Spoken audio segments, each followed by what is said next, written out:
Sorry, guys, just sending out the invites. Has he been communicating with his fans? They've been tweeting and posting, or not yet? Just taking time off. Yeah, he's been posting regularly on Twitter. He's been commenting on posts and so on and so forth. So yeah, he's been very active.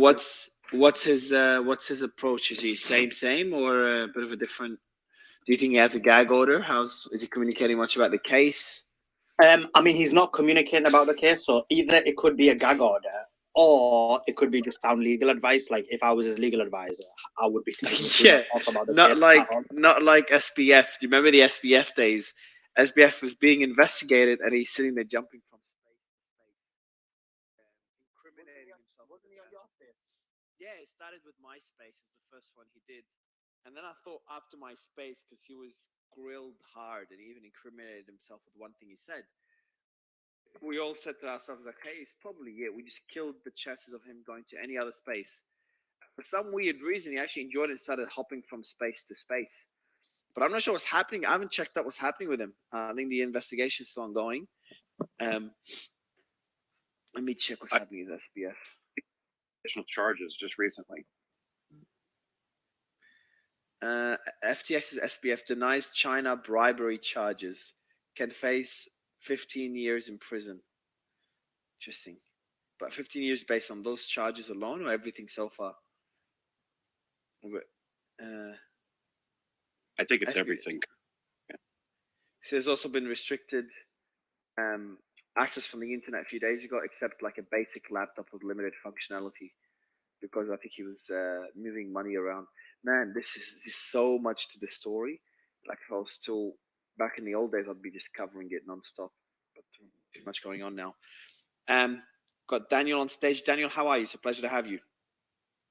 Thanks for having me. Great to be here. Pleasure is ours. So as we wait for the panelists, we've got some really interesting panelists that are joining in a bit. I want to ask the guys. I want to ask Trash and Slayman as we wait for more people to join and wait for the speakers. What's your take from yesterday's space? Maybe Slayman, you want to kick it off, because I think we had so many different perspectives in how the bill was being interpreted, what impact it will have. What do you come out with it? Yeah, for me, it's the space went exactly how, what I'd say is the space explained or really highlighted the main problems you have with the bill. Now, whenever you produce some kind of space, or you create a space, or you create a thread, or whatever it may be, you're always assuming that there's going to be a huge amount of pushback, and that essential pushback generally ends up being on party lines when it comes to the United States. What was quite nice to see and surprising at the same time was there was an agreement amongst everybody about the significant issues in this bill and the impact it could have on, society as a whole, from privacy, from censorship, from global currency, from crypto. Like all of these things were issues that everybody had severe and significant concerns about. So that for me was quite telling and quite an important highlight from yesterday. Trash, what's your highlight from yesterday? It's really, so regardless if they're actually going to implement it or not, the framework being built is all that's needed. And that's what needs to be fought, right? That's a serious problem. And, I looked into the Commerce Secretary a bit, and Gina Raimondo. So we're going to talk about her in a little bit, where she came from. She was a former governor of Rhode Island. She's the Commerce Secretary. So we'll get into that. But my take from yesterday is that the framework's being built, and it's very broad and very vague. And it's on that like that for a reason. And it will be weaponized. I believe it. So we've got some great speakers that have joined us for the first time. Appreciate all of them. I think Antonio, it's your first time on stage. Real pleasure to have you. Daniel as well. So pleasure to have you guys. Appreciate you giving us your time. And we do have Ira and Alec that are back. And of course, we've got our regulars, Dustin and Ian. So to kick it off, and I know usually we give it a bit more time to kick things off. Actually, before asking Ira, Antonio, Daniel, and Alex some questions, maybe Ian and Dustin, I'll get your quick thoughts. I know we've discussed this at length yesterday, and you've given your final thoughts yesterday. But briefly, what did you come out with the space yesterday, Ian? What's some of the feedback you received? I know you go through a lot of your comments.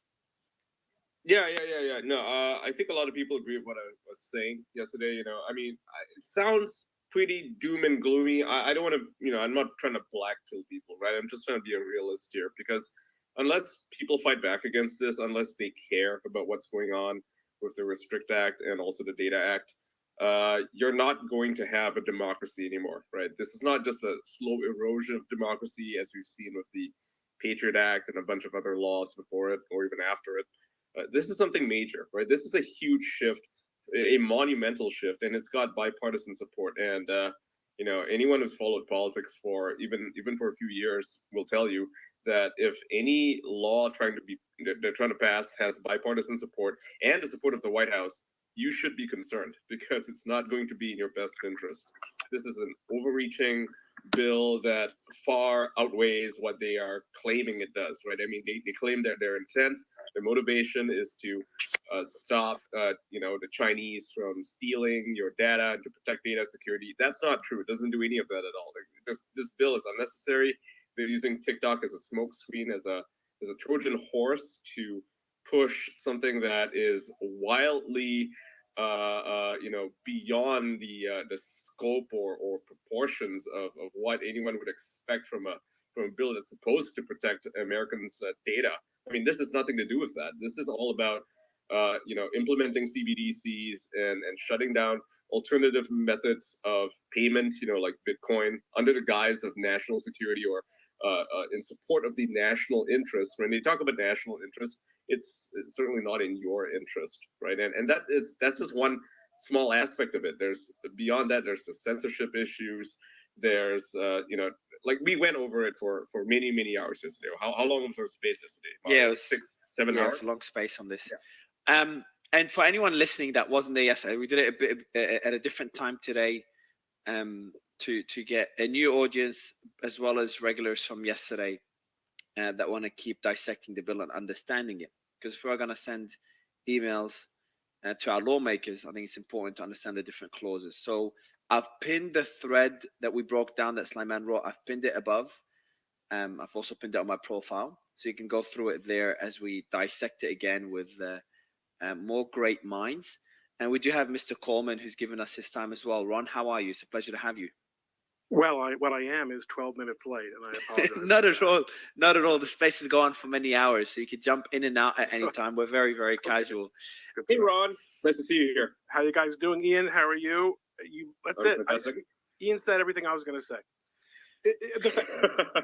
I mean, it is once you saw that this was coming from the White House, and your operating presumption until this proposal was that the White House is in the pocket of the Chinese Communist Party, you knew something was afoot. It wasn't all of a sudden a rush of patriotism that all of a sudden people on the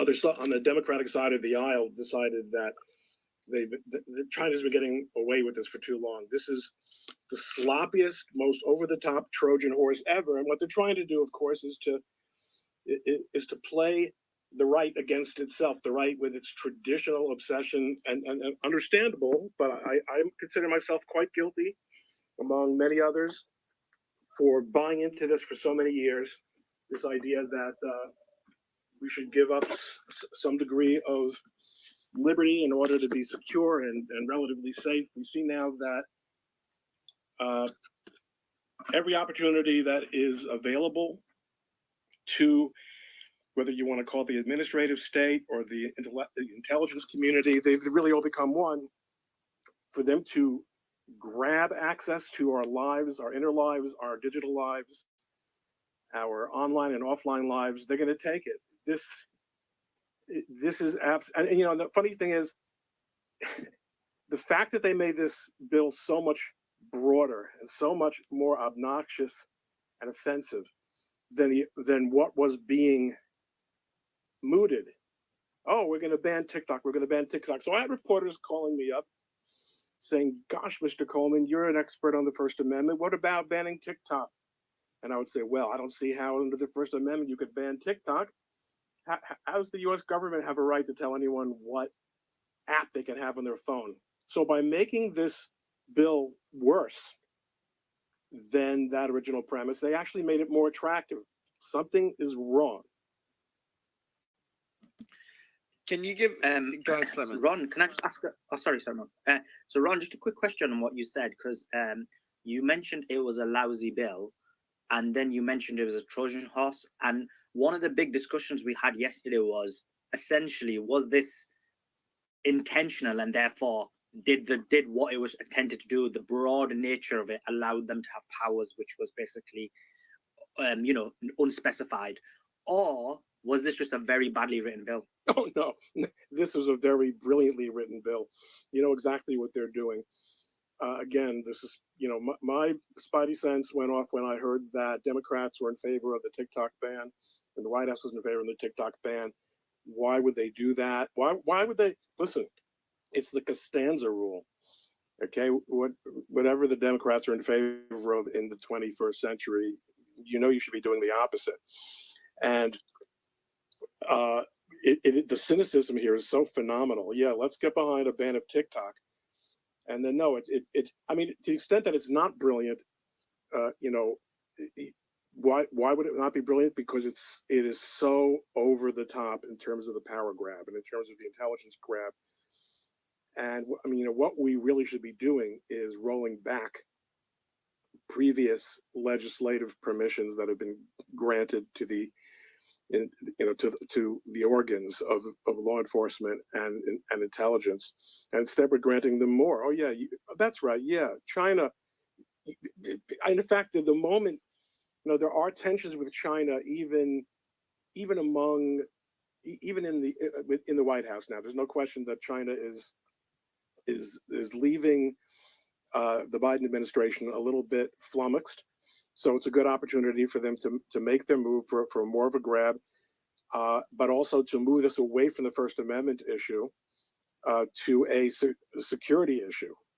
What I'm hoping is that people will realize that there's no particular security threat.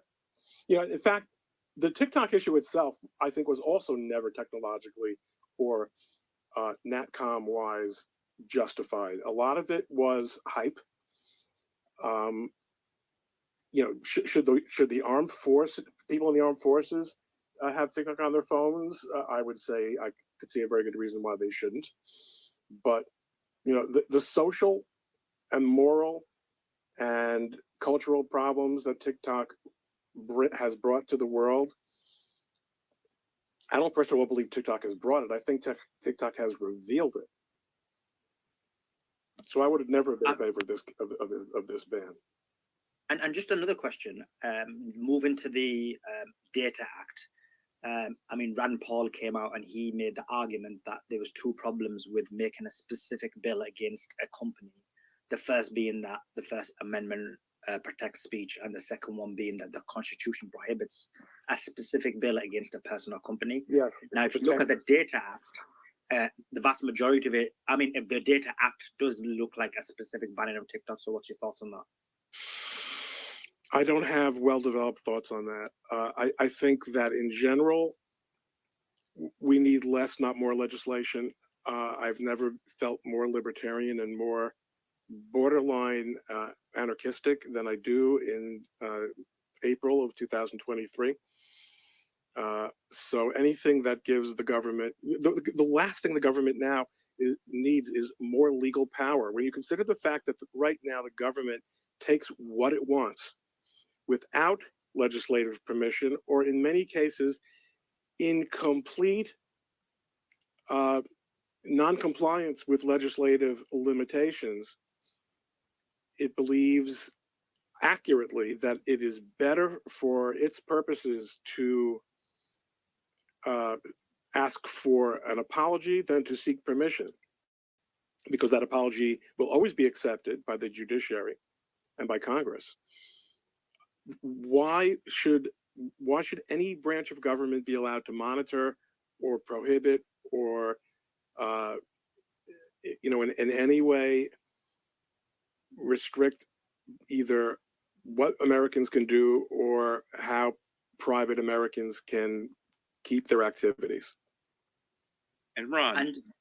Sorry, go ahead, Josh. Oh yeah, hi Ron. Glad you came. By the way, thank Thanks. you. I was really excited. I found out you were coming. So now I love your feedback. I think it's great, and that's kind of wanted to ask you a question because a lot of people are doing different. They're starting up, calling their Congress people, making a noise about it. But a lot of people, so like, what are some of the mechanisms that can be done? Let's say that somehow they get this through Congress. What are some mechanisms, or what can we do as Americans to try to challenge this? Judicially. Well, I don't think there's any question, but that there has to be more advocacy.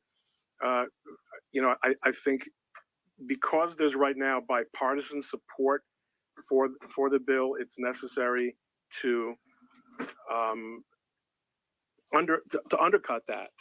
I mean, I think that because the Democrats, as I've always said on social media many times, are essentially a Bolshevik type party. They have party discipline. There isn't much chance of people departing from the party line there. But Republicans should not be supporting this bill, and they should be speaking out against it. It shouldn't take much. It shouldn't take much to stop it. We need to undercut the bipartisan consensus that exists in favor of it right now. I've got a question, and that one will go to Ron, obviously our other speakers as well. What are some areas? So yesterday we were really trying to dissect the bill and understand what it really means for the average Joe. So for example, one of them is Sliman. I'd like you to expand to this one so Ira, Daniel, and obviously Ron and other speakers can expand on it. Do you remember the discussion we had yesterday, Sliman? I want to really understand it. Is a tech product that might have parts from other Chinese tech companies that might fall under the bill starting to take a hit because it's so broad. Can you elaborate on that concern we had yesterday, Sliman? And I want to see if this is a valid concern.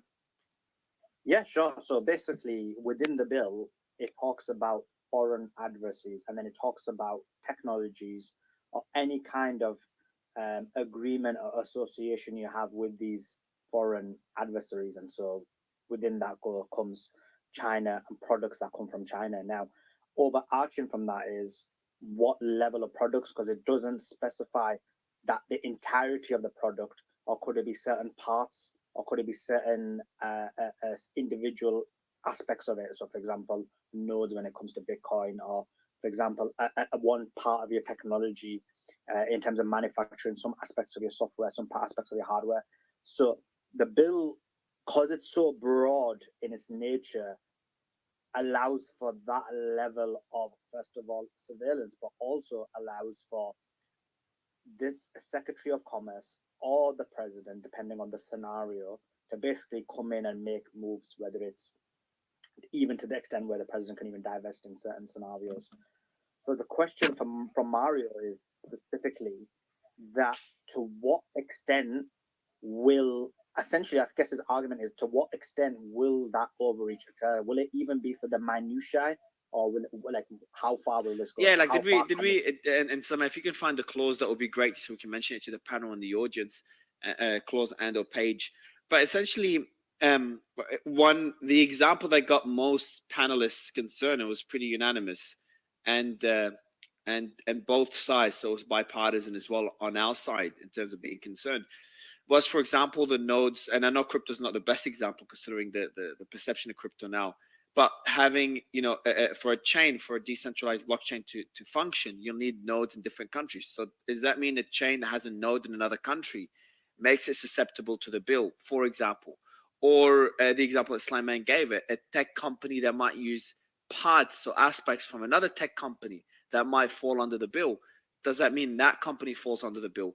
If anyone could offer more clarity on this, I'm trying to get. So I'll read a bit of a bill, and there's more broader aspects of this, but this is just basically on page 3. So anybody who's following, this is, I think, tweet 50 on the thread that Mario's posted, and essentially on that page, there's 55 pages. On page 3, this is 4A.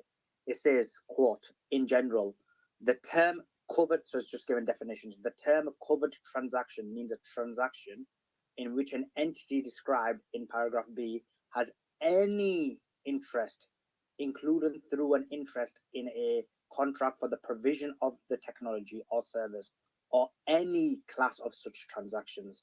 So you can see the broad nature of that and how many of the things that Mario is referring to is covered in that. But yeah, so I guess Mario's question is, and we can go to anyone that would like to jump in. I think Ira, Daniel, Alec, or Ron. Just on that particular clause, if you've looked into it. Yeah, I'll say it simply. It's so gestalt that it can conceivably cover almost any level of involvement, and it's through multiple provisions, including the aiding and abetting provision. So it really just comes down in the first instance to the discretion involving what is something that's unacceptable risk to national security, and that's also ambiguous. So there's ambiguity piled on top of ambiguity. Yeah, there are too many clauses like that that are just up to this. We, at least under the Patriot Act, there was at least theoretically this idea that judges were going to be ruling on things and that there would be some judicial involvement before the spigot was opened. Now we're just leaving it up to a bureaucrat. And, you know, in some respects, bureaucrats are less accountable. In some respects, they're more accountable than Article 3 judges. They can be fired, after all. But what we've seen with the judges, who are supposed to be the highest level of accountability and trust, is that they've been awful. They've been awful. They don't care. And there are never penalties for non-compliance, for lying to the court. It's just an untrammeled disaster. And the problem is you know, if it had just been, again, if it had just been focused on one app, you'd have this really easy target. But it is an omnibus bill that does all kinds of things, all kinds of moving parts, and there's this incredible discretion, this incredible deference that's given to national security. Just as we saw 3 or 4 years ago, there was this incredible discretion that was given to government when it came to the so-called police power, and therefore the mere articulation of the existence of an emergency was considered to be enough for every single constitutional right to be thrown under the bus. And so go ahead, I mean, just about the Mario, just about the aid and abetting. Again, there's another clause. I'm just reading these out because then the audience can see what we're referring to, rather than, you know. So this is again page 3, on the bottom of page 3, and it goes on to page 4 of the same document on tweet 50 on the thread, and it's talking about non-evasion. The term covered transaction includes any other transaction, the structure of which is designed or intended to evade or circumvent the application of this act. So again, subject to the regulations prescribed by the secretary. So again, it gives the secretary, Commerce Secretary's unequivocal power.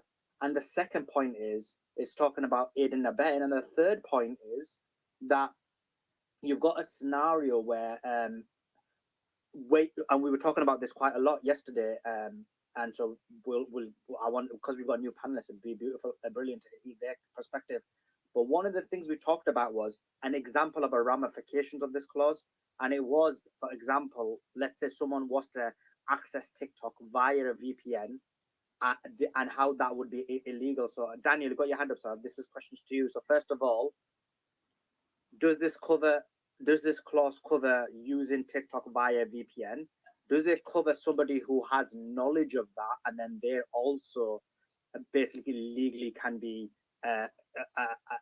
convicted or be criminalized for this? So if you can answer those questions, and anything else you want to add, that'd be brilliant.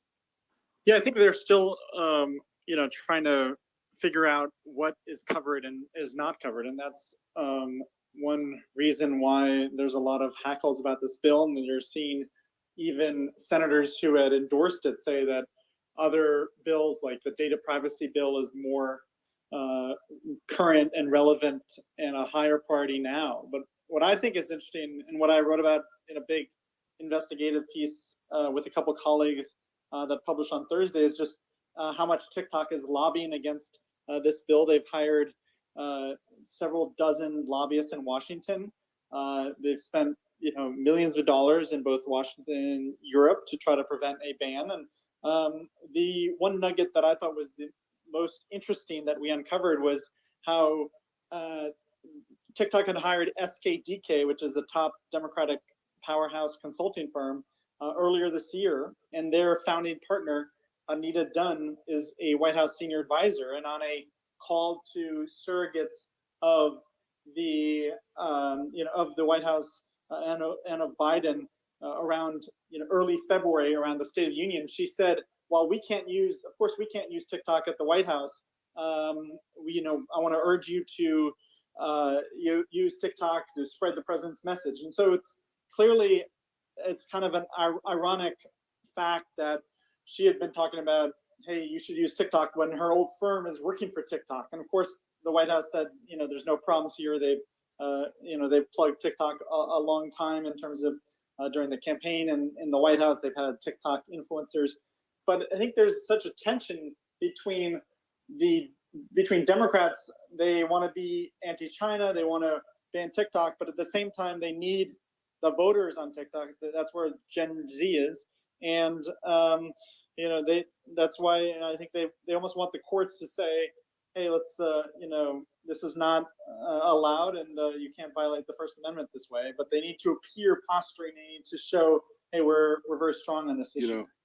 So Daniel, so your point is more about banning TikTok. So I guess the question I asked earlier, I'll ask you the same question: that do you agree with Rand Paul in terms of the 2 points he made, that it goes against the First Amendment to ban TikTok, and the second question, that it's basically a scenario where you're making a bill specifically against a company, which is again not and then I'll expand on it as well, and then I want to ask Ira about the crypto side and get Antonio's thoughts on this. But Daniel, just expand on Slayman's question, because I know you did a whole piece on this. What are some of your key concerns with the bill? What are the key highlights? You're like, holy shit, this goes way too far. So that would be my question to you as well, Daniel. And then Ira, I'd love to get your thoughts on the crypto, the impact of this bill on crypto, because that one was really concerning. Is the end of the thread for anyone listening. The thread above the end, I think tweets 45 plus. They talk about the crypto side of the bill, which seems like Ira, Fidgetal, for example, and Fidgetal was, Mike, you've got way too much feedback, Sandro. But Fidgetal Ira was on the space yesterday. Fidgetal was another crypto attorney, just for the other panelists, and he freaked out on the space and booked a flight to Portugal. I think an overreaction, but still, during the space he booked his flight.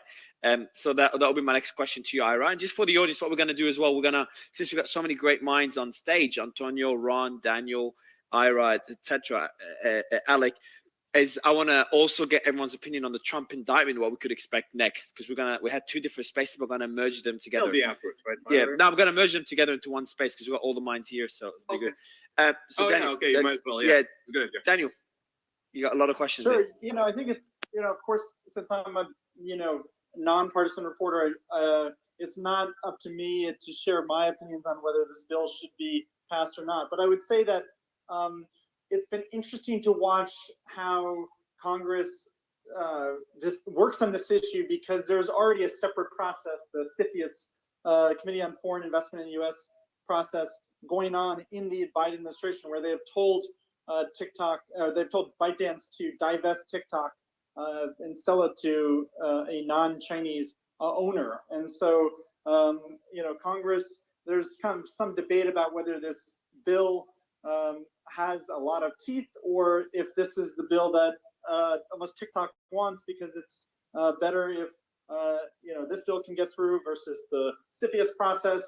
But I think what I'm hearing from my sources is just how it's like so interesting how TikTok has really lobbied bringing a lot of creators and influencers to Washington to try to change Congress's mind, and also just how a couple of years ago this was seen as much more of a Republican issue. You had the Trump administration of trying to ban TikTok, and now Democrats have jumped on the bandwagon. But there's not every Democrat has. You have Congressman Jamal Bowman, who is pro TikTok, and AOC as well, and who don't want to get it banned, and they think that would be a disaster for the Democratic Party, and that this would not be good for free speech. That this is people are aware risk to their security in their phones, given the Chinese connections. And if they're okay with it, then that's on them if anything bad happens later on with Chinese government asking ByteDance for Can I data. surf on top of that, Mario, real quick? Please. Yeah. All right. I just want to be really blunt about this because, in my career, I've helped build some really big web properties, from online dating to social media to cloud. And they all have the same common characteristics, and that is dual use technology.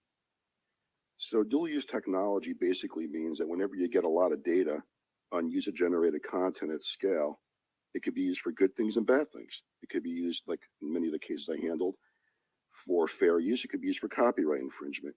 It could be used for target marketing. It could be used for signals intelligence. So what you have here is a scenario where the Commerce Secretary in a dual use technology could argue just the uses they don't like. And then it's game over for whoever the foreign adversary company or entity is. And so what it basically means, just take a quick example. If you're creating any kind of social media site, someone signs up, you're going to grab the date, the time, the IP address, personal identifying information. You're going to probably do a click stream and track what they're doing. And you're doing all these things for good reasons, for security, for target marketing. You're doing geo tracking to make sure they could see relevant things. And you could have a very pure heart. But all that same data could be subpoenaed. And let's say someone's committing a crime in China, and the Chinese government, acting correctly, wants to be able to find the criminal. And just like you do with Facebook in the United States, they'll subpoena that information. And then folks will go, see, the Communist Party now has access to information because they could just do a subpoena. And then the folks in China will hold their hands up and say, yeah, but we're trying to be good. We're trying to catch a criminal. But if the Chinese government comes in and their signal intelligence people don't even issue a subpoena, but do capture data, through more dubious methods, well, then that data is vulnerable.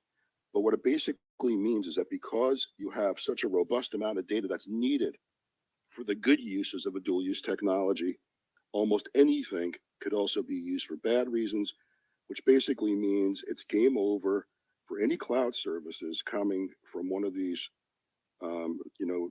jurisdictions that are listed in the restrict statute.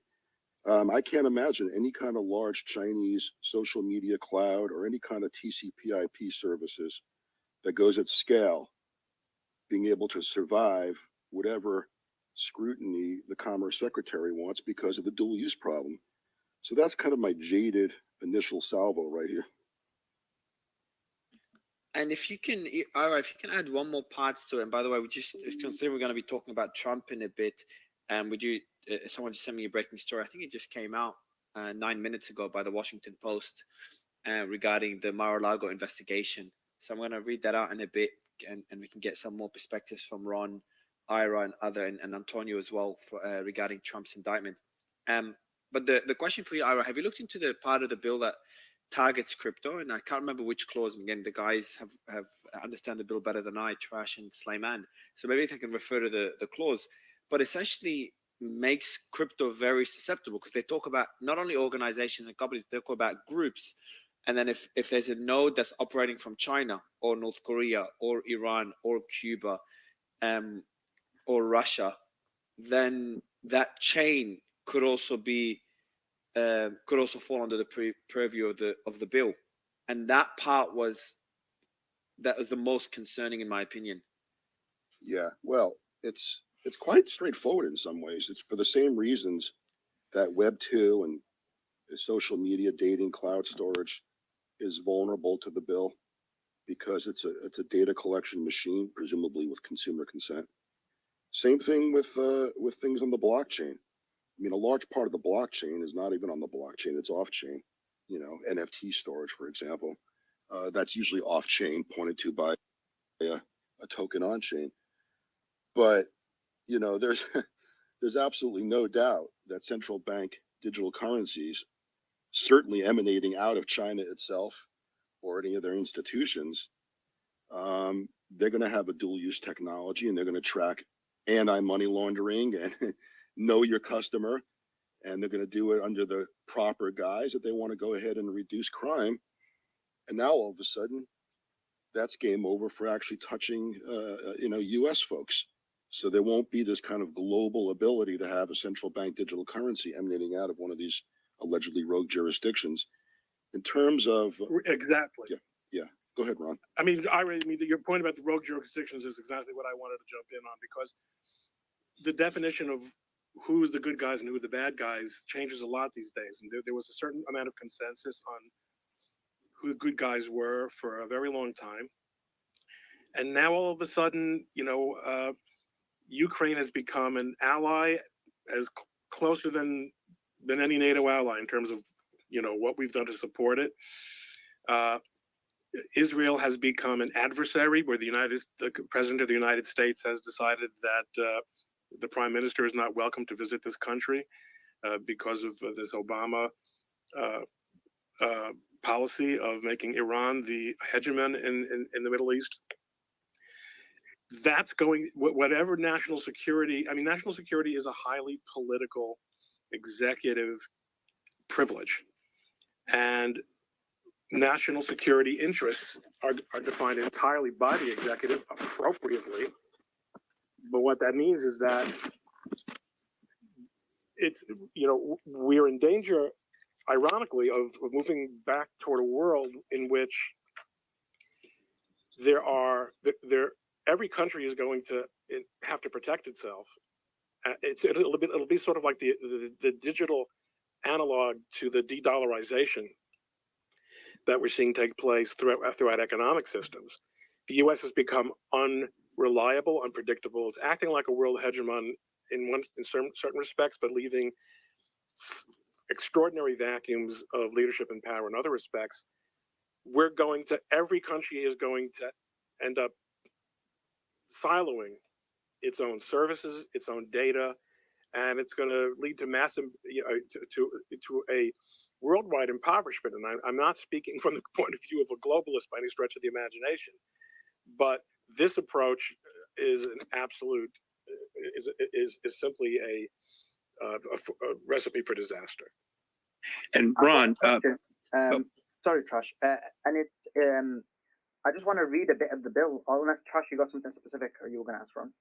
yeah, it's actually going to be part of the bill and kind of what in the same vein of the conversation we're having. So if you want to jump in, I'm sorry, you can. was there a question to me there? I think I think you can't hear one of the speakers. Sliman or Trash, you want to ask your question? I'm not sure who Ron cannot hear, and then I'll fix the glitch. Yeah, Trash. You can hear Trash. Oh, okay. Sure. No, Okay, perfect. Okay, Sure. let's hear it again. Yeah. So, well, on page 3 of this document, under covered transaction, when you consider how many people are doing small businesses, how they're doing online businesses. So you can't hear you, Trash. Yeah, let me bring Trash down and back up. Sliman, do you want to ask your question? Then I'll fix Trash. Yeah, my question was to Ian actually. Ian, Yeah, go for it. You're on these spaces a lot with Kim.com, and I just want to read one. And by the way, Sliman, Ira is Kim.com's attorney as well. Not sure if you're aware. Oh, brilliant, Ira. So then you can jump in on this one. I wasn't aware. I mean, this was highlighted by Dustin yesterday, but basically, I'll just read a bit of the bill. It says, the term covered transaction includes a current, past, or potential future transaction. So what that means is, and Ira, this is to you then, because if you're his attorney, you could retroactively, I know he's going through any situation now anyway, but now you could retroactively say that he basically infringes on this bill because some of the content that he's doing using peer-to-peer is linked to some foreign adversary. And remember, that is very broad. And now this bill could be used against him or others like that. What do you think about that, Ira? I'm not going to comment on Kim.com specifically. I mean, obviously, no. I mean, no. Look, I helped start Mega, which Kim was involved, obviously, in starting back in 2013. That's firmly entrenched in New Zealand. They are compliance-oriented, very large cloud storage company. They have end-to-end encryption, which makes it so that nobody could actually look at the content, even if they wanted to. And, in terms of anything else Kim's working on, it's too ambiguous for me to respond to that question. And I don't think that, Mega would be considered a foreign adversary, considering that they have a robust New Zealand ownership and a lot of compliance orientation. Yeah. Okay, so let's not talk about that specifically, but let's just take a hypothetical. You got a scenario where any organization you want to come after, and remember, it doesn't have to be in terms of the entirety of that organization needs to be from the foreign adversary. Even a minute part of it could be based on the bill. Yeah. So a minute link to a alleged foreign adversary, even to the extent where it's minor shares, or it could be, you're using parts from one of these countries, or your server is one of these countries, and then based on that, retroactively, you could basically use this bill, spy on them, survey on them, and maybe even make them divest. Yes, I mean that's the problem, and I think Ron was alluding to this too. There's lots of terms we use in law, especially for criminal stuff, void for vagueness, all these things. When I look through this in the hands of a good lawyer, and look, I'm apolitical. I in some ways, it's probably not even pure party line right here, because I know EFF, a liberal organization, is completely against this. But anybody who's a talented lawyer for the government can make almost anybody from Amazon, AWS, to caching systems, to domain registrars, to marketing companies. They can certainly put forth civil and criminal claims. And in its really worst form, given the president's involved and the commerce secretary is involved, and they could ask for any data they want, there could be massive privacy intrusions, ironically, by the United States, because they can almost bypass ECPA and things like that. I see this as a giant cluster of gigantic e-discovery before you even go through the court system. And the discretion is too large. There's too many bugs in here. Now, this is very important. I think many folks would say, do we really want to have folks doing bad things to the United States? Well, I'm an American, I don't want bad things happening to my country. And I think in plain English, I also don't want to have unacceptable risks to national security. But as a lawyer, those things could also be used to do the exact things that you're talking about in selective discretionary prosecution, make someone's life terrible for foot faults because they don't know where traffic's coming from, or they're inadvertently helping out an alleged rogue jurisdiction. And so for me, this thing could ensnare so many folks who meant no harm. And so you're exactly right. Just to piggyback off of what I was saying there, I feel like a lot of people forget that some of this stuff has happened previously, and some of it recently even. I mean, this is what Edward Snowden exposed all those years ago, and still continues to expose in some extent.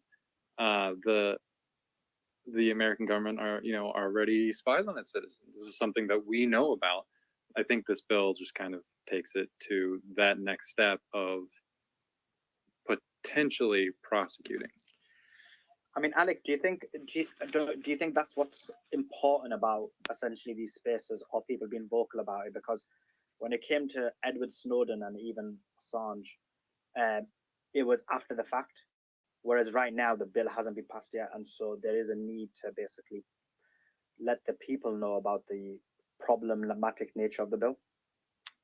Not just that, like space is great, activism incredible, yes, but we also have to get the message to a point where people can understand, because everybody knows about Edward Snowden, right? But the problem is such a small percentage of people truly understand what all of that means, what it means behind the scenes, what it means for the NSA to be able to access your webcam using Executive Order 12333 and then use that to prosecute somewhere else. So we need the good quality language for people to understand, on top of the quality activism to get the word out. In fact, I want to suggest, if I may, Alec and Suleiman, that you've made me think that what may very well be going on here is an attempt or a strategy to move the Overton window. In other words, to build consensus on a level of of surveillance and intrusion that would and should be unthinkable, because, as Alec just pointed out, it's already, and Ira did, and everyone here is in the know knows this. It's already happening. Going back to my first point, this is already happening. The government takes what it wants, it gets what it wants. There is no accountability, and there are really no limits on what they want to do. Whether they legalize it or not is essentially irrelevant. But to take the most cynical possible perspective on it, which I think our last several years, maybe even our last couple of weeks of politics, have made extremely easy to take. The very idea of putting this bill out there so that it changes the nature of the conversation, and also has, and unlike Ira, I in a million years never claimed to be apolitical. There's no, you're putting Republicans on defensive by opposing this on the defense, because precisely as Ira said, aren't you pro-American? Aren't you pro-security? Don't you think that rogue states are bad? So, and remember, this is, everything. Really, there's nothing that's apolitical. So, right? Ron, I've got a question with you specifically. Do you think the issue is this, that the American public have become essentially desensitized? And what I mean by that is, if you look at it, the steps have been taken to take away more and more freedoms over time. Just last month, we had the renewal of Section 702. There was minimal objections to it, or hardly anything on mainstream media or social media about it. We did do a space on this, but generally speaking, other than that, there wasn't much. And so you're seeing this where there's been a lack of vocal disagreement about it, and hence why these bills are now becoming even more totalitarian. Well, I would say that the American public has never been particularly concerned about this stuff. The difference is that we once had an adversary press that was bipartisan, at least, even though it was always liberal. They killed Jimmy Carter, and they killed Bill Clinton, and they, if there was something, I think Obama was probably the end of that. But what you do have, sorry, Banana Duck, but I was there. There was a sense that if you could get the people in power, regardless of what party they were in, yes, of course they looked the other. They were never unbiased. But now the mainstream press is essentially acting as scribes for press releases for the government, which was why, for example, the Washington Post editorial board coming out against the Trump indictment was such a phenomenal event. When you've lost the Washington Post this early in, well, you've got a huge problem. So I don't think the American public has ever, with all due respect to my fellow members of the public, they don't follow these things. They don't understand these things. They don't care about these things.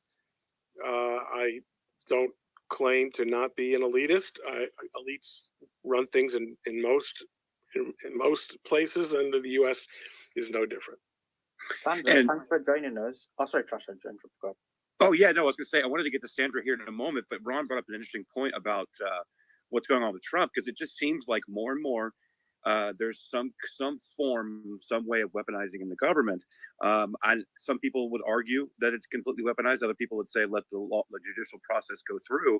And I'd like to, Antonio, get your thoughts on this, actually, with the recent developments when what Ron was talking about with Trump, and how it appears that some people would say that the Alvin Bragg is politically going after Trump. I'd like to get your thoughts on this. Let me got some news as well. Maybe it's a good time I can mention it now. Someone sent it to me from the team. So the Justice Department said to have more evidence of possible Trump obstruction at Mar-a-Lago. So they've looked at ex-staffers' email texts that are guiding investigators who increasingly suspect Trump went through boxes after the subpoena. So I'll read out the first sentence. The Justice Department and FBI investigators have amassed fresh evidence pointing to possible obstruction by Trump in the investigation into the Mar-a-Lago documents. So that's according to people familiar with the matter. That's on the Washington Post. The additional evidence comes as investigators have used emails and text messages from a former Trump aide to help understand key moments last year, said the people, who like others interviewed for this article, spoke on the condition of anonymous sources. So I can add this to the question that you're asking, Trash, to Antonio. Yes, thank you so much for having me, and thank you to everyone who's listening. We live in a very strange world at this point. We're controlled by our government. You can't trust the FBI or anybody that's working in Washington, D.C. at this point from both parties. The American people have to wake up. You know, Obama was the beginning of socialism, but now we're full communism. They control, they see, they hear, they change the law. And the only thing that's really keeping us together at this point is our Constitution, our beautiful amendments. For the moment, they're surely going away. So this country, the dollar, as we know it, is going away. Countries are teaming up behind the United States for the first time ever.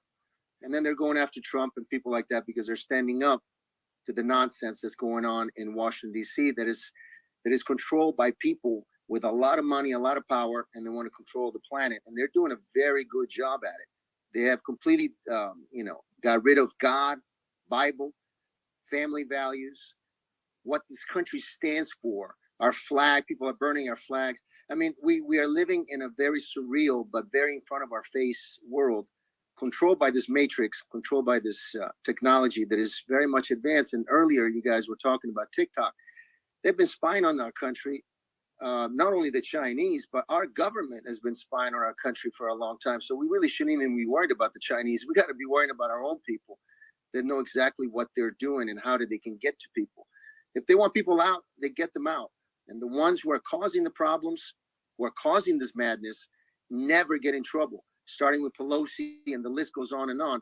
They never get in trouble. They actually become wealthier. They become richer, and then they leave office after many, many years of controlling and dictating and really destroying people's lives and destroying our country with nothing happening to them. And that's just really, it's a shame. And I think the American people have to start waking up for real and start seeing things differently, because otherwise this country will be doomed. Joa? Yeah, Your mic is very low. Your mic is very low. It's hard to hear you. I can turn it up. I can turn Yeah, it's extremely low. How about now? Wow. Okay, go ahead. Here, I'll turn it down. So much better. It's good. It's good. Yeah. No, it's good before. Go ahead. Yeah, it's there's certain things that are public, like, look, I trade stocks based on what some of these senators and people are buying. And yeah, you might want to question, like, how could they be on a committee that, is in charge of water control, for example, and then they're investing in water plants and things of that nature when they know some of the requests that are coming through like that. You can argue that, but arguing that you can't trust it, a lot of it's public, and that's why I don't think it's not, you can't trust anything. There are certain conflicts of interest, just like there were with Trump, just like there are with Biden, just like there were with Obama. I mean, all of them have conflicts of interest that you can find, right? But our systems work pretty good. Like the complete distrust, I don't agree with. You can question some of the ethics that are involved, but then that has to go to both sides. It's kind of the way I feel about it. But we're getting into very interesting territory, and I think, and I'm generally the more balanced person, and that's for the panelists here. Ron, Alec, Ira, you guys have seen a lot, and you've obviously seen a lot more than I have. I'm generally pretty calm whenever I see things. Antonio's concerned, his voice is concerned just now, and I've got a few questions for you, Antonio, right after this question. But I want to ask a very just direct question, very simple for the audience. After reviewing yesterday's bill, if that passes, what would that mean for the average American? How would life look like in 5-10 years' time? And I want to obviously a best case scenario and also a worst case scenario, and especially focus on that one if the bill does, if that abuse of power kicks in because of the bill is just so vague. Ron or Ira, do you want to take this one first? Well, first, I will answer on condition that Sandra gets her opportunity to be heard, because her hand is is poking me in the eye. Of course. And Sandra is a Bitcoin attorney. She messaged us. We brought her up because, the crypto's for me one of the biggest points of concern. Especially, I've got a lot of businesses in the space, so I've got a lot of questions for Sandra as well because I'm freaking out when it comes to crypto. I would say the 5 to 10 years. There's no 5 to 10 years. If this bill is passed and the government is no longer legally, at least until it would be, hopefully overturned if the Supreme Court could be bothered to hear it. Things are moving faster than they used to move. The Patriot Act till now, was more than 10 years, but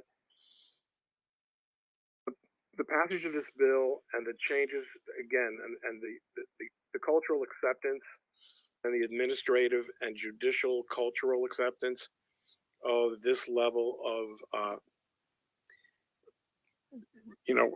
spying on the public and basically it's really I don't imagine it's hard for me to imagine what a big brother state would look like that's different from the one that this bill provides for, and that's not going to happen in 5 years. That's going to happen in 2 years. Ira? So Sandra, I wanted to get Ira's thoughts on that one. Ira and Alec, and then we'll go to crypto questions to Sandra. So Ira, how do you think the world look like 5 to 10 years if this bill does pass, and the way things are heading right now? Because what concerns me, Ira, is I'm not the type of person that looks at the government like they're all a bunch of evil people trying to control us. Obviously Ian, who's on stage right now, and a friend, he's more critical of the government than I am.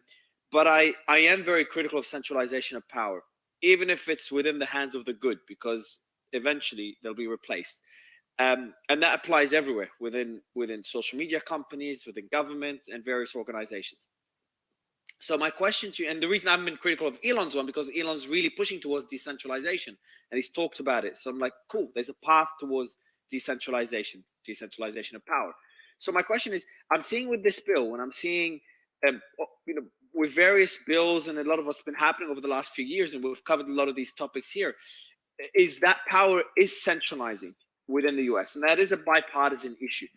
If this continues with a specific focus on this bill, how would the US look like? Are you as extreme as, like, let's say Ian, which is, we're gonna, we could head to a path that could get us in a position that's worse than even Russia or China, which I think is an extreme of a position? Or are you, also who was on the stage yesterday, he's like, guys, we're overreacting. This bill will likely not pass, even though it's ambiguous. I don't think it'll be abused. I think the way you guys are interpreting it is a bit too extreme. It's kind of the voice of reason yesterday. So I'd love your thoughts, Ira, and seeing where you stand on this. All right. Voice of reason? Excuse me? No. Yeah, I was just about to say the same thing, Ian. What was it, Simon? I wouldn't frame it like that. I'd say he was the voice of the establishment, maybe. Who was the voice of reason? Voice of reason, Yeah, like kind of being less. Reason. Yeah, reason. What I mean by it is like a less extreme. So more is like, hey guys, we're overreacting. Not reason as in logic. Again, and not less extreme, just the establishment. All right, cool. Yeah. So the voice of the establishment, Ira. Yeah, the guy wasn't even concerned. Yeah, sorry. All right. So sometimes you have to be a bit of a psychopath when you're a lawyer, but I mean an ethical one.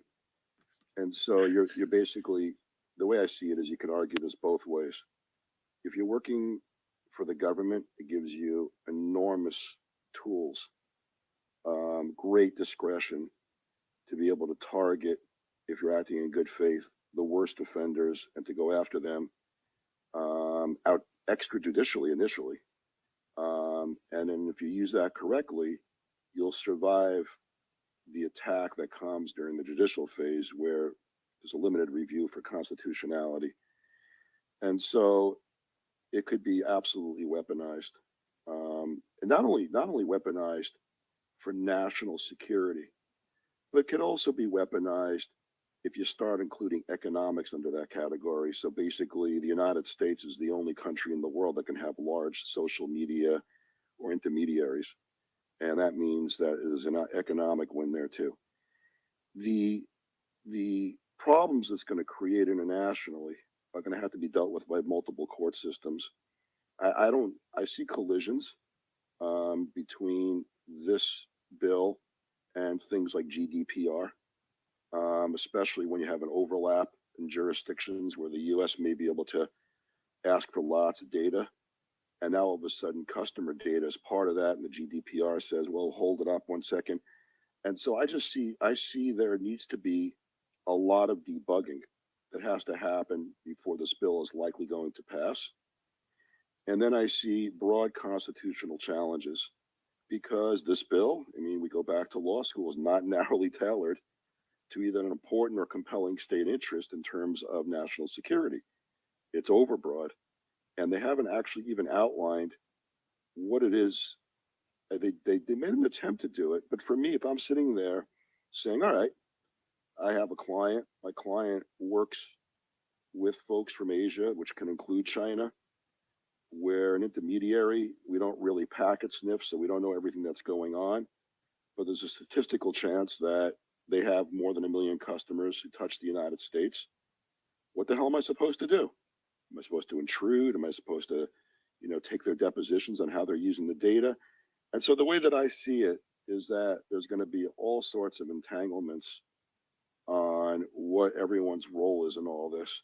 So I don't see this bill passing. If it does pass, I see international relations suffering. There may be retaliatory activities in other countries. There may be complaints from the European Union. And I also see constitutional attacks. So I think it's going to be 5 years of litigation and unrest and uncertainty. I mean, Ira, you're talking specifically about the TikTok bill, but in terms of this legislation, we had a number of people from essentially the government or people who were policymakers on yesterday, and their thought was that this would be passed in a few months. So not in terms of TikTok specifically, but the other aspects of the bill, privacy, surveillance, that'll happen immediately, will it not? No, I'm talking about the Restrict Act. I see the Restrict Act as having too many bugs, international bugs, not enough details. I want to know. I mean, look, I have a question. Okay, if I want to go ahead and I want to have some Chinese ownership in Tencent, and that's a big company, by the way, and they make a lot of video games. How much data can my client collect before we run afoul of whatever your Gestalt standard is right here? We gotta know enough so we can enter into a contract. We gotta, in some instances, not contract with minors. We gotta, in some instances, do behavioral analysis, not to be evil, but to bring enjoyment to the games and to see what people like and recommend other things. What e-commerce site? How could Alibaba, all these companies, how could they ever comply with this? Because they have to get data more than anonymity. So for me, this is not really laying it out, except to say, well, Commerce Secretary could say that you're getting personal identifying information on lots of consumers where you actually can geo-track them in relative real time. It's game over for you. And so for me, it doesn't say it like that. Or to go to Mario's point, hey, if you happen to host nodes on Alibaba's AWS clone, and you have enough of them, well, now the entire system is infected because things could be resolved on a certain node in a certain way. So for me, this whole thing is just going to lead to an enormous amount of geopolitical unrest and disagreement. And if it's allowed to stand, you're going to have blocks being formed that are going to retaliate against the United States. I mean, where does India stand in all this with China and Russia? And that's a gigantic market and big for e-commerce with the AWS right there. For me, I just don't see this passing in its current form. But again, I am apolitical, so I defer to those who know more in that area. I mean, Dustin, I wanted to go to you on this because you've done a lot of work on this, and also you were in the space yesterday. And one of the arguments that was being made yesterday was that it would only take a few months for this bill to pass. And once it's passed, obviously they can frame it how they want. I mean, are those your thoughts, Dustin?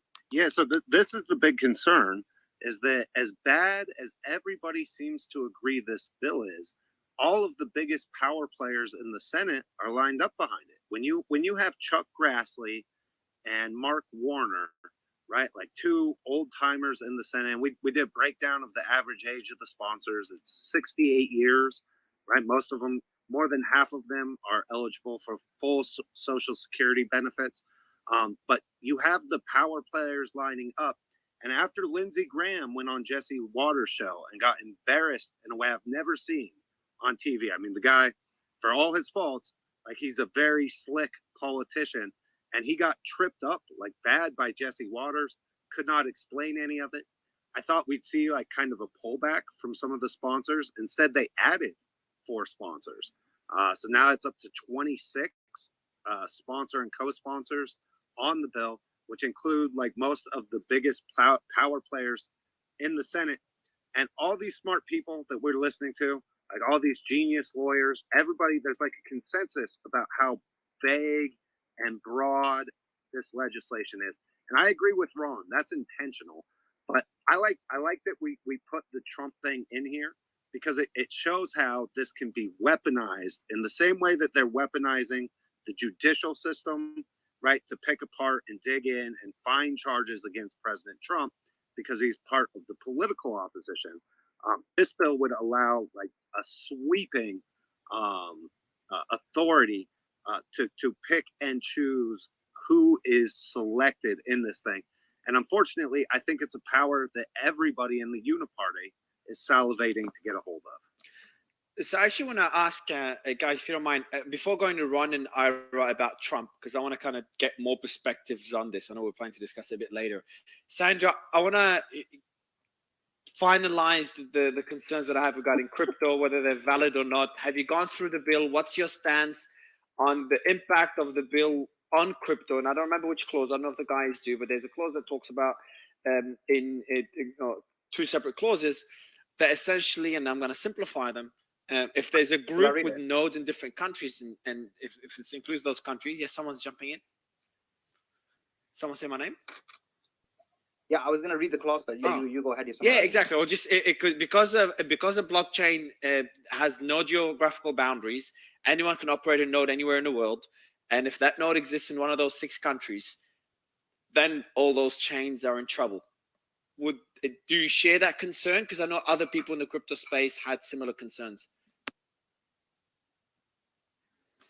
Well, it's an enforceability issue, right? Let me just very quickly first thank you, Mario et al., for inviting me up. I mean, these people are the unsung heroes that actually, I mean, you guys as host and co-host have the honorable or dishonorable situation ahead of you that you may be a victim of this bill in the very long term, right? So I mean, it's critical that we focus on things that are positive that we all can do right now to keep this from happening. That's the first thing, and I'll get to that in a second. But I want to thank Mario, I mean, and everybody who's here, because you're the heroes of a new tomorrow where we're free of this sort of tyranny. And it's an unspoken tyranny, right? But it's kind of like, hey, nice life you have there. You want to keep that. You know what I mean? But anyway, to get quickly to the point, and hopefully we'll see this sync up with Nostr sometime, where we have spaces, but also they're on Nostr for those who are, too concerned about their privacy to be here. We do have people that paranoid now. In any event, the first thing we need to, we have a unique opportunity here, right? We have the old world order against AI tools that have not existed in common hands before. So we have a real opportunity to help citizen journalists, to help the alternative press use AI tools to do hundreds of hours of work to expose the corruption, to expose the planning to limit the civil liberties of people on this planet. And so perhaps we should have people spend time creating the AI tools to help people do that, right? So that's the first thing. Because, for example, if we could do that with the restrict bill and find, for example, maybe behind the sponsors of the bills, there are people who don't want a light shed on them that we can find through AI research. And light is the best disinfectant. You want this thing to go away faster than come up with a cliche for me here. You shine light on the people behind this, and I bet you this thing goes down the toilet, right? But I could be wrong, but it's a good start. So that's the first thing that we need to think about. So, you know, I would urge us to kind of think about how can we use Chat GPT-4, or maybe not even Chat GPT-4, but create our own that is focused on helping journalists, real journalists, right? Help the world by doing the work that would normally take us a very long time to do.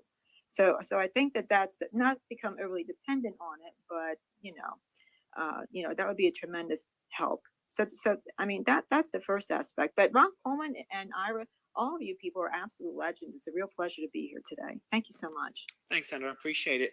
I want to, and Shireen, good to have you, Madison, as well. I do want to dig into the Trump side of things. So, with the TikTok bills, there's two acts: the Restrict Act, and what's the other one? The data. What was the other one, Slyman? The Restrict Act and the Data Act. The data. Yeah.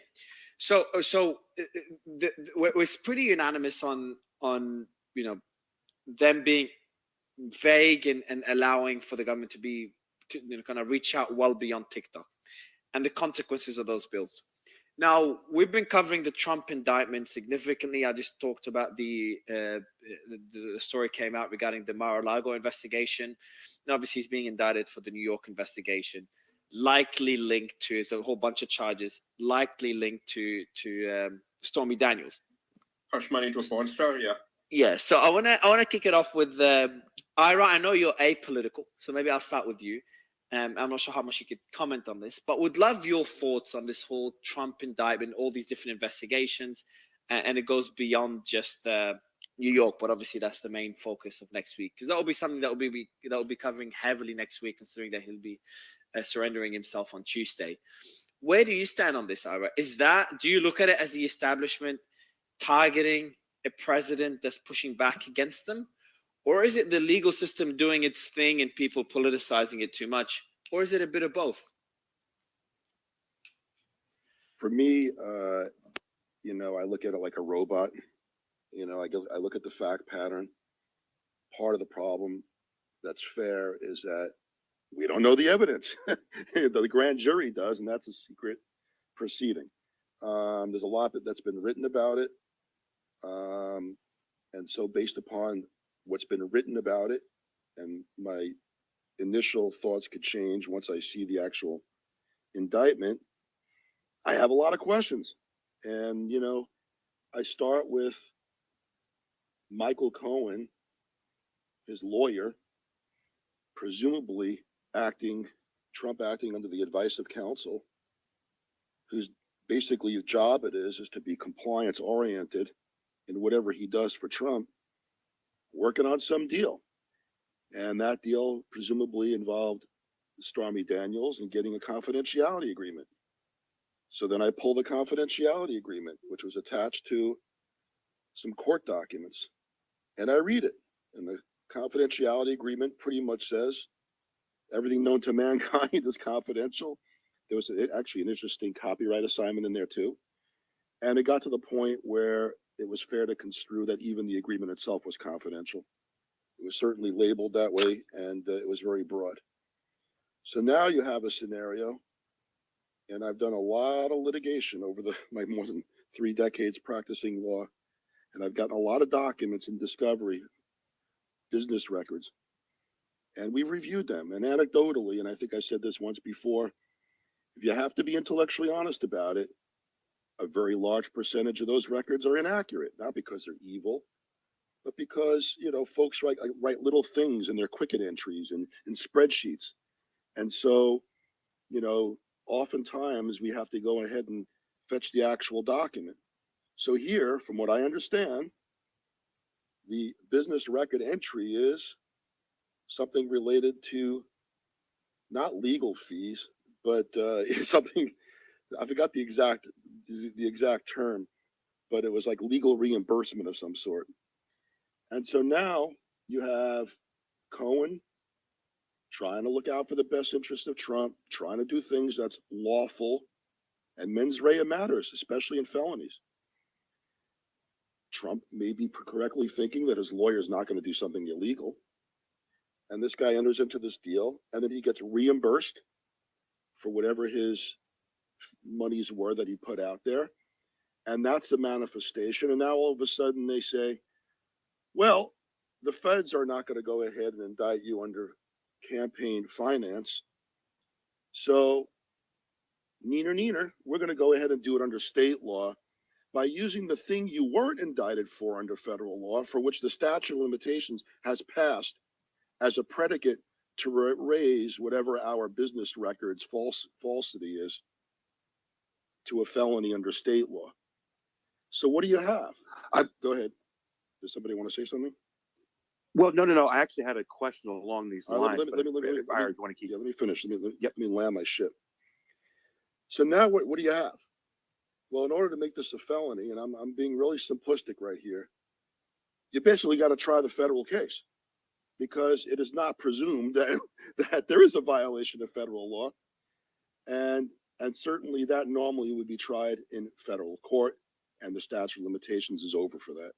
So now you're in state court trying a federal case, and then you have, well, is legal reimbursement a falsity that's sufficient enough to be a false records manifestation under state law?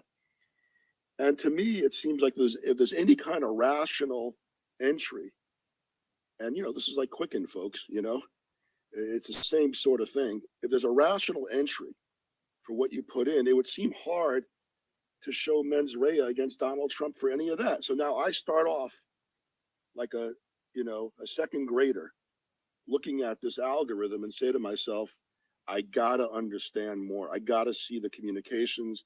I gotta understand this, because in its native state, this to me seems like a very, very weak case that certainly shouldn't have been prosecuted, but I'm open to changing my mind. Well, and just for the viewers, sorry, Trojan, I'll pass it on to you. Just for the viewers, mens rea just means the intention or knowledge of doing wrongdoing. So you intend to do it. Sorry, and before we have Trash, just literally before you spoke, Andrew Feinberg and Allsource came in at the same time, which makes it really good discussion. Andrew's been covering the Trump indictment in depth. He's been on the space a few times. And Allsource, I want to go to you first. Sorry, Trash. The reason I want to go to Allsource, and I see a few hands up, is I know we just moved to Trump, but Ron and Ira, do you remember I told you earlier yesterday, Allsource was the voice? I said Ian and Allsource. I gave the two examples. And Allsource didn't have as much concern as others regarding the bill. So Allsource, I know you're on the move, and I had to convince you to jump on. So I really appreciate it. And I know you don't disclose your identity on the spaces, but can you tell us and tell Ron and Ira, before going to Trump and start digging into the Trump indictment and the investigation, the Mar-a-Lago investigation and others, and get their thoughts on it and break it down, can you tell us why you're not concerned about the TikTok bill? Where do you stand on this? Or you're not as concerned about the TikTok bill? And then Ron, Ira, and others, I'd love you to respond to see what Allsource thinks after this back and forth. So again, I think it's the key thing is the as concern. I do acknowledge, I think people legitimately highlighted concerns about the bill and how it's written. And I can understand the concern. I just think that when you're looking and the comments, the way the bill is being written, a lot of the key words, I think when we're having this conversation, we're missing the fundamental aspect of this bill, which is kind of that critical threat for national security. And if you analyze it from the point of TikTok, right, that is really kind of the foreign influence aspect of it, or the foreign own. I think this is where the bill is geared towards. Now, from yesterday's space, again, I listen to a lot of people and I can understand the concerns, very broad. I think people want to make it more specific, make sure it does not get abused, does not get taken advantage of to kind of enhance government powers. But just as I ended yesterday, also Mario, with my comment was that there's going to be something there's going to be a bill that's going to go through Congress and it's going to be signed by the president, specifically geared towards these foreign-owned companies that are active in our quote unquote digital economy. That's going to happen. And so we can argue back and forth, but there's going to be something. And so my recommendation to the last space was, how can the tech crypto community get involved and engaged with and educate Congress to make sure that the law that they write does not severely undermine crypto, but reading the bill, the context of the policymakers, how they're writing it, and lawmakers, how they're writing it, it really geared towards me. I really believe this is about foreign influence, foreign ownership in companies. And I do believe this is about TikTok more than just crypto, because that's what everybody is talking about. I do not believe on the, oh, TikTok is kind of the shiny object to get people distracted. I think TikTok is the threat, because that is a huge, company owned by the People's Republic of China, by CCP, and a lot of people are concerned about it. Not owned by that, though. Can I answer? Can I reply to that? Yeah, go ahead, Troy. Yeah, I mean, there was. And then there right was- after Joy, sorry, just to kind of format the stage, because we got a lot of heavy hitters coming up on stage. Madison, I see you on stage as And well. I just gotta clarify. It's not owned by China. They have golden shares, but they don't technically own ByteDance. No. Yeah, but here to talk about the crypto thing, there was an executive order signed last year by Biden, right? The ensuring responsible development of digital assets. The problem is what happened after that. Various countries tried to put in a CBDC. People did not take the CBDC. This happened in Nigeria, happened in China, happened in other places where they ran to Bitcoin instead, right? So from passing this bill, they see that being able to regulate it isn't enough. They need to wipe it out, and because if it exists anywhere, they have a problem. And this new bill gives them all the abilities to actually make sure that no American or anyone else for that matter can get a hold of Bitcoin or other cryptocurrency, which would put them at a disadvantage. A lot of other countries are embracing this technology because they see the potential future of it. America would be out of the game if they simply restricted it to Americans. So that's not what they're trying to do. They're just trying to blow it up. Trash, you just glitched out your back. Sorry, Simon, you've got a question before I take the mic, and I've got Ian as well, who's on stage. Ian Crosslane, good to have you, man, and Madison. Sorry, go ahead, Simon. Yeah, I mean, the problem with all sources argument is that there are two bills. And the first bill is the Restrict Act, and the second bill is the Data Act. Now, the Data Act, all sources would be right. That is more geared towards TikTok. And so if you look at that bill, the vast majority of it is about TikTok, but the Restrict Act isn't. And so unless all sources argument is that they've made two bills to basically cover the same issue, then that's a separate argument. But it doesn't seem to be, from reading the entirety of the bill, to be the case. The Restrict Act is wide-ranging, is broad, to be able to basically do the very things that everybody's mentioned in this panel, and which is causing everybody fear, including surveillance, including spying on people, and then the... Yeah, I was going to go. So I would love to get, before going to Ron, asking you about his thoughts on the Trump indictment and whether the argument of the establishment applies there, or it's too early to tell. We've got to see the charges. But before doing that, I know Madison and Shireen had quick final thoughts on the two bills. I know, Shireen, you were with us yesterday covering it. So Madison, I'll give you the mic first time on stage, and then we'll go to Shireen right after, and then I'll have to ask those questions to Ron. First off, appreciate the space. Hopefully it's not too windy where I'm at. I'm outdoors on a patio and bring a nice cocktail. It's 75 degrees here, so don't hate me for it. But I'm going to kind of blow up this conversation a little bit. My background being in the world of cybersecurity for the past 15 years, then, I was an ethical hacker. I worked in the world of incident response. And when we talk about China being a threat, then we should have had this conversation, 15 years ago when we found APTs, aka, persistent threats within our networks and stealing American IP among all Fortune 100 companies. So when we talk about TikTok being a threat and us banning TikTok, it doesn't even what's the word I'm looking for? It doesn't even touch the surface as we're talking about data privacy or surveillance. And so I'd like to raise the level of the conversation and make it much more expansive to, what are we doing within our critical infrastructure system? What are we doing within our businesses? It's not about TikTok, it's setting a global standard of privacy and what it means to actually hack and to survey Americans as a whole. And Shireen? Shireen? Yes, I just want to say a couple of really quick things. Thank you for allowing me on the stage today. I got kicked out yesterday, but the thing, someone I can't remember who just spoke, but I really do think that people do misunderstand the differences between these particular bills. The Restrict Act is covering everything, but I will say that they use the TikTok hearing to justify what's written in that bill. And I think that that's where the disconnect is.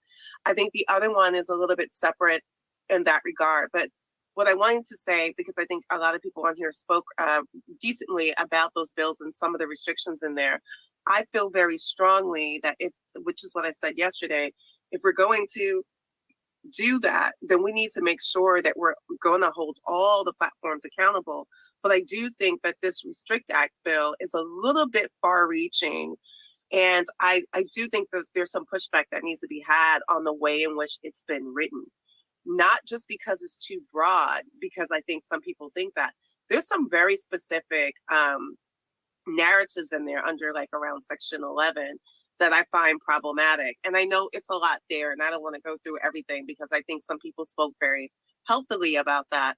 But the second thing I wanted to say, and I really feel strongly about this, I know we're looking for solutions to some of these problems, but when I hear someone say we gotta get the AI to fix this for us, it's the fact that we keep thinking that tech is going to solve our social problems, and all the AI and the tech is doing is repeating what our social issues are.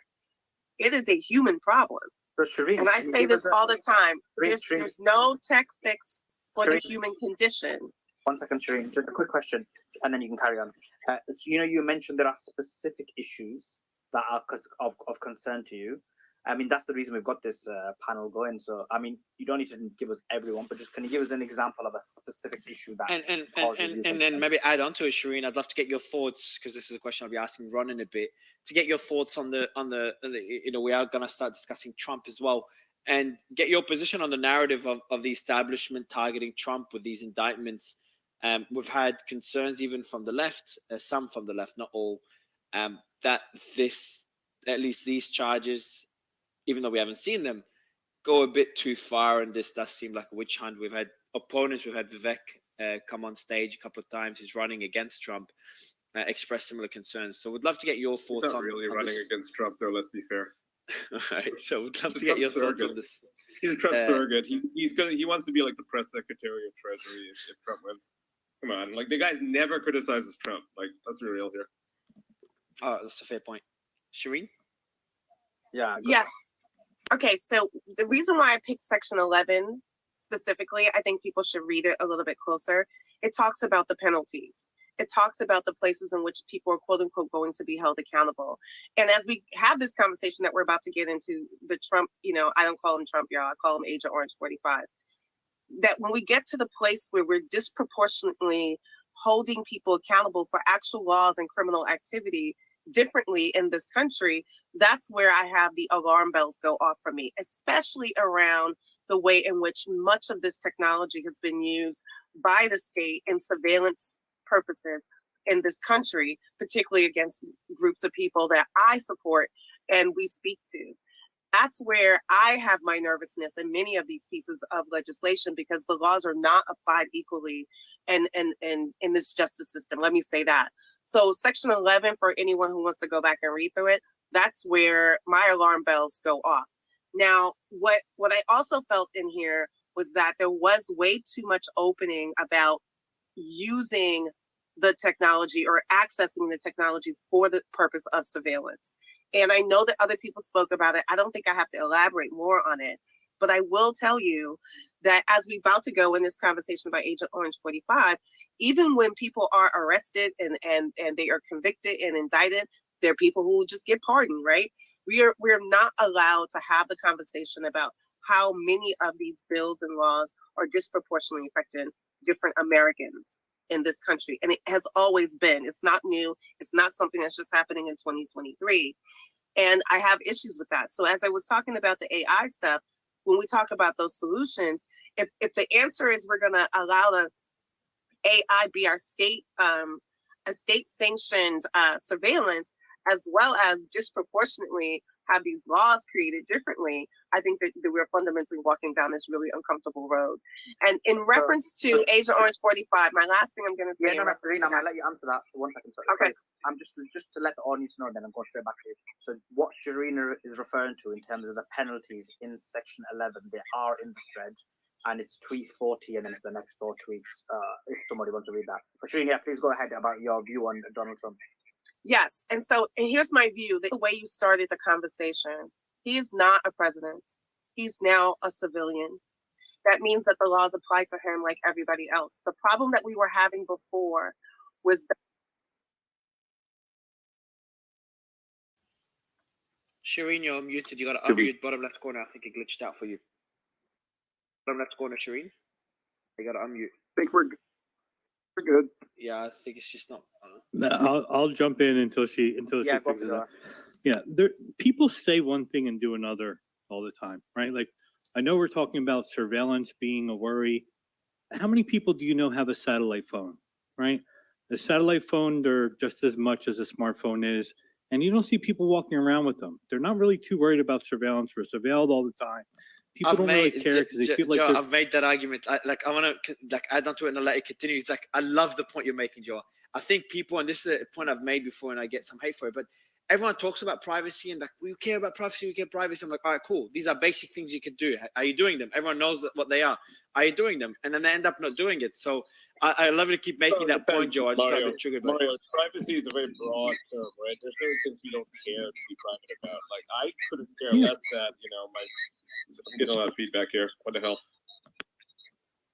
Yeah, people simply don't care. But what's important with the TikTok thing or even any social media? I can't hear Joe. I may have to drop down. Yeah, all good. Yeah, Dr. Shireen, if you could keep Shireen, if you could keep your mute, Dude, I can't hear anything. Like, it's like I'm getting a lot of. Yeah, feedback. I'm about to fix it, bro. I'm about to fix it. Shireen, if you could just keep your mic muted and then unmute when you're speaking, just because there's a lot of feedback coming in from your end. And I know you glitched out, so I'll give you the mic right after Joa. Sorry, Joe, I'll let you making that point. It's very interesting. Yeah, it's the big problem is the manipulation that can happen, right? So you can easily just put your thumb on the scale of anti-American content on TikTok, just like America would do with Instagram in Russia, right? Where you're like, hey guys, just show 10% more anti-Russian content to Russians to manipulate their behavior, and do that every day, right? That's where the danger comes in. No one's really too worried about the surveillance, or else everyone would have satellite phones, and they don't. So I know we come on here and we're like, oh, the surveillance. People don't care. It's obvious by their behavior, but they do care about being manipulated. I think that's what we need to focus on. I'd say they don't care enough, because they care, but like not enough to have the inconvenience of having more privacy. Yeah, good point. Sorry, Shireen, you were speaking earlier, and I know we wanted to go to Ron with a few questions, but you glitched out earlier. Are you there, Shireen? Let me see. No, I think she glitched out again. Yeah, so Ron, I know I asked you that question earlier, and I see Doc's hand up, so I'll give him the mic in a bit. But I've asked you that question earlier along with Ira. Is that the narrative of because there's two sides to it. We got Andrew, we got Gabe, who've been on a few spaces relating to this. We do have Ian as a special guest as well. But the on one side you've got and both sides really make sense. You know, on one side, Trump is a citizen. He's done some things. There are charges. Let's wait for the evidence. And he's going to be treated like any other citizen. Obviously, he's going to be politicized, considering some people love him, some people hate him. In New York, obviously, more people dislike him. And on the other side, you've got the narrative of this all being a plot to ensure Trump does not become our next president, a plot by the establishment. From what you've seen so far, and I know we haven't seen the evidence, we haven't seen the charges even, from what we've seen so far, does this surprise you? Do you think it could very well be the establishment? And I would love to get your stance on it, Ron. Well, I think everyone can pretty much guess my stance. I mean, first of all, I'm going to now pull the IRA card. My firm represents Donald Trump. We don't do criminal defense, but we are counsel to Donald Trump. So I'm going to speak somewhat more broadly, although it's a little bit hard here because nothing like this has ever happened before. The idea that a former president, and every former president, of course, is a private citizen after he becomes president, would be the subject of intense investigation based on his conduct as a private citizen, in what is really, for all practical purposes, an entirely private matter is unbelievable. It's unbelievable, and there's not a single politician, or for that matter, real estate investor, venture capitalist, Hollywood studio, the list goes on. There's no one in any industry, but especially the industries that Donald Trump has been involved in, which involve entertainment, casinos, real estate development, where business records are the subject of criminal investigations.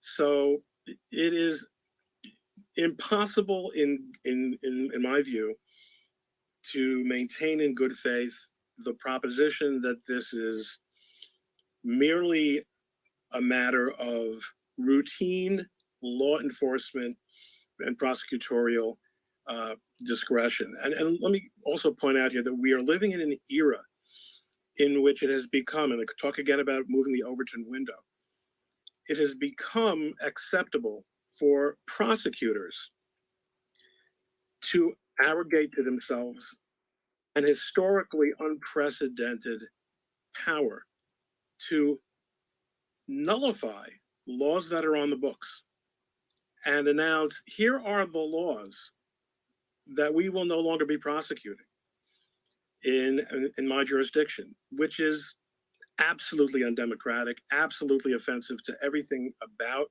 the justice system, as it was once called. And this is the flip side of prosecutorial discretion. There's a tremendous problem here with the amount of power that prosecutors have been allowed to take on for themselves with making public policy. They may be elected, but they are not legislators.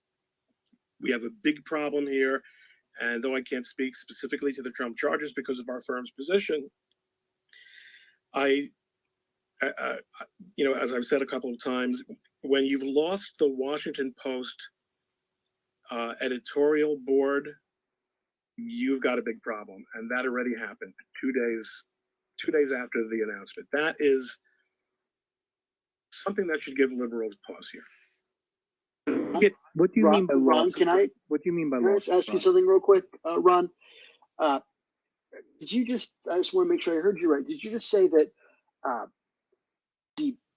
that in none of the businesses Donald Trump is in have business records ever been the subject of criminal investigations or prosecutions? Because real estate and casinos, I can think of, are those business records are often the subject of criminal investigations and prosecutions. Business records are always of great interest, but what we typically find with business records is that they are used as evidence to demonstrate the existence of meaningful crimes such as wire fraud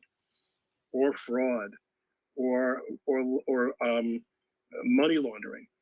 But the idea that you would use the crime, that you would premise the prosecution of a prominent person or a humble person on false entries in private business records is pretty unusual. I mean, okay, Ron, but just a follow up, because this conversation about prosecutorial discretion, like, this is where people, when they make the argument that there's a tier justice system, kind of like lose the irony, right? It's like, okay, Trump is famous and he was a former president and he's rich, so the crime that rich people commit shouldn't be as scrutinized or prosecuted. But the fact that now a prosecutor has decided in Manhattan and in New York for poor people or middle-class Americans, lower-income Americans, that during the 90s and 2000s, this whole tough on crime, you have now prosecutors in America saying, hey, maybe this doesn't work from a societal point of view and trying to build a relationship with the community. Let's change that. That's the outrage. So that's the two-tier justice system. Rich people, hey, if you falsify business record, even though it's against the law, not a big deal. Are you joking? You're rich, capitalism, whatever. You're poor and you Also, are you fucking joking right now? How dare you not send him to prison for 10 years? Like, it's ridiculous. Also, are you joking right now? I want to know if you're telling a joke. If you're playing playing a character where you're defending Alvin Bragg and his the way he prosecutes or doesn't prosecute people. I mean, just a couple of days ago, he decided to charge a man who shot and killed a man in self-defense who had shot him first. He grabbed the guy's gun and shot him with his own gun, and Alvin decided to charge him. Now, after some outrage, he dropped the charges. I mean, is this the guy really you're defending him? Is this what we're talking about? Let me answer the question. But Ian, let me answer the question. I mean, I agree with you, but the bottom line, you know what? If this prosecution had been, if this new "let's get the rich" for screwing up their Quicken entries, sweep had begun with a Democratic donor, which is almost everyone in the real estate business in New York, who wasn't a former president in the opposition party, you'd have a really compelling argument. But the fact that they decided to use Donald Trump as the, and by the way, is there a raft of additional business record, felony indictments coming out behind this one? I don't think so. That's on the one side. And on the other side, have you been in New York lately? Do you have any idea what's going on in New York, how unlivable it has become? Yeah, Ron, I actually have family members that live there, and I visit there regularly. Like, my immediate family lives in New York. And, like, this idea that New York is a crime-infested people, like, I went there for Thanksgiving. I have family there. Like, it's not this. This is like we've had this conversation in the past about like how crime in urban areas is somehow an outlier. First of all, the increase in crime in America, although it has gone up in the last couple of years post-COVID, it is nowhere near, not even remotely close to the historic levels of the 80s and 90s. Like, yes, there was an increase. By the way, that increase that's really ridiculous. That's ridiculous. Yes, that's ridiculous. Stop. You're really going to say that it's higher than the 80s? They just arrested a clerk for self-defense when he took the gun that the assailant who came in the store to rob him, when he took the gun away and shot the guy, they're charging him with attempted murder. You're ridiculous. You cannot compare. You can point, Doc. I'm not going to argue about a specific. Sorry, guys. Go ahead, all source. I can't hear anything when you guys are all talking over each other. So this is the problem. It's like, let's hone in on specific cases rather than what I'm getting at the general theme, right? Like, your mind's on up at general theme. I'm talking about specific evidence. Doc. And it's not the only case. It's not anecdotal. It's Doc. everywhere. Listen, what happened everywhere in America, crime has gone up. How do you think Rudy Giuliani became mayor of New York? Soros DAs. It is worse in the cities than Soros DAs. I live in one. Los Angeles is turning into just that's an anti-Semitic trope. But can we talk about Harlem and talk about New York, because I was around in the 80s. It's not an anti-Semitic. Oh, yes, trope. it is. Can I finish? Can I finish? Let me just say, I think the gentleman is trying to speak to this, because we know now that stop and frisk did not work, right? 9 out of 10 Black and brown people were stopped and frisked, and they were all innocent. They were innocent. It was wonderful. No, it wasn't. They were innocent. 9 out of 10 people were stopped. Okay, so they were. Shireen, I'll let you finish your point. Okay, thank you very much. I appreciate it. This is what I mean. And the gentleman was right. And I'm sorry I dropped down, because literally what I was saying in the middle of that was like, you're telling us we should have a tiered justice system based on what Ron said and then what the follow-up was, right? And I also want to make sure that we are being very honest about the believe tropes America is racist, Shireen? I'm being very clear about the tropes that we're using in these narratives. Go look at the most important part is that guys, Shireen, I'll let you finish your point, please, guys, and then Ian and Doctor, I'll let you respond, because I know it's getting a bit heated. Go ahead, Shireen. I'd like to give it to Ron, actually. I think. Thank you. So Shireen, I'll let you finish up, and we'll love Ron to jump absolutely. Right. Go ahead, and the gentleman, the gentleman is correct when we are saying that the laws should be applied differently because it's a white collar crime versus any other crime. It's the same problem we had during the 80s because certain crime was treated, i.e. drug crimes, were treated drastically different than others depending on the quote unquote drug, right? But now we are in fentanyl and opioid, and now we want to change the rules again. When we start changing the legal rules around things like that, and drugs are not equal, then we're not having the same conversation. It's a perfect example. And what I'm also trying to speak to, like I said about the stop and frisk in New York, because I lived through that. I was around when that ad was placed to get the 5 Black and brown boys convicted for something they did not do, and for 30 years terrorizing my community based on a lie, right? We live in a completely different environment, even though we live in sometimes the same city. And so when I said before, when it was proven that 9 out of 10 stop and frisk encounters with the police, those people were 9 out of 10, they were innocent. So if you were trying to stop crime, but all these people are innocent and being harassed, overly policed, then we're living in a completely different state of security.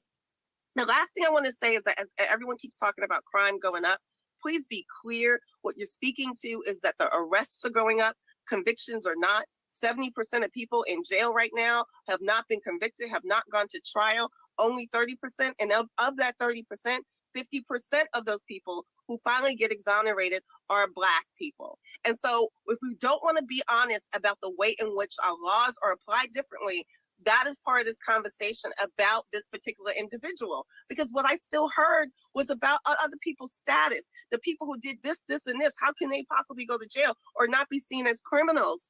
I think that's fascinating. They're crimes. There's several people, not one or two people. And there are almost 20 people around this gentleman that was indicted and convicted. First of all, Shireen, I mean, Shireen, you made some interesting points, and I would do one to give Doc a chance to come back on that and see what your thoughts are in terms of the variation in terms of the way certain crimes are dealt with in New York. Doc? Yes. Now, I don't want to get down this road. I want to respond to Ira, who came in earlier, and I want to make a point and emphasize what Ron was saying, and to give the mic back to him. I don't want to go around with clown Shireen. You can look at her wall. You can see that she's a Black spaces only advocate. Everything is viewed through a prism. So that's a personal attack, right? Yeah, I didn't do any such thing that he's doing right now, right? Yeah, Shireen, I was just literally about to stop him. So Doc, that's personal. You can disagree with an individual. There's many people on the panel who come from different backgrounds, different ideas, different thoughts. No, I think it's fine. I mean, she accused him of anti-Semitism. What you do is argue the point. Doc drank the Kool-Aid a long time ago. No, but Ian, you argue the point. It's like when people, make an argument. He's adding context as to why he doesn't want to have an argument with her. I think it's fair for him to do so. No, it's not, because it's just like when people try and minimize your argument and say you're not from the United States. I think that those things don't matter. It's about the argument. So you can refute her argument, and I don't think that's hard to do, but you don't basically attack the person. Go for it, Doc. Okay. Then I will ask respectfully, she not be allowed to characterize our ex-president and future president as orange. She's referring to his skin color. It's derogatory, and it's an erasure. I'm referring to the paint that he puts on his face. Hey guys, mind if I ask Ron a question to kind of get this conversation moving back a little bit? Let me hold on a second, please, Trash. Let me just give him the mic to play something quietly for a while. I'm upset because I'm upset for the reasons I think other people are upset. You can see my DMs anyway. So 2 things. The problem with the Restrict Act, generally speaking, as Ira pointed out, is its broad ambiguity. The other part that's really problematic, and it's representative of most bills that are coming through Congress the last 10 years, is it does not delineate the exact powers, limits, duties, and responsibilities that are given to the agency, in this case, the Commerce Secretary. It's left to the Commerce Department to write 80 to 90% of the bill. And then it places the Commerce Secretary as the sole judge as to whether or not someone can challenge the bill. That's point number 1. Point number 2 is someone was asking earlier, what specific parts of Title 11 or what certain parts of the Restrict Bill are problematic specifically? For me, that is the attack on VPNs. For people who don't know, VPNs are virtual private networks. And this bill, as I understand it, and as it's written now, not as it will be written further by the Commerce Secretary as they actually drill down on exactly how they want to monitor and police our communications, is that they can declare any VPN null and void, and they can get right through it or eliminate it. Everybody uses VPNs. Banks use VPNs. Crypto traders use VPNs. I use a VPN. My business uses a VPN. I can't do without it. And I do not want the government with the power to decide whether or not the way that I use that is appropriate. It's a violation of the Fourth Bill of Rights, legal search and seizure. This thing is a disaster, and that anyone is considering it, whether it's foreign influence or corporate influence, I don't care. But this is not in the best interest of our country. And if it passes, I agree. We're not going to have only international problems. We're going to have national problems. There are so many people geared up to fight right now that I fight in these spaces. And my follower count has doubled in 2 weeks. People are listening to this message. And I'm trying to tell them, calm down. Don't go to the protest. Don't fight. Work through the process. Talk to your legislators. Get involved in local politics. But man, if they do this, there are people going to come unglued. I'm telling you. Yeah, no, I appreciate you, Doc. Yeah, so I kind of want to bring this back a little bit. Shereen was talking about people talking about two-tier justice systems and, you know, unequal enforcement. And, you know, one of the things that I am concerned about, and I want to get Ron's thoughts on this because he seems to be pretty close to the matter. A couple of days ago, Jonathan Turley came out. If you guys don't know, he's a professor of law at George Washington.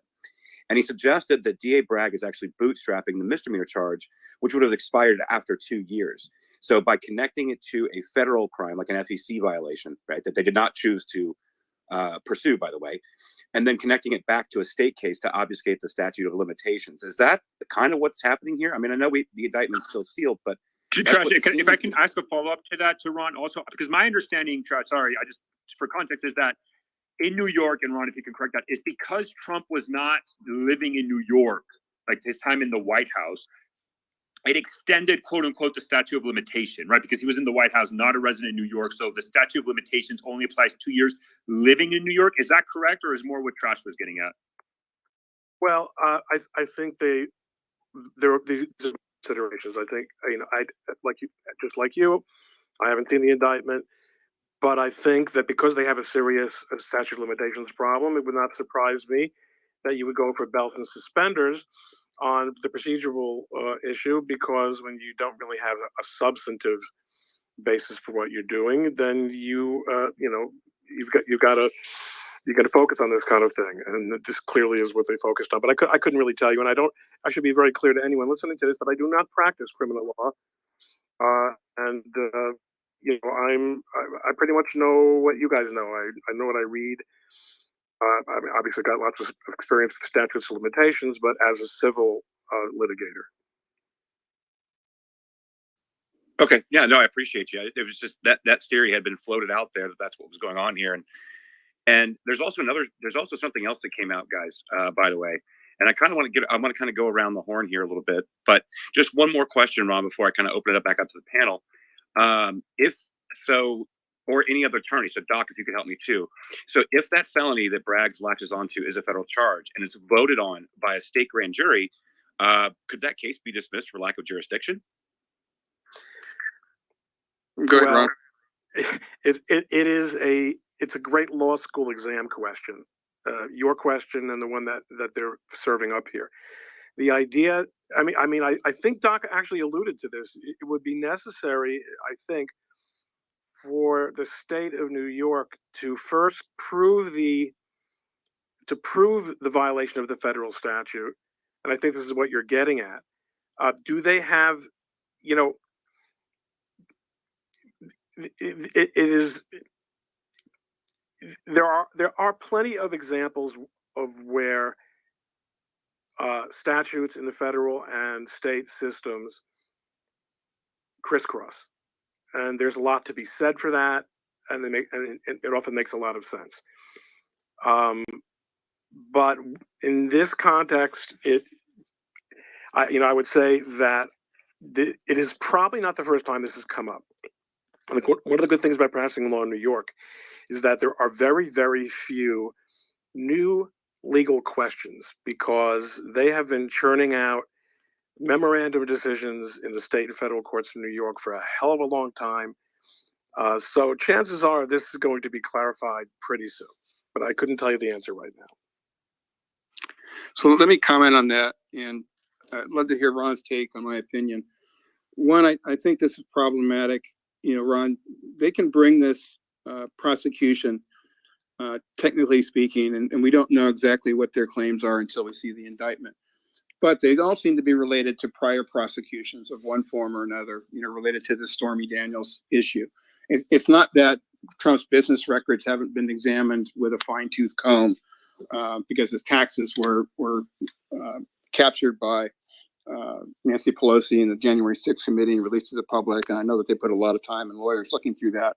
It really didn't find anything to prosecute him federally. And that's why they had to go raid his house in Mar-a-Lago. They're looking for something to lynch this guy, slam him up. And by the way, even if they convict him and put him in jail, he can still be president. So this is an attack on his campaign, first and foremost, more than it is, in my opinion, an attack on Trump the person. It's also an attack on our justice system.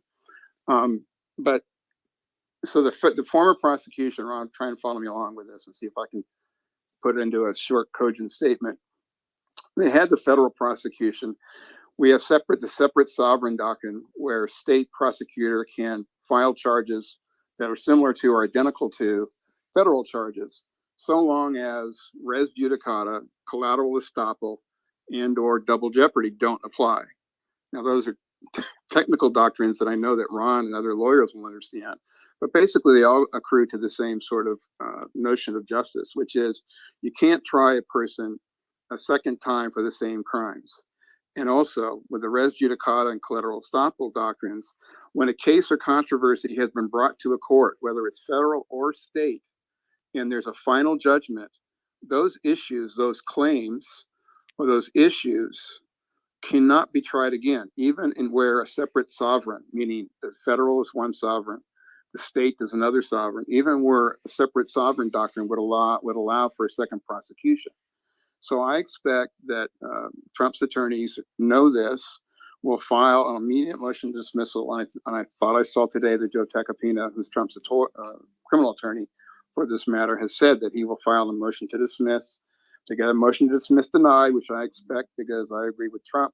A judge who's already sat on issues relating to Trump and his businesses, who decided against Trump already, should have recused himself. He never should have taken the assignment from the judicial clerk's office. That being said, if the motion to dismiss is denied, it'll go up with a writ of mandamus up to the appellate court. If that's denied, because of the federal aspects here, I expect Trump to move this into federal court and start moving up to the Supreme Court. And as long as this happens and this prosecution continues, Trump is going to keep earning money contributions. Thanks. Hey, That's Doc. it. Yeah, So is a judge never supposed to see another criminal again in front of them ever again when they're processed? If someone commits a crime, the judge makes a decision, person goes to jail, maybe not, and then comes back again into the court, that judge is somehow never supposed to see that person You should go again. to law school because you really have no clue Like what you're I just talking really about. think it's fascinating what you just said. No, you don't think No, it's I just fascinating. think it's fascinating. That's response. You don't.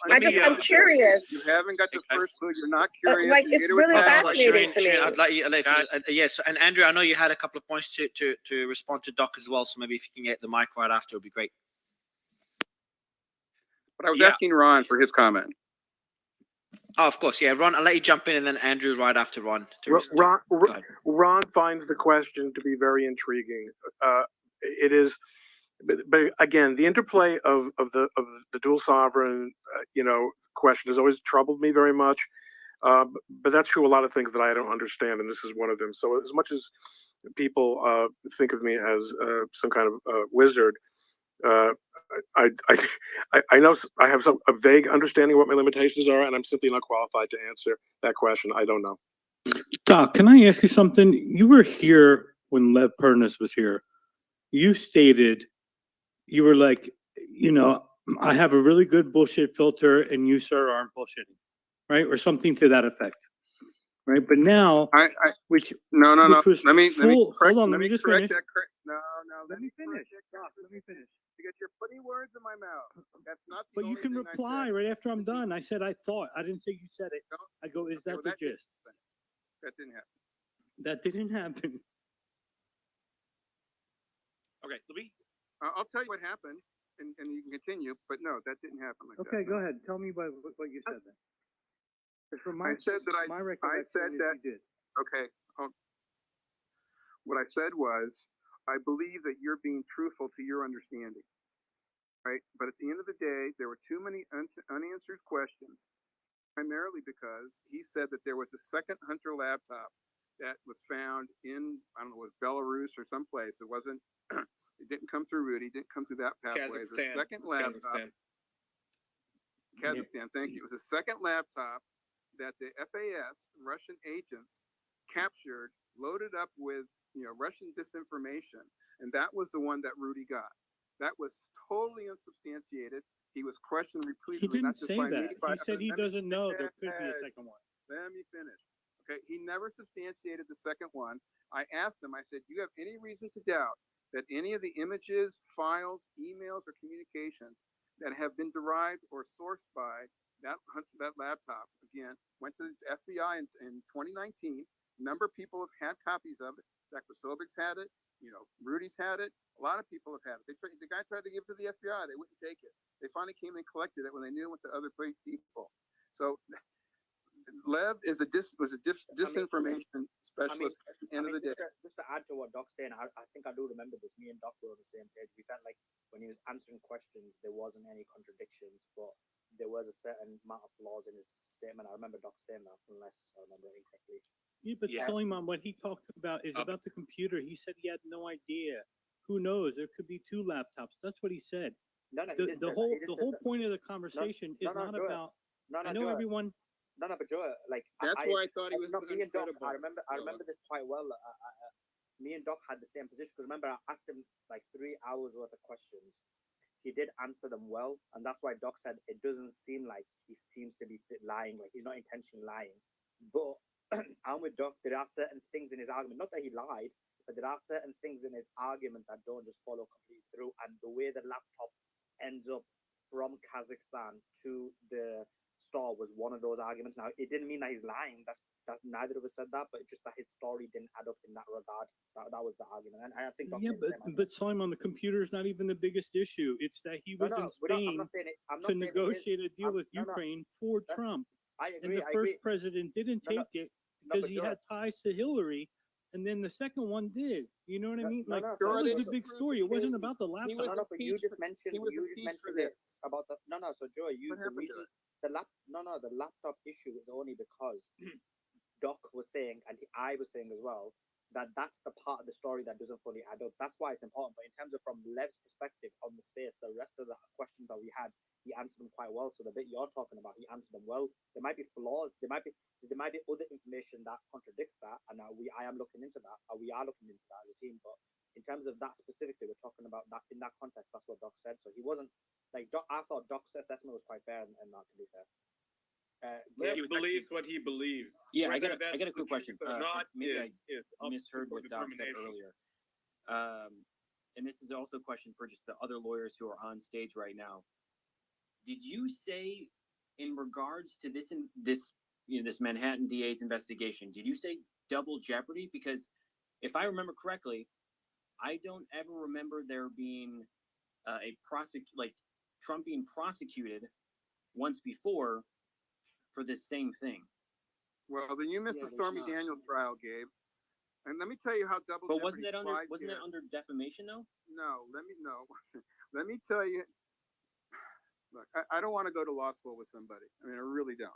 Okay, Gabe, I'm not the person to ask your questions, and I'm not going to respond to questions that elementary at this level. Here, I'll just say this: if you can direct me to where he was prosecuted once before or tried, then I will look it up.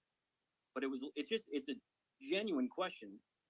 Okay, so let me answer you. Let me address it the way that I addressed it to Tara in the room at the time, and then follow it up with Tara. And if she wants, I'll post a string up here exactly how double jeopardy applies, because that was a specific argument.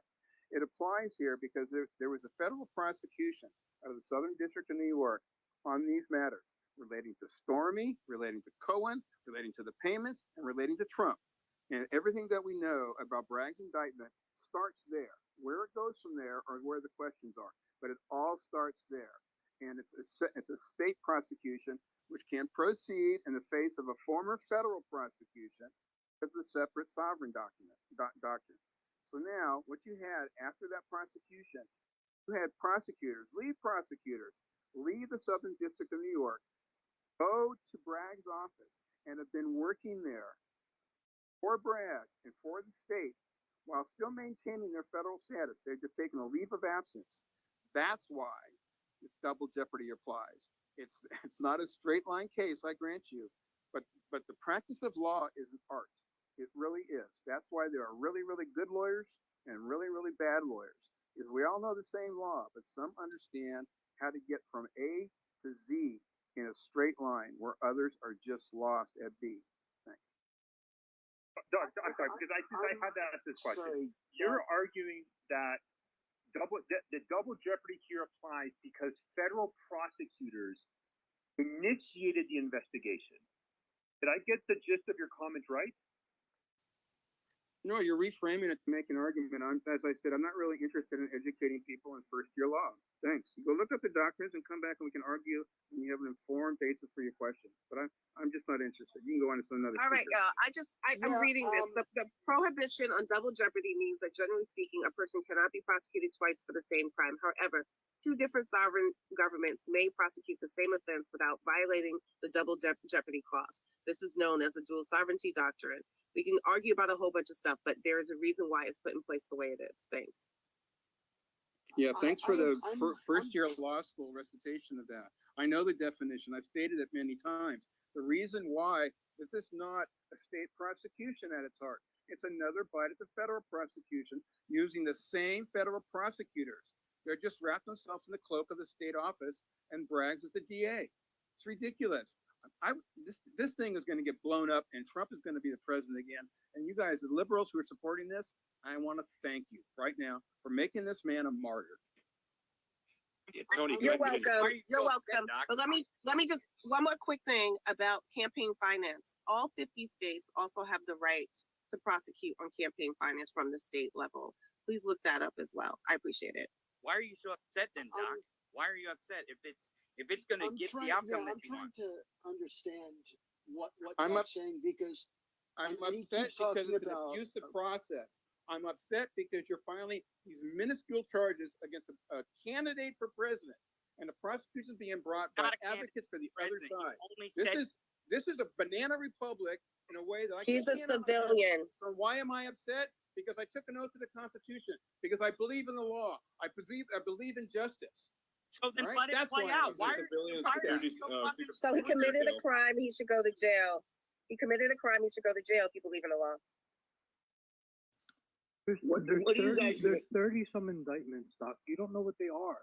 What are you guys going to say? The way you're reacting shows. What I know is that they're allegations. What I know is that they're allegations. That's it. Shireen just said what she's thinking and you're thinking. The accusations, the indictment, are just a means to an end. You don't care what the truth is behind it. You absolutely don't. And the I proof is, if he commits a crime, he should go to jail like everybody else, like every other civilian and every other American. I'm making a statement that should match every person in this country, because clearly no one's above the law. But you're telling me that some people are. What are you guys going to say when some podunk prosecutor from Tampa ropes up Joe Biden the moment he leaves office? Are you going to say, no? Because if he commits a crime, he should go to jail. That's what you're going to say. That's what you're going to say. If they Nothing. If he commits a crime, he should go to jail because nobody's above the law. You're going to say it's really simple. All right, guys. One at a time. Loud yelling. I know it's making the audio go short. Go ahead, Mike. Finish your point, and then you can get back to Shireen. It's pretty unlistenable, man. Like, I mean, there's too many people talking, and it's just loud yelling. No one's really saying anything. Mike, you're on. They're like, he's going to jail. No, he's not going to jail. He's going to jail. It's like, all right, like this has devolved into a non-conversation. This is just people yelling at each other with no real points, right? I mean, we get it. Some of you guys want him in jail. Some of you don't want him in jail. Like, what are you talking about? Like, what is the conversation here? I think for the audience, this is not very helpful. You can listen to this on on television. You know, you can listen to The View if you want. You can listen to Fox News, and you can yell at each other about how he's going to jail, he's not going to jail. It doesn't really help anything. Okay, let's not have this And conversation. they're So- better looking and have makeup on. Yeah, it's true. Yeah. And have fancy Here sets. they come into a shitty microphone on their telephone, on your telephone. So it's not fun to listen to. Anyway, so It's awful. 1 second. All right, so All right. Okay, guys.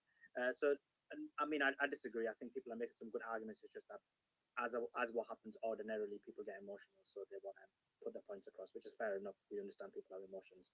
Mike, if you want to make your statement, and I'm sure you can. Yeah, sure. So, you know, one of the constant refrains here is rule of law, rule of law. If somebody does something illegal, they should be put in jail. No one's above the law. You know, this sort of like Moat and Bailey trick, like referring to the general principle here, when everyone knows the general principle is not what's at issue. What's at issue is the specific instance. You've got a situation where, look, you could say that, you know, there's that saying 3 felonies a day. You know, everybody commits like, you know, 3 crimes a day in some manner. There is no doubt that almost every member of the Biden family, if you wanted to squint and look at it, or the Clintons, or anyone, frankly, who's had any involvement in campaign finance or had a tax issue, could be roped up through the use of some rule of law predicate.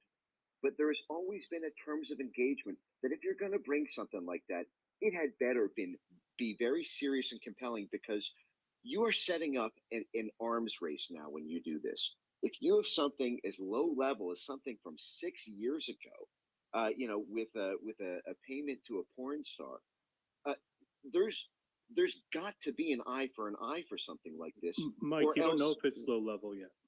Well, You the don't other know thing yet. the other thing to remember is, or that just came out today, is that documentation was given into the Manhattan DA's office about hush money payment to a second woman that Trump had an affair with. So this seems to I be. can't wait. I can't wait to Right, and hear then your what I'm arguments saying when is- this happens the other way. I can't wait. That's I hope fine. it does, If and I've someone been breaks the calling for law, it since if the someone breaks the law, beginning. they should. You hope it does. Just let Gabe finish his point. Go for it, Gabe. Yeah, what I'm saying is, you know, we've had these conversations over the last couple of weeks, you know, from the original point at which Trump said he was going to be indicted on Tuesday, and everyone says, you know, oh, it's a nothing burger, it's not this, it's not that. Like, you know, I think for anyone here, we should wait regardless if he's completely innocent or if there actual is merit to the charges. But we're finding out today through Cohen's lawyer, and he's stated that documentation has been given to the Manhattan DA's office about a second hush money payment, or rather, hush money payment was made to a second woman who claims to have had an affair with Donald Trump. So it looks like there is more than just Stormy Daniels in this investigation. It looks like there were other people involved, which would broaden the scope outside of just a porn star payment. So I think that, you know, whether it's 30 some odd counts or what have you, there's more to the story that we don't know. And Is we're that the finding best out. you got, though? The best you got is there's a second woman. That's what you're No, going to Mike, I think overturn. the That's what issue you're going is to we overturn have to 2.5 centuries, 2.5 Mike, centuries Mike, of the terms reason of I bring it up, engagement about Mike, the political reason I leaders. bring it You're going up to is because overturn that you with said a second woman. Mike, you said it was this Stormy Daniels porn star payment. What I'm trying to bring up right now is that It's there's a second more. woman. This is Yes, incredible. but That's the best you at got. least. That's the best. You know, you've got the president's son smoking crack rocks off the breasts of prostitutes while measuring it to pay for the sex in crack. You don't think, and the best you got is a second woman? One paid a porn Look, if star. you You're break the making an law- argument of someone who paid hookers. He paid a porn star. What's the difference, Mike? Why don't they just both go to trial? I'll tell you a few. One is, And one hookers wasn't are illegal. president. A And second one is wasn't crack president. is definitely illegal. What's definitely illegal? Crack cocaine Yeah, was it in the United States? Do you know? was in the United States.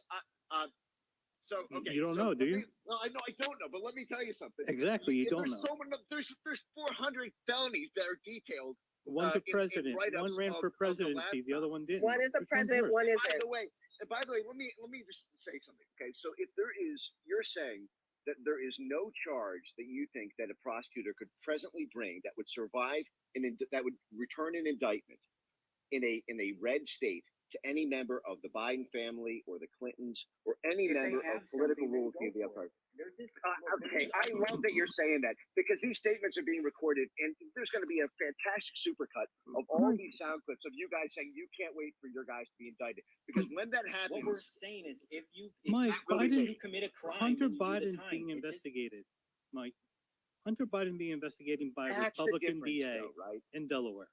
That's right? the difference. And he wasn't though, right? even the president. There So are what's the difference? investigations because Okay, but- you know because for 2.5 centuries there have been investigations, and then always right before that line is crossed, the sensitivities of the situation result in cooler heads prevailing for some sort of pressure shy of an actual indictment. Now you've crossed that line, and what you've done now is you have now. I mean, think about the ramifications. I think of it from the diplomat's perspective. What are people at the State Department going to tell other countries when they have sham charges, or let's just be charitable, they have very borderline charges, things from 6-7 years ago involving things that are totally non-political, that are used as a predicate to jail a popular former president. Now, this has Mike, been that done, by happens the way, all the over- time around the world, Yes, it and they're does, not and sham. It does, and it's not sham. No. destabilizing. It's Israel. completely destabilizing. Israel. No, let's go. And through the look list. at Let's go through Israel. the list. And look, and No, you know what happened to Israel? Israel had to have 4 elections last year. No. 4 elections. And who don't mind? Because their system Right, is in okay. total disarray after the indictment. No, that's a democracy. But Congratulations. this That's a great idea, banana republic. no, this idea, you can go down the historical list and countries, and they're not sham, legitimate, like Fujimori in Peru. Like, dude, the guy was like, dude, Oh, there's that's a so great many example. examples. That's a And who great don't mind? example. Yeah, No, Peru. right, but it doesn't. Okay, The but this model idea- democracy, Peru. No, Banana Republic. I mean, they Banana no, Republic. they're not. Okay, Doesn't have no, to. What, but Evita guys, Peron. Good. This Yeah, is good this one. is a standard yeah. practice around yeah. the world where former leaders, if they commit a crime, Yeah, Banana Republic. Banana Republic. I Absolutely. can name Indonesia. I can name Philippines. They're all banana republics. They're not real democracies. When you're doing, I mean, you're right. Okay, you're gonna really say. Okay, well, president. first of My all, I God. don't think you guys really want to make the argument on this space that Fujimori did not deserve to get tried. Really look him up to before you make that argument for what he did in Peru. But I give you But one in the besides United the point, States. like the issue is, first of all, and Gabe brought up a good point about a second, porn star, whatever the hell it is. We don't know. A lot of it looks like it's been the second. The issue that Trump, this isn't the beginning or the end of his of the investigations going on. Today, the Washington Post looked into classified materials of obstruction of justice, where they have messages proving that Trump went through classified information while he was And getting a guess what? subpoena to turn You it in. discredited yourself with that because you started with the porn star. Okay? So No. from this point forward, because that's enough for you to get the indictment. So everything I know. else you I build know. on top of it, Mike, this I is made like it fruit of a abundantly poison clear. tree. I made it What you've done abundantly is- clear in the space with Mario. That is, I don't like. If we're gonna go through a porn star charge only, that is a huge stretch. And I would agree with you. You If it started comes with out, it. This has been But- there have been years of investigations, and the very first thing that survives an indictment. I mean, look, you lead with your strength on these things. And by the way, if something was so compelling that after months of years of investigation, you still have nothing except a porn star charge, and that's the you very don't know first thing. that. Listen, Wait you until have to it gets understand. Listen, unsealed. this country was not like born yesterday. We've had 2.5 The fact that centuries you of keep precedent here, calling it a and that porn you're star thing breaking- when it was actually about campaign finance. It's a campaign finance law. Yeah, but Please it was call it what it is. It's a misdemeanor bumped up to a felony, something that would be typically And, done. and if it's a at all, with misdemeanor, fine. But can you we know have what? a conversation wasn't. about the It misdemeanors wasn't then? done. Because it's a misdemeanor. It's still a violation. It's a misdemeanor. All You're right. It's not a And porn why star law. wasn't it? It was so- a campaign why finance So why? violation. So why? But here's the thing: let me get campaign into finance violations happen all the. I'm sorry, I'll defer to. this one. No, you're good, Mike, let me Go just ahead. state something. And mine's really quick. It's just I feel like Hunter Biden got investigated. You didn't see Democrats get in an uproar, and the Republicans are, but Trump. I wouldn't even say Republicans. It's people who really believe in Trump, and I feel like they're so emotional about it because they're worried he's going to get charged, not because they think he's innocent. And that's just what comes across to me, right? Like Democrats know, yeah, Hunter Biden was doing crack and he was doing hookers. he should be investigated and he should be tried. And if he's innocent, let him go. And if he's guilty, put him in jail, right? But that's not the way you guys feel about Trump, and that's what I find so No, weird. that's not true at all. That's so not true. Let me get on that. They never crossed the line with Hunter, by the way. Guys. Right. So number one, I won't say that the Democrats didn't freak out, but I will say that quote 50 former intelligence analysts and former chiefs came out saying it's Russian disinformation. You had all social media completely suppressing it, and any kind of exchange of the information, the Hunter Biden story is what I'm referring to. You had entire companies coming out, media companies, all saying that this is Russian disinformation. It's not real. People being banned, suppressed, completely dropped down. So yeah, us arguing on the space that seems to be kind of like a weaponized, trumped up charge, for lack of a better term, against the future candidate, a future presidential candidate. Yeah, it does take me for pause. And when I see all this coordinated effort to obfuscate and quiet, and no one wants to talk about Hunter Biden, it's taken how long now? What is it, 2023? They're just now talking about it in the media in the last 4 months. Like, come on. Like, I think it's a stretch to say that Democrats didn't freak out. The entire establishment stopped that information from getting out at all, and then basically put a conspiracy theorist and Russian agent tag on anybody that did bring it up, right? Josh, do me a favor, like, because this is like this idea of the Hunter, like, it was actually, I believe it was either the CNN or New York Times was the one that had the exclusive when the investigation against Hunter Biden. Like I understand the computer, I got it. People want to complain about how computer operated, like, got it. You want to bitch about because of the New York Post article, fine, understood. Like, whatever, right? Fine. People messed up. Lesson learned. People freaked out because after 2016 there was a huge overreaction on the other side. Legitimate criticism. But this idea that there was no conspiracy to shut us all up. There was no conspiracy to censor disinformation and then call it Russian collusion without any sort of actual evidence, and have 15 intelligence officials come out and say, "Oh, guys, this got all the hallmarks of Russian collusion and Russian disinformation." Okay, we need to ban all okay, these people. like, okay, now, okay, so like this is my point. It's like it's constantly all right. So we're going to go back to the Hunter Biden, which happened years ago, but then the same argument is being made about Trump. Like, well, we can't go that back because it was years ago. Like, guys, like the investigation. We're all saying with the Hunter Biden there's thing, you an have this big investigation going on right now. You have potentially the U.S. president, son of the U.S. president, selling information, selling influence to foreign countries, whether it's China or Ukraine. And here with Trump, it's like, oh, he might have paid $30,000 to a porn star to shut her up. Wow. Like, Ian, if you have that proof, there's a Republican federal prosecutor with the Department of Justice appointed by Trump. He was appointed by Trump. That was led to the investigation. He was only two prosecutors that Joe Biden, when he came into the administration, kept. If he understood that they were investigating Hunter Biden, they kept him there to investigate, right? So you want to blast the media for the suppression? Have at it. I agree with you. It was fucked up. They shouldn't have done it. Understood. Yeah, blasting the media. But let's I'm not not blasting equate. Biden. I didn't say anything about Biden. But what I'm saying is there's an investigation going on right now against Hunter Biden. The last definitive proof we got was in 2022, which appeared from the reporting. I remember reading it on CNN that it looked likely that he was going to get indicted, and yet we haven't seen it. So I guess time will tell and see what happens. But it's a Republican prosecutor investigating the son of the president of the United States that was kept under the Biden administration because of what's going on. There's an investigation going on against him, and if he's indicted, he'll get indicted and appear in court. That's what we're arguing. The Trump issue with everybody goes back to the Stormy Daniels. We just don't know what the indictments really are. We have no idea. Ever since this broke, when Trump said, "I'm going to be indicted on a Tuesday 2 weeks ago," more and more information came out. It is clearly greater than just the payments. Maybe I'm wrong, but it looks like there's 34 indictments. We have to wait to see. And by the way, there's more investigation against President Trump, one led by Georgia and then others led by the federal government.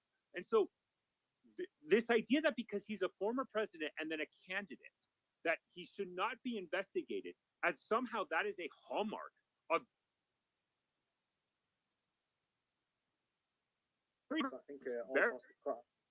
have indicted presidents, former presidents, because of crimes they committed. This is not Banana Republic. This is actually war. Peru, right? Peru, right? Yeah, That's I mean, the example. okay, Mike, do me a favor. Google Fujimori and tell me if he should not have been indicted. Also, Google Funky Modi. Yeah, that's how you overturn 2.5 centuries of Hey, Mike, of I'm guessing you believe that. I'll let you come back because also I've talked to I love the Moat and Bailey between saying, you guys have a problem with someone being investigated. Why are you using the word investigated? We're at indictment now. This saying, you guys shouldn't have a problem with someone can't be investigated. Someone can't be. You could say that a year ago, 2 years ago, 3 years ago, 4 years ago. Guess what? You crossed the line now. You got to update your talking points. Say indict, but you don't want to say, oh, what? You have a problem with someone being indicted?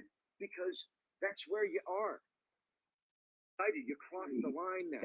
And why is that crossing the line if there's evidence? Well, I can tell you. I mean, why. if there's evidence that should be tried, it should be tried. You're going to see. Hold on, let me You're going to finish. see how fast. I'm directing it towards you. I'm directing it towards you. When we talk about politicizing, we're politicizing the justice system. Wasn't the entire government politicized when Trump asked Ukraine to investigate Joe Biden? Wasn't that politicizing the entire New York government? Attorney General ran on indicting Trump pre-investigation. You had an Attorney General of the state of New York, which, by the way, last time I checked, is where New York City is. She ran on indicting Trump. Yeah, and I believe that's cause for Telling me dismissal. about a politicized, and you're telling me I believe that's okay, cause guess for what? dismissal. That's the New York State Attorney General's office. This Yeah. is happening in the city of Manhattan. You think we don't notice that?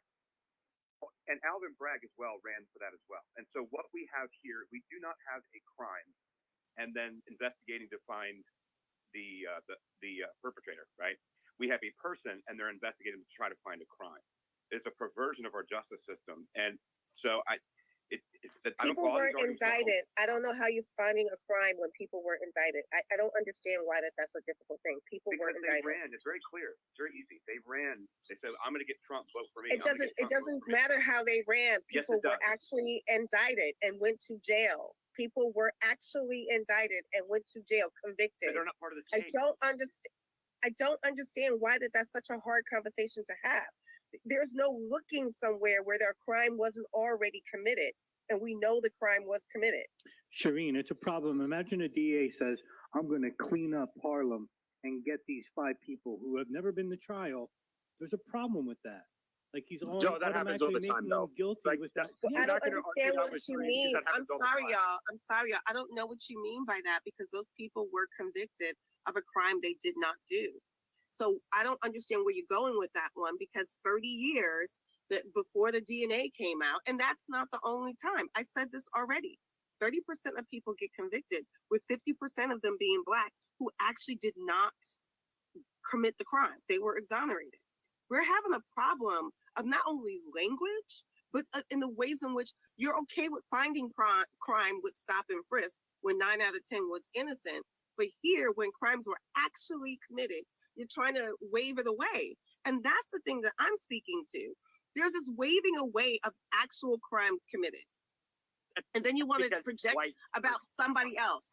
Like you can talk about Biden all you want to in the context of his son, but Biden is not the one who's committed any criminal charges at this point, right?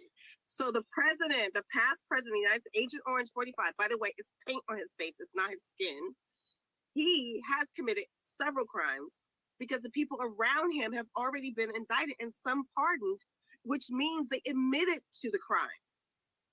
And that is the case of what we're speaking to right now. The rest of this fodder is dancing around the actual crime. There's no reason that Bragg would bring something if he doesn't have content that basically says there's evidence enough here to bring an indictment. The fact that you're pretending like that's not happening is also the most wildest thing. Oh, it's just, he just ran on something. He's looking for a crime. The crime, there's people who already, what's his name in there? Individual one. Shireen, everything you're saying just is think correct it's except for the part mind-boggling. that he committed a can crime. indict a We sandwich. don't know. He wasn't tried. You can't run as if someone's already a criminal without being tried. You do not want DAs running the United States that way. That's what I'm arguing. But Joe, that happens. Like this is the then every election where it's related to a DA or a sheriff needs to be extremely scrutinized because maybe they don't run against a specific person, like a named individual, but they will always brag about, oh, I'm going to prosecute these types of crime a lot more severely. I'm going to prosecute this. I'm going to go after this. Yeah, but everyone else was Vance was the DA Like, before this Alvin is the Bragg. issue when you politicize this is a framework when you have elections, right? When you have elections for DAs and sheriffs, which it's two ways. One, it provides accountability to the people, right? They're beholden more to the people because they've been elected. But two, they're going to have a political aspect of their job, right? And so I can understand the criticism against the Manhattan DA and the Manhattan Attorney General because how they ran it. But if you look throughout every single election where members of the judiciary branch in the states or law enforcement officials like sheriffs get elected, this is a standard practice in American politics at the local and state level. And so to just single out one when this is pervasive, I think that's a little bit disingenuous when then you have to criticize the entire system of elections for attorney generals and local law enforcement. So I'm gonna have to go drink. Hang on, I guys. have to go drink a I would bottle of just say one whiskey more after thing. doing this. Guys, But I really need to get in here also, for a minute. you're gonna make me defend Rudy Giuliani, which I seriously am gonna have to down a bottle of whiskey after this. But Giuliani didn't run on getting Gotti. He ran on cleaning New York and going after the mob. And there's a huge difference there. It doesn't imply that someone's guilty without being guilty. That's the one part I do have a problem with. And this was the last time I'll defend Giuliani. Guys, I need to get in here. The Real fact quick. that you're even Guys. wait, hold on a second. Hold on one quick second.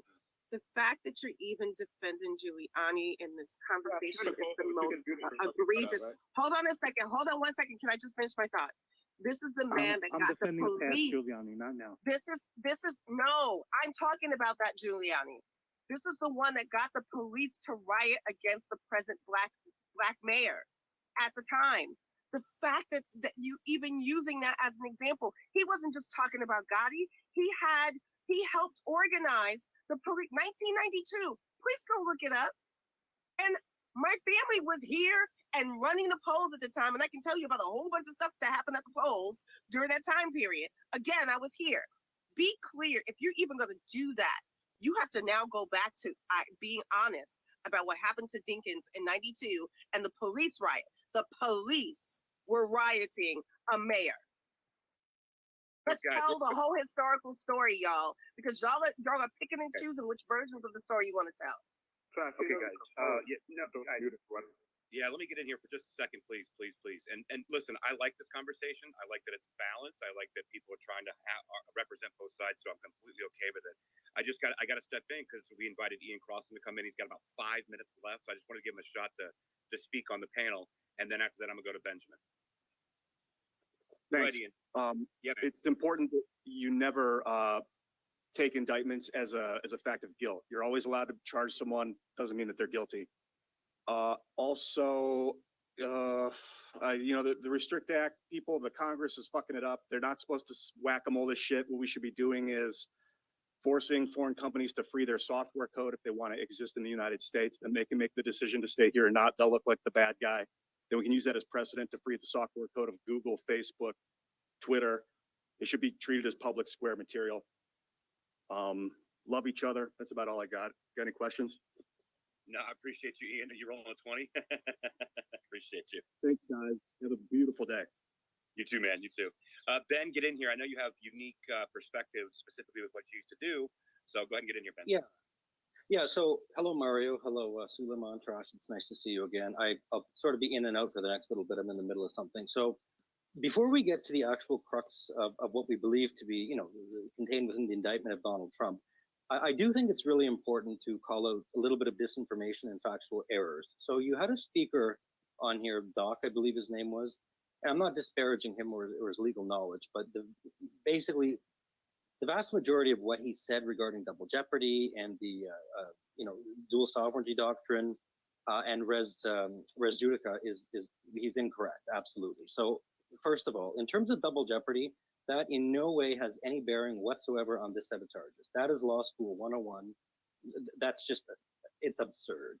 You know, we can get into what double jeopardy consists of if you need to, but it's just ridiculous. There's no primary set of charges that have been litigated either at the state or at the federal level regarding, you know, what we believe to be contained within the upcoming indictment. So that has absolutely no bearing. Now, we was talking about the dual sovereignty doctrine. So that is really important, you know, for everyone to realize that the dual sovereignty doctrine, the U.S. Supreme Court has established this. There's many cases, and one that would be of note would be the it is U.S. versus Cruikshank. It was taken up by the Supreme Court in 1876. Listen, each state and their law are complete separate from what we consider to be, you know, the government as a whole. So there's nothing preventing, even if there were one set of charges that could resemble something at the federal level, there's nothing saying that the state government could not pursue similar. Maybe we could argue about, you know, identical charges and so forth, but it doesn't protect people in any way as to what he was saying. So double jeopardy in no way is applicable by any stretch of the imagination to a set of charges that nobody has any idea really what's contained within the indictment. So that's number one. So res judica, he was going on, but all that means is that a matter has been litigated or adjudicated, and it's closed, right? It means that that issue can't be pursued by the same parties again. So again, I think he's trying to somehow tie a civil matter, and I'm not even sure what he was referring to, but that has no bearing on this. Now, the third important thing is, listen, I understand this is a highly political, you know, and emotional topic for a lot of people.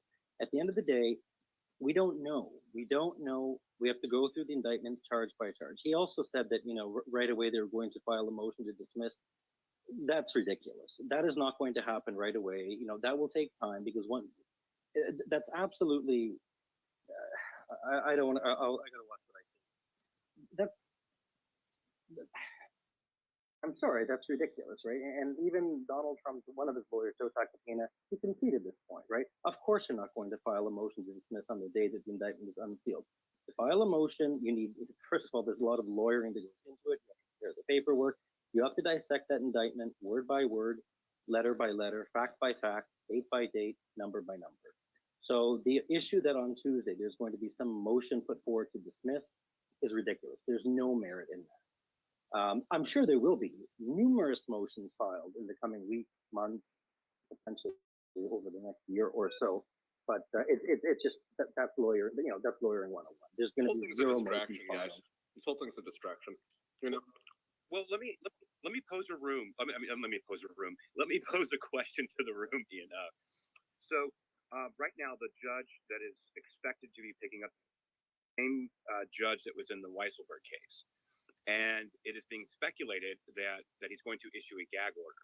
Now, what does that mean for a presidential candidate that is being, you know, accused or charged and indicted, and he can't talk about it publicly, and anything that's brought up in public, he won't be able to discuss? Like, what are the ramifications of that, especially with a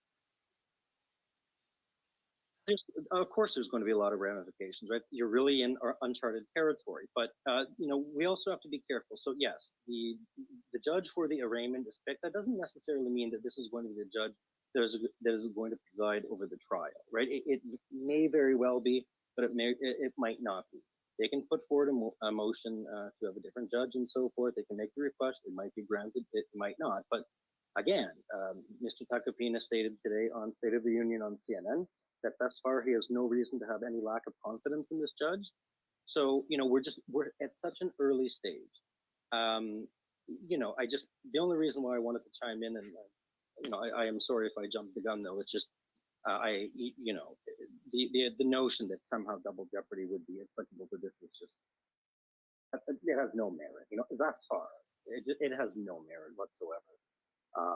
You know, and personally, again, we have to wait for the charges, but, you know, the argument could be made. Look, Cy Vance, now he's sort of issuing different statements and so forth. There was some reporting that he gave a statement to one of the outlets saying that, you know, one of the reasons why he chose not to pursue this case is because word came down from, I guess, Bill Barr. I find that very hard to believe. That, you know, there's separation between federal law and state law. That's a bridge too far for me. Now, in terms of the Southern District of New York, I think Doc was mentioning this. Look, you can make the argument one way, saying that they chose not to pursue this at the time because he was a sitting president and the precedent had been established, that you cannot indict the sitting president. But he's been out of office for 2 years, right? I personally have to believe that the federal prosecutors looked at this, and it's, in my opinion, highly likely that for whatever reason, and those reasons would include potentially lack of merit, that they chose not to bring, they chose not to bring this case. Now, in terms of George Soros, okay, we can make all the assumptions about this being political, and I do believe personally that this, there are political overtones to this. We can get to that a little bit later. But at the end of the day, we have to deal with the facts. The facts are, whether people like it or not, there are a set of charges, right? The indictment's going to be unsealed. We have to wait and see what the charges are. It's a large number of charges. So one of two things has happened in my mind. Either this investigation and the deliberations and evidence presented to the grand jury is far broader than anyone is aware of. That is one case, one scenario. The other scenario is they may have, so when you charge something, if you're charging fraud, for example, you can have 10 transactions, and it does come down to prosecutorial, discretion decisions, how you charge that case. You can lump everything together with one charge of fraud, or you can charge 2 separate transactions as a fraud. So I think probably that's what we're going to see here, but again, I don't know. So, if there's one transaction, for every single transaction that could be interpreted as a criminal offense, that's what they've gone with. There's reporting about a conspiracy charge. Again, I think that is just premature to be commenting on that because nobody knows. I do think, though, one of the speakers mentioned, look, personally, I'm not the biggest fan of Donald Trump. However, look, this affair happened in 2006. The payment happened, I believe, allegedly happened in 2016. By the time this gets to trial, in my mind, you're going to be early 2025. So you're talking about an affair that happened 19 years prior, with combined with a payment that allegedly happened 10 years after that.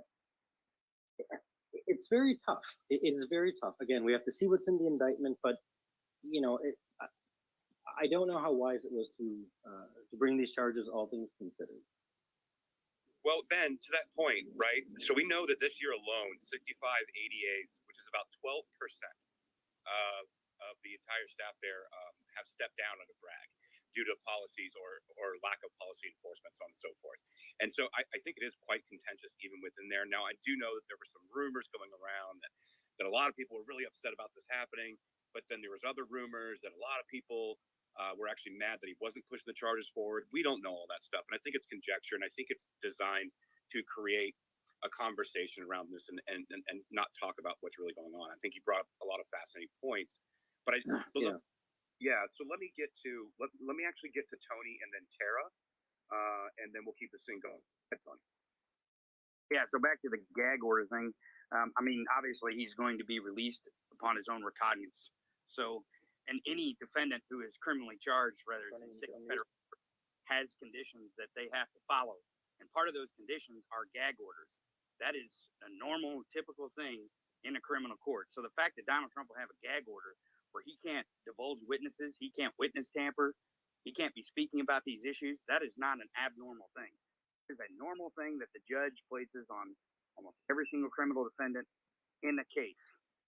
Especially if it is a conspiracy. If we find out that it is a conspiracy, he's definitely going to be gagged on several different things. But the other thing I want to touch on is because there was a lot of back and forth about being political and political campaigns, and he's a presidential candidate. He's not actually. He's announced that he's running, but he's not on a ballot. And he doesn't have any petitions anywhere to go get a ballot, be on a ballot. So that's one. Number two is that has happened in the United States for a presidential candidate, someone who was under criminal investigation. It was Hillary Clinton. She was under criminal investigation for having classified documents on a private server. So the thought that there's no way this could happen, it would destroy our country, and that, it's going to topple our democracy because a presidential candidate is being investigated criminally by a law enforcement agency. You're using investigated again, right? Investigated. Why do you keep saying investigated? We're at indicted. Hillary Clinton was not indicted. How do you get, Mike, How do you get Because indicted there's if you're not levels invested? to it, Mike, bro. There's levels. Mike. You crossed the line. You went over the level that anybody else has So, ever Mike, are gone you to saying that before. Hillary Clinton should Hillary have been Clinton was indicted? under investigation. Mike, You know what? Mike, There was a answer my lot of question. Do you sensitivities. think Hillary You know Clinton what? shouldn't have been I indicted? think that was a No, very, Tony, very Tony, that's not what he's saying. That was a You're very down. complicated question. Okay, guys. There's three people talking. Let's get back to it. Mike, go ahead. Then Tony, and then Tara. Yeah, Mike, you're Mike speaks first. No Oh, interruptions, sorry. please. Yeah. So this is a key point. Trump did run on this very inflammatory rhetoric about Hillary Clinton. Lock her up, lock her up. It was a chant. At the end of the day, though, it was just a meme. When Trump took control of the Justice Department, there was no vendetta action to do the unbelievable overturning of 2.5 centuries of precedent to target the political enemy. There was inflammatory rhetoric. And as you noted, there have been investigations. Investigations have been a part of the lifeblood of political accountability for a long time because the punishment of going through an investigation is a form, is the process. The process essentially has its own form of accountability, even if it doesn't result in an indictment. And when you're talking about heads of state, there's a reason we don't do those indictments. And if you're going to break that precedent, it had better be goddamn good. Because here you've got a situation where there is no reason.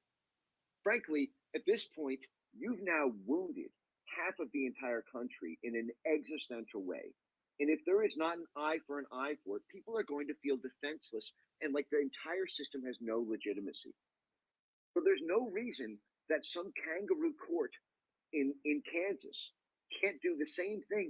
And the arguments that I'm hearing on the other side are so shallow that you guys are going to have like no defense when that happens. You're going to say, oh, what are you going to say when we say, oh, it's What rule are of you law? going to say when that happens? What are you going to say when a kangaroo court in Kansas charges Joe Biden with a crime? I think a lot of people are going to say, that's justice then. That's even Stevens. You're going to say, Mike? Mike, I'm asking you. I'm going to reserve my judgment for when that happens. Because so right now, you'll reserve your judgment for when that happens, but you won't reserve your judgment for these 34 supposed. because this has already happened. Are you not awake right now? Have you woken up yet? It already happened. I'm woke. I'm woke as fuck. So, man. why can we bring down the volume? Like everyone keeps telling me to bring down the volume. I think y'all are funny.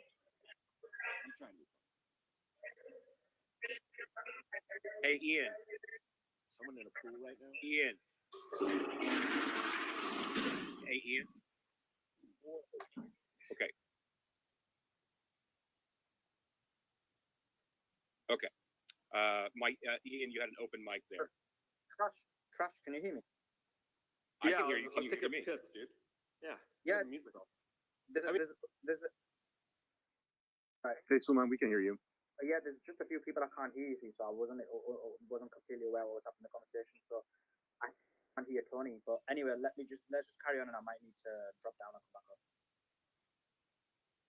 Yeah, very good. All right. So everybody's mics are muted there. You guys can unmute, obviously. I believe, Mike, you were finishing a point, and then to Tony, Shreen was funny. Go ahead, Mike. Yeah. No, look, I mean, I think the point was made there, which is, I just love hearing that even the people who are for the events of what happened this past week can't seem to be honest with even describing what actually happened. This constant use of the phrase investigation. Well, you have a problem with someone being under investigation. See, this is where I keep saying you need to update your talking points, because those were your talking points 6 months ago, a year ago, during the entire Mueller investigation. It's no longer investigation land. You've crossed the line into indictment land, because investigations have happened on both sides. Republicans have been investigated. Democrats have been investigated. By the way, that goes back to the 1700s with the first congressional committees and the late. Investigations are a tale as old as time. To date, the scoreboard is 1-0 on indictments. And when I was asked my opinion for what will happen when that score becomes 1-1, I don't think I'm going to be that's a hypothetical question. But like I said, I actually think that that has to happen now. Otherwise, mothers and fathers in this country for generations are going to tell their kids this system is not legitimate. If we try to get someone in office, they will indict that person, and our side will do nothing. Our side won't fight for us. Right now, you got a situation where it seems like the only language that some folks are going to be able to speak on this is when they learn the pain that this process causes when one of their own feels it. So you tell me in a situation like never fight back. with the other. Like conservatives live by the set of rules that no one else lives by, and then they whine and complain a lot about how everything's not fair. I mean, that's what happens. They're unwilling to. John Edwards. You want me to go back in history and talk about who John Edwards is in the case against John Edwards? I mean, you keep talking about investigations and indictments. Do you even know? Can I finish? Do you even know what a superseding indictment is? Because they don't stop investigating just because they indict someone. You know that, right? Wow, I've never heard of a superseding indictment. That's great. That's great. Why? You must be a lawyer. Why do you keep trying to do the semantics between investigate and indictment? I don't understand. Because, no, bro. That's you. No. That's you, bro. You're the one who's doing that. We're talking about something very clear here, which is an indictment. It's an indictment. All right. Right, and there's more investigations. You've already done the indictment. Why? Whatever's in the superseding indictment, I mean, what you're saying is that the actual indictment is not strong enough for you to stand on. You're waiting. You're not just waiting for the investigation. I don't know the indictment. Now the indictment's happened. I don't know. Actually, I'm going to feel really confident when the superseding indictment rolls in. That's when I'm going to be able to stick up for what just happened.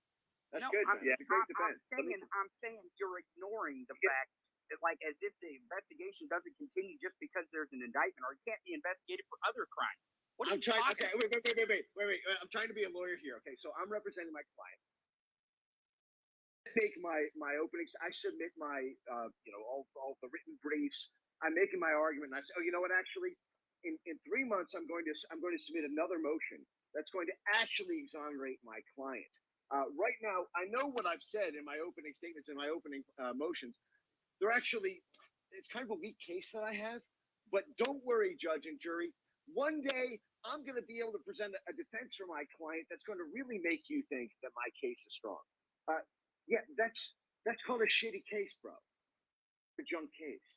All right, let me get into. Yeah, so if I may, though, I think, but Mike, I may answer that, Judge. I think there's a fundamental. So I would say, like, the John Durham, that was kind of like Trump's attempt to, and how it was framed was, the Hillary Clinton campaign, et cetera, and then really not much came out of it. But I think there's going to be a fundamental disagreement, right, in how we view this scenario, right? There's going to be the one side that views this through the political lens, that this is political retribution to Trump, to prevent him from running from office.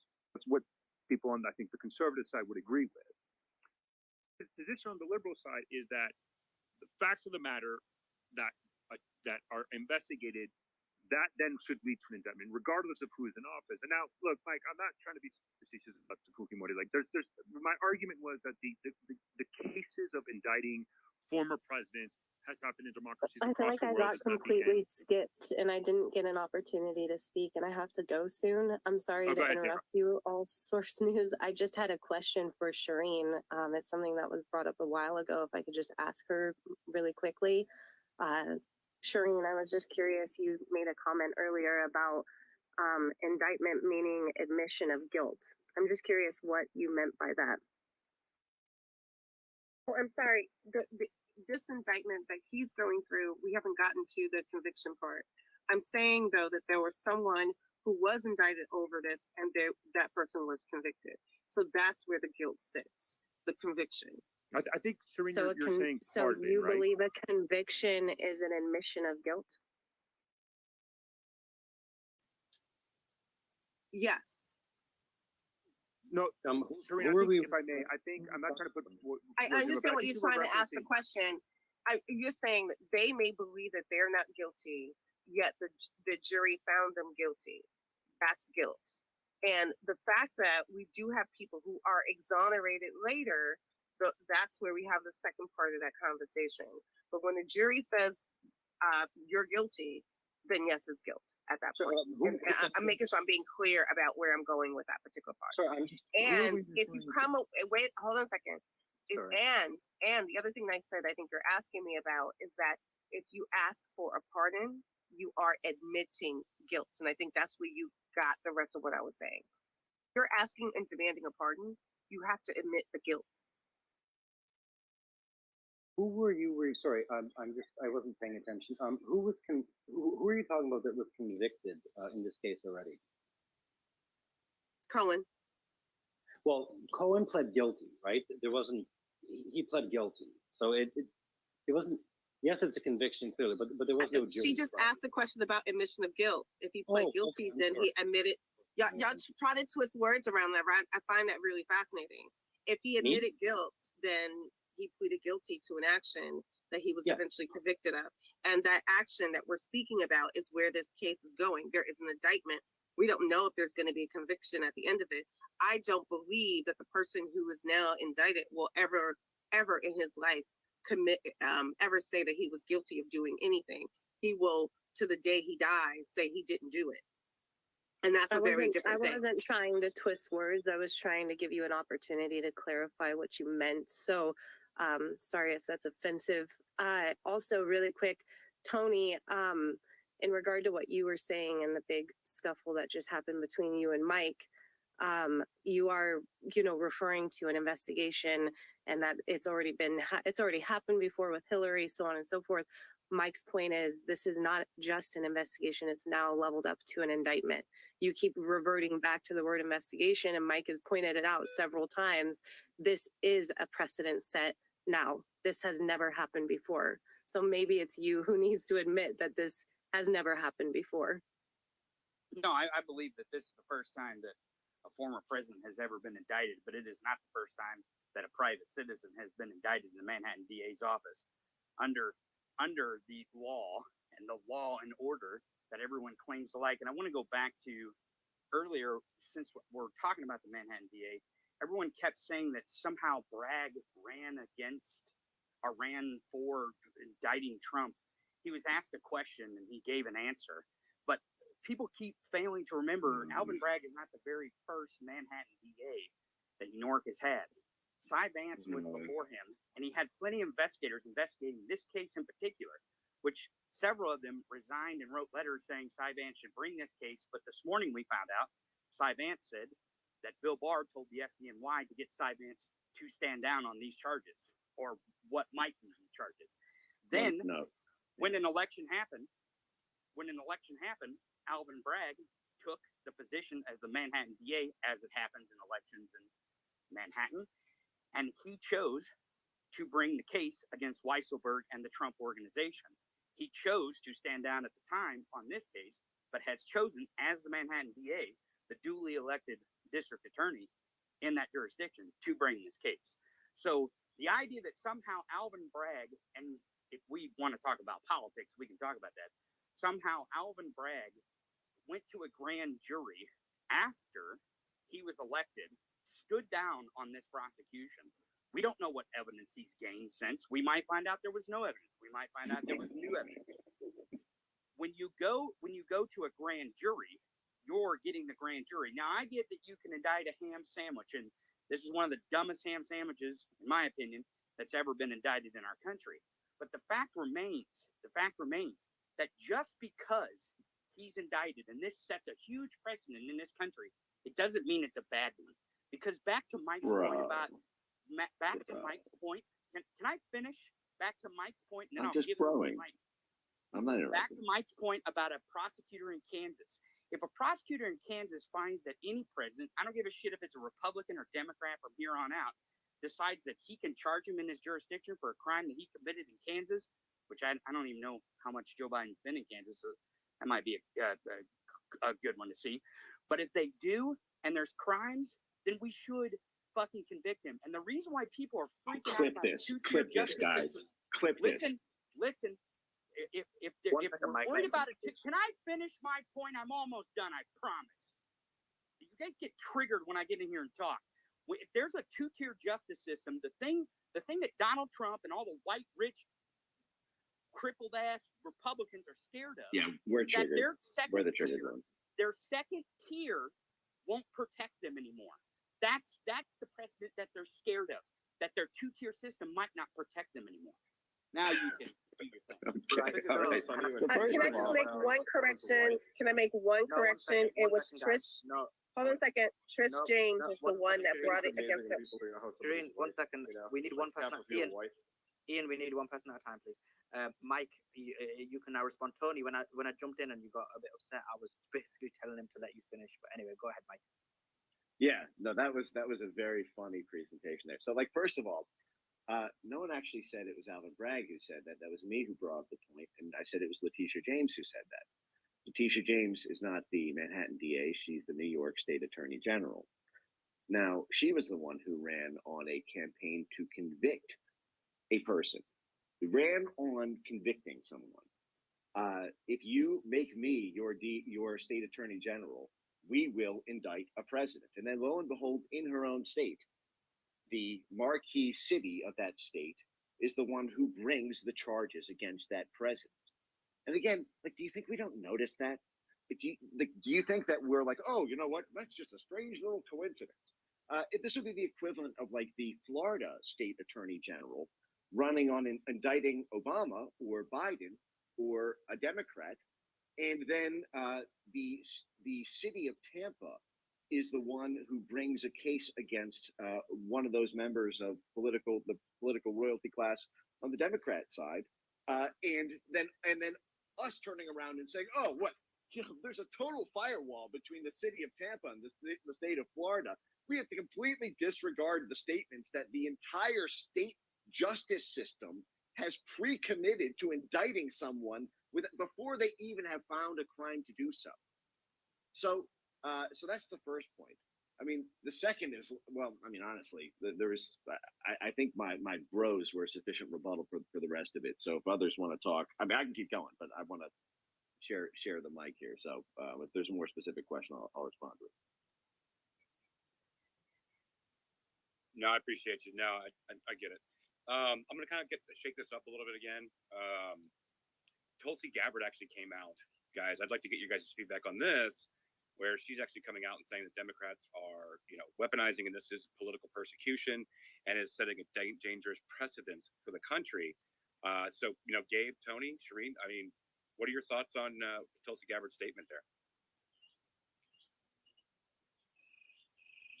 All right. We'll get back to you guys. Can you guys hear me okay? I mean, I'll go. I haven't seen it, so give me 1 second. I'll go on that. I was just going to let Sheree chime in first. I mean, if we're going to talk about weaponization of the federal government, that's what we're going to talk about, our government in general.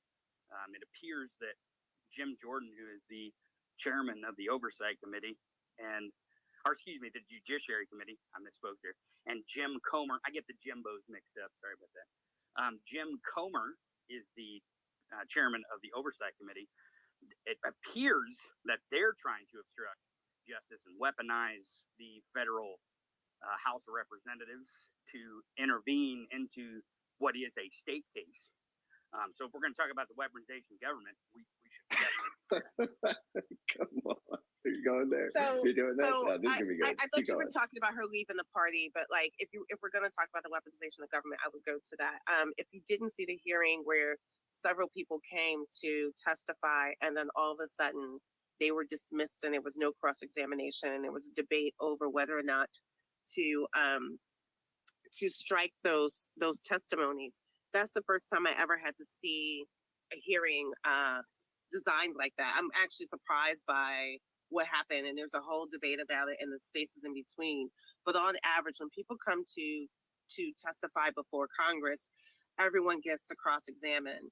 And when I see the actual subcommittee of weaponization, when you're telling people they can just give a statement and get up and walk away and keep the statement on the record with no cross-examination, that to me says a lot about the weaponization, because you're dictating what you actually want on the record and what you don't.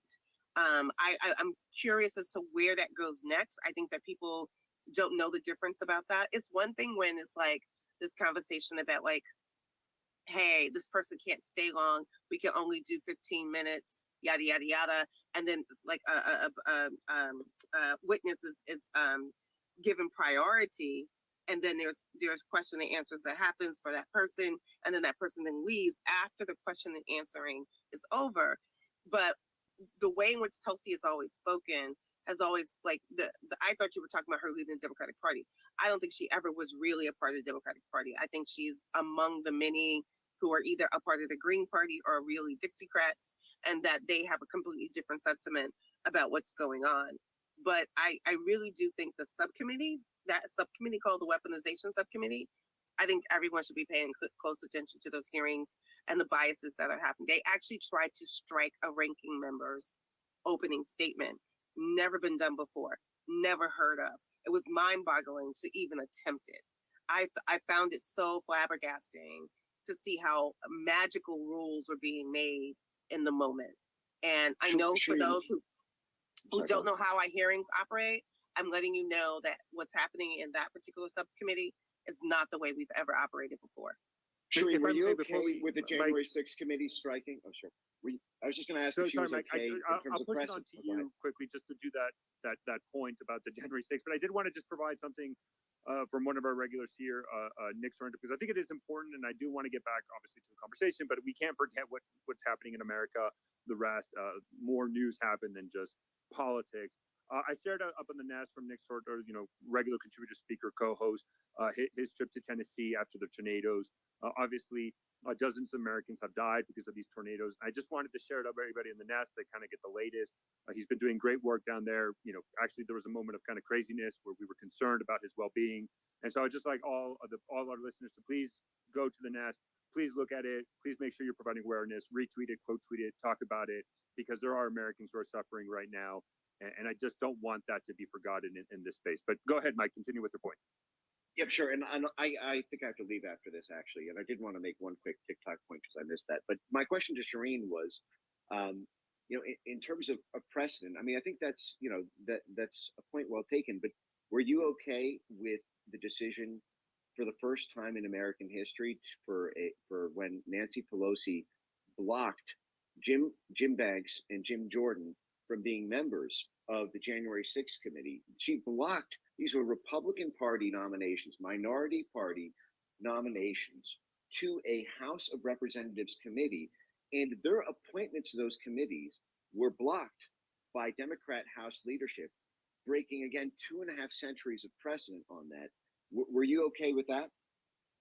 So be clear, there were 2 Republicans on that committee. As long as there are Republicans on that committee, that's all that matters.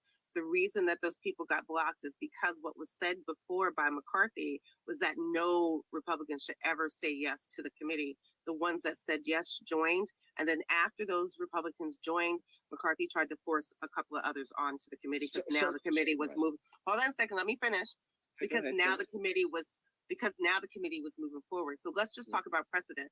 The precedent is that it was a complete bipartisan committee, and those that decided to stand up, those are the ones that were accepted.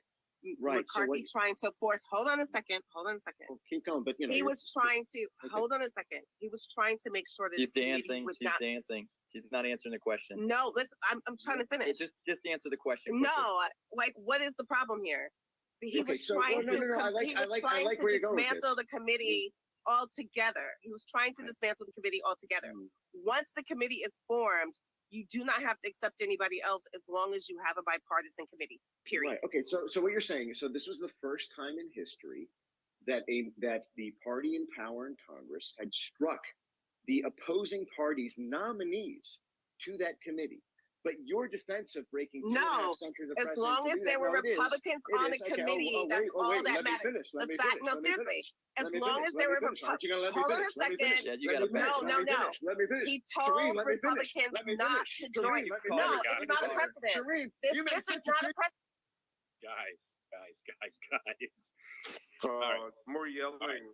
That is not a precedent. But I bet you I'm going to be the one considered the most yelled person here instead of Mike. But here's the thing. It is not a precedent. Hold on a second. Please go back and look at the rules. As long as the committee has dual members on the committee, they can move forward. They do not have to add anyone later. What McCarthy did in the first place was to stop any Republican from being on the committee so that the committee would not exist at all. Once she had Republicans on the committee, she did not have to add anybody else by the rule of the committees. Thank you. You just missed the point. Totally missed the point. Like, to be fair, the people that she added, who was Adam Kinzinger and Liz Cheney. So, I mean, you know, I can't say that there's necessarily equal. Are they not Republicans? Are you saying they're not Republicans? No, they're not. No, not really. No. Oh, okay. So you're now choosing which party, and now you're making the decision about it. See, I just want to make sure that you hear what you're doing. You're trying to placate a whole different narrative that's not true. Once she had people from the opposite side of the aisle, it was over. She could do whatever she wanted after that. It's my time still, right? Like, yeah, Mike. I was making a point. Shireen, the queen of let me finish, tried to bulldoze in there because it started to get very embarrassing. Right? No, actually, you were the one that was over-talking me. The queen of let me finish. No, let me finish. You were trying to overspeak me. You didn't let me finish. Mike, please continue with trying to change the narrative. No, yes. You said, hold on a second. Okay. Here's the deal. Like, I'm trying to be patient and let each people be adults. Like, please, Mike, go ahead, and then Sheree will get you in here. I promise. Go ahead, Mike. So the point. So my question to Shireen. Terry, you're rubber banding pretty bad. Go ahead, Mike. Okay. Sorry. Okay. So my question to Shireen was, you know, she noted that with the weaponization committee, she seemed to have a big problem with the fact that there was testimony struck from the ranking member, and that broke precedent, something that had never been done before. And so what I wanted to point out is that another thing had never been done before, just very recently in the same House of Representatives, which is something far more existential than a single testimony being struck. It was actually the ability to participate in the committees themselves when Jim Banks and Jim Jordan were struck from those committee members, from those committee slots. For the first time in American history, the party in power actually blocked the minority party from being able to populate a committee that both parties participated in. Now, Shireen's response to that was, well, they still had Republican representation. So my question to Shireen was, well, you know, Democrats still were able to submit their comments in the weaponization committee testimonies. I've actually been to those testimony hearings. Democrats participated. So what was wrong with striking the ranking member's comments there? The Democrats still got to participate, didn't they? Don't you agree with that precedent? It's not a precedent. It doesn't happen. Her comments were not stricken because you cannot strike a ranking member's comments. I said that already. Second, I said as long as no, you can't. Second, especially the opening and close. How do you think they did it? Okay, they didn't. That's the point. It wasn't stricken. You're still missing the point. Oh, so okay. They attempted to strike it. So, are you interrupting me now, or what's happening? Did I let you finish? Dialogue. Well, no, I don't think we're ever holding a dialogue. No, we're not actually holding a dialogue. I was told I could speak without interruption. Wow. See how the rules change really quickly. I was quiet. So here's the thing. It was not, it was not stricken because you cannot strike a ranking member's opening and closing comments. You may be able to strike some of their questions or some things that they may say, but mostly it's about if they say something about another committee member. They cannot strike their comments any other way. What they get to say against witnesses cannot be ever stricken from anything, just FYI. I'm going to go back to the beginning about what you were trying to say, which is as long as she had the right to have Republican members on that committee, she didn't have to add anybody else. It was because it was a decision she could make as the speaker. Just like the speaker decided, i.e. McCarthy, decided to remove Ilhan Omar from a committee. See, that power is that power. It whether you like it or not, people may not like that Ilhan Omar was removed from a committee, but McCarthy decided to do that. That is the key to the power of speaker and why it's important who the speaker is. But Pelosi has the right to choose who's on any committee in any moment and any time. And also, she also has the right, like McCarthy, to remove people from committees. So when you're trying to placate this, let me finish, as if something was unprecedented, it's not. It is actually the right No, of the no, no, speaker. No. So you're wrong there. Let me It's go not- back to it what was- I said. Well, okay, I well, said now let me witnesses. finish. Now let me- I'm not Sure, you've been done. talking for like 10 minutes. I'm not No, done you need though. 20 But I'm not minutes, done though. Shireen, let's keep it balanced. I think I know you're not done, but I think just giving the mic to other speakers just to have a back and forth. It'll be good. Okay, I'll let you. let me finish what I. Hold on, Ian. Let me finish what I was saying. I'll mute again. Ian, just let her finish off, just so we don't get heated again, because I've just been getting a few DMs about a bit too much drama in today's space. So Shireen, if you can land the plane, that will be great, just to get others to respond, if you don't mind, please. Shireen, go ahead. But she's up to like 10 Ian, minutes. yeah, I'll let you. You know, I get fair like point. 1 All minute right. to respond, and then- All right, Shireen, if you could please finish it off, and Ian makes a valid point. Like, don't go on for too long. I think just to give other, because we have so many panelists, to give them all a chance to speak. I'm not gonna go. I'm not I'll gonna let you go wrap it on up. for too long. I'm clarifying. Oh, who's talking? It's me. Like, I'm the moderator. I'm clarifying. Go ahead. I'm clarifying what I said. I said that the witnesses who are subject to the congressional members were given the right to leave and only have testimony dropped without counter narratives. That was actually what my original argument was about, and it got turned into something I actually did not Beautiful. say. All right, we'll get Mike. Ian, is it okay if Mike responds to Shireen's comments? Yeah, Mike should No, speak. I think Yeah, that's I want to hear from Mike. But we'll go Mike and then Yeah, Robert. well, I Go mean, ahead, I think Mike. that's sure. I mean, I think that's hilarious because now Shireen is moving to a position even weaker than what she started with, because it's now her problem is not even something that happened; it's something that almost happened. She's saying, "Well, okay, it wasn't even struck. It was the simple idea of maybe hypothetically doing it," which kind of takes us back to the conversation we're having right now about indictments versus investigations, and comments that were made, I believe, by Tony earlier around this idea that, well, you know, Hunter was under investigation and Hillary Clinton was under investigation. Yeah, those were hypothetical indictments that never happened because there's a sense of sort of fair play and a sense of terms of engagement. Because when you break precedent, you set a new normal for the entire country. And we're entering a stage of new normal now where the point I'm trying to make here is I don't think folks really understand the ramifications of the breaking of precedent at a moment like this. And in a situation like this, where you're roping up a head of state, you are going to turn a podunk prosecutor into a nationwide hero. There's going to be an arms race to find what tiny little prosecutor's office can get even Stevens for what's happened right now. And what is the counter argument if all you're reduced to is, well, the law is the law? Given the state of our justice system and what you can do with being able to bring a case forward past the indictment stage, and if you bring it in a favorable jurisdiction, and you just get a bunch of people who are just angry at the current president or angry at the Democrats, you know, this goes both sides. And this is how you have generations of turmoil. In Latin America, by the way, the case of Peru was brought up. South America is like a story of the turmoil that comes from locking up past presidents. It becomes a never-ending loop. It devolves. And right now, you've got a situation where that's almost a forced move, because otherwise, the sense of injustice is going to be so destabilizing to this country that people aren't going to cooperate with the system.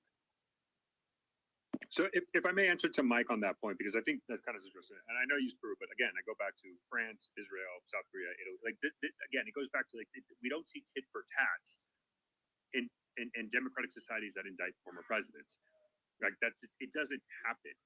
It's a normal procedure, and you know, utilizing Fujimori, a known basically war criminal for all intents and purposes. Like I spoke poorly. Maybe I shouldn't use Peru, but he was a war criminal. Like, of course, he's going to be indicted and charged for that.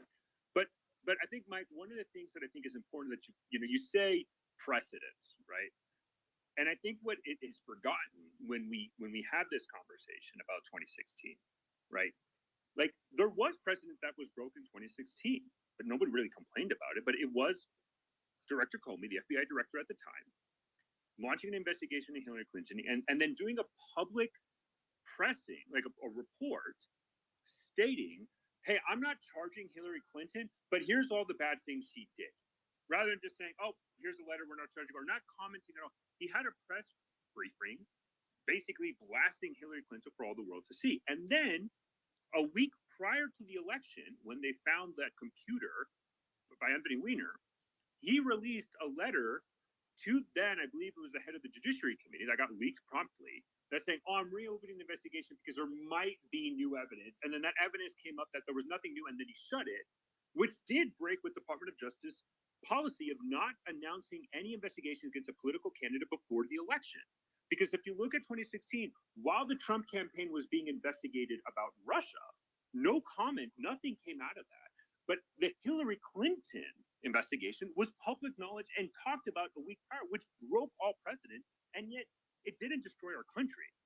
And so I can understand this idea of I think this is why we have to wait for the indictment to see what comes up. But the problem that Donald Trump has right now currently is that it's not just New York. I think that's what you're missing the indictment versus that's why people bringing up the investigations, because what people are trying to argue is that there's this pattern that you see of egregious behavior that if the notion is because he's a former president, which is a private citizen, just because he's a former president, now he's immune to actions he did either prior or current or while he was president or prior to president. He's completely immune from it.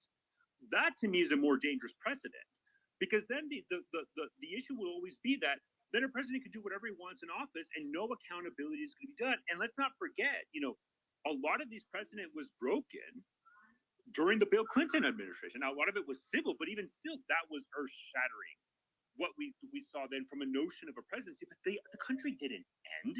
It continues on. And I just think that this idea, it will continue on. If it's bullshit charges, it will be bullshit charges and the country will call out of it and Trump will be vindicated. But if it's not, then I think just be susceptible to the fact that maybe these are bullshit charges and there's legitimate crimes that need to be investigated, because there's 34. We just don't know. And I think we just need to wait until they get unsealed. No, I agree 100%. And I want to look at it, right? Oh, sorry, Trosh, can you hear me? Yeah, I can hear you. Yes, sir. I mean, I've been listening Yeah. for a bit. I can't stay long. Actually, I got to head out after this. But I mean, I think people here are speaking in theory and not looking at this in reality. A lot of people, at least that I think, on the left. Like when they speak of Comey, that was a whitewash. Nobody thought Hillary was going to lose. They reopened it. He's not complaining that she was issued a subpoena and broke multiple Blackberries with hammers, her staff, and bit bleached her drives, right? This has been politicized since you had certain counties and cities become sanctuary cities and remove federal law. I mean, he speaks of Comey doing this. Hillary Clinton was fine. She got away with her crimes. He even changed the memo and the standard of law that applied to this. And we saw the other draft.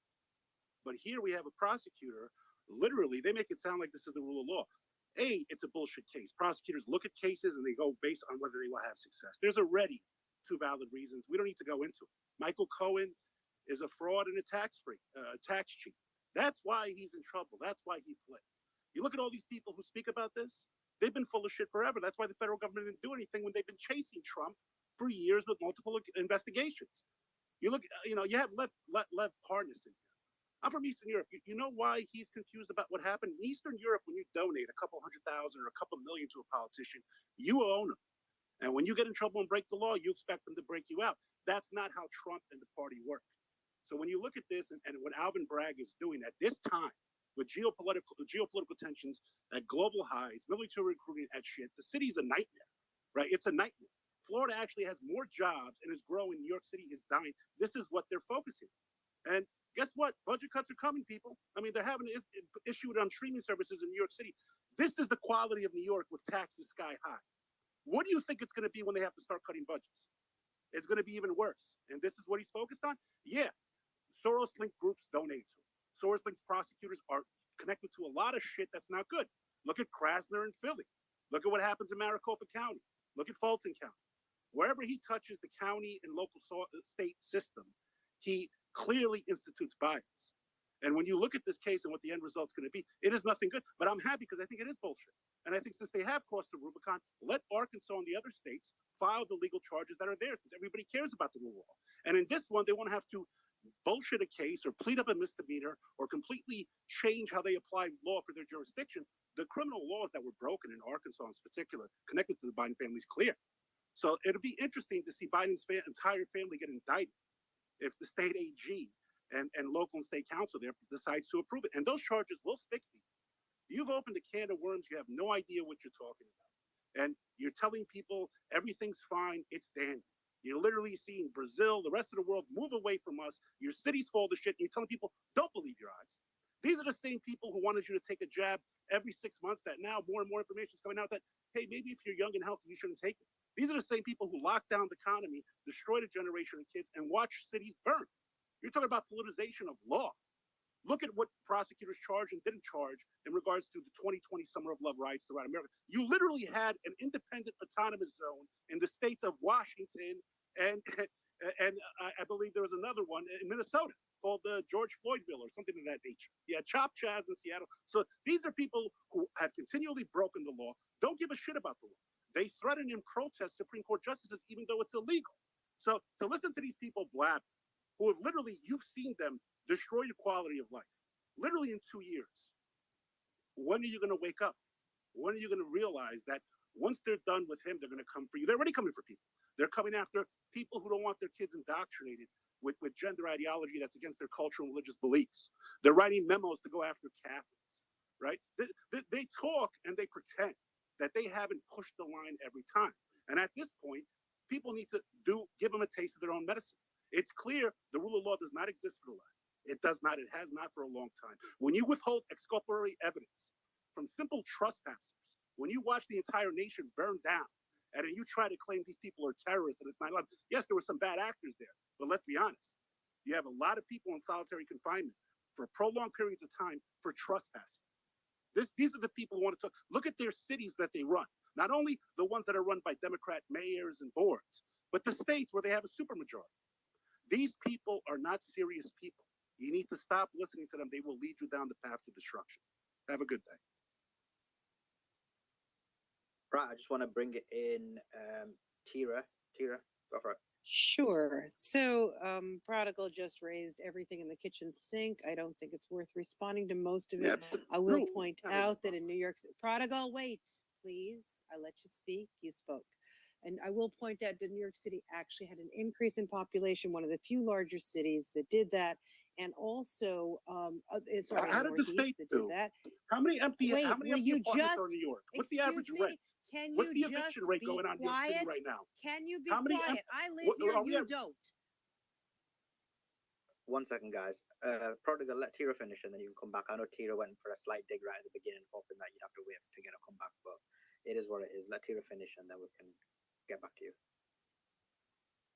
Okay, so I live here, so I do live in New York City. Crime is nowhere near as high as it had been in many times in the past.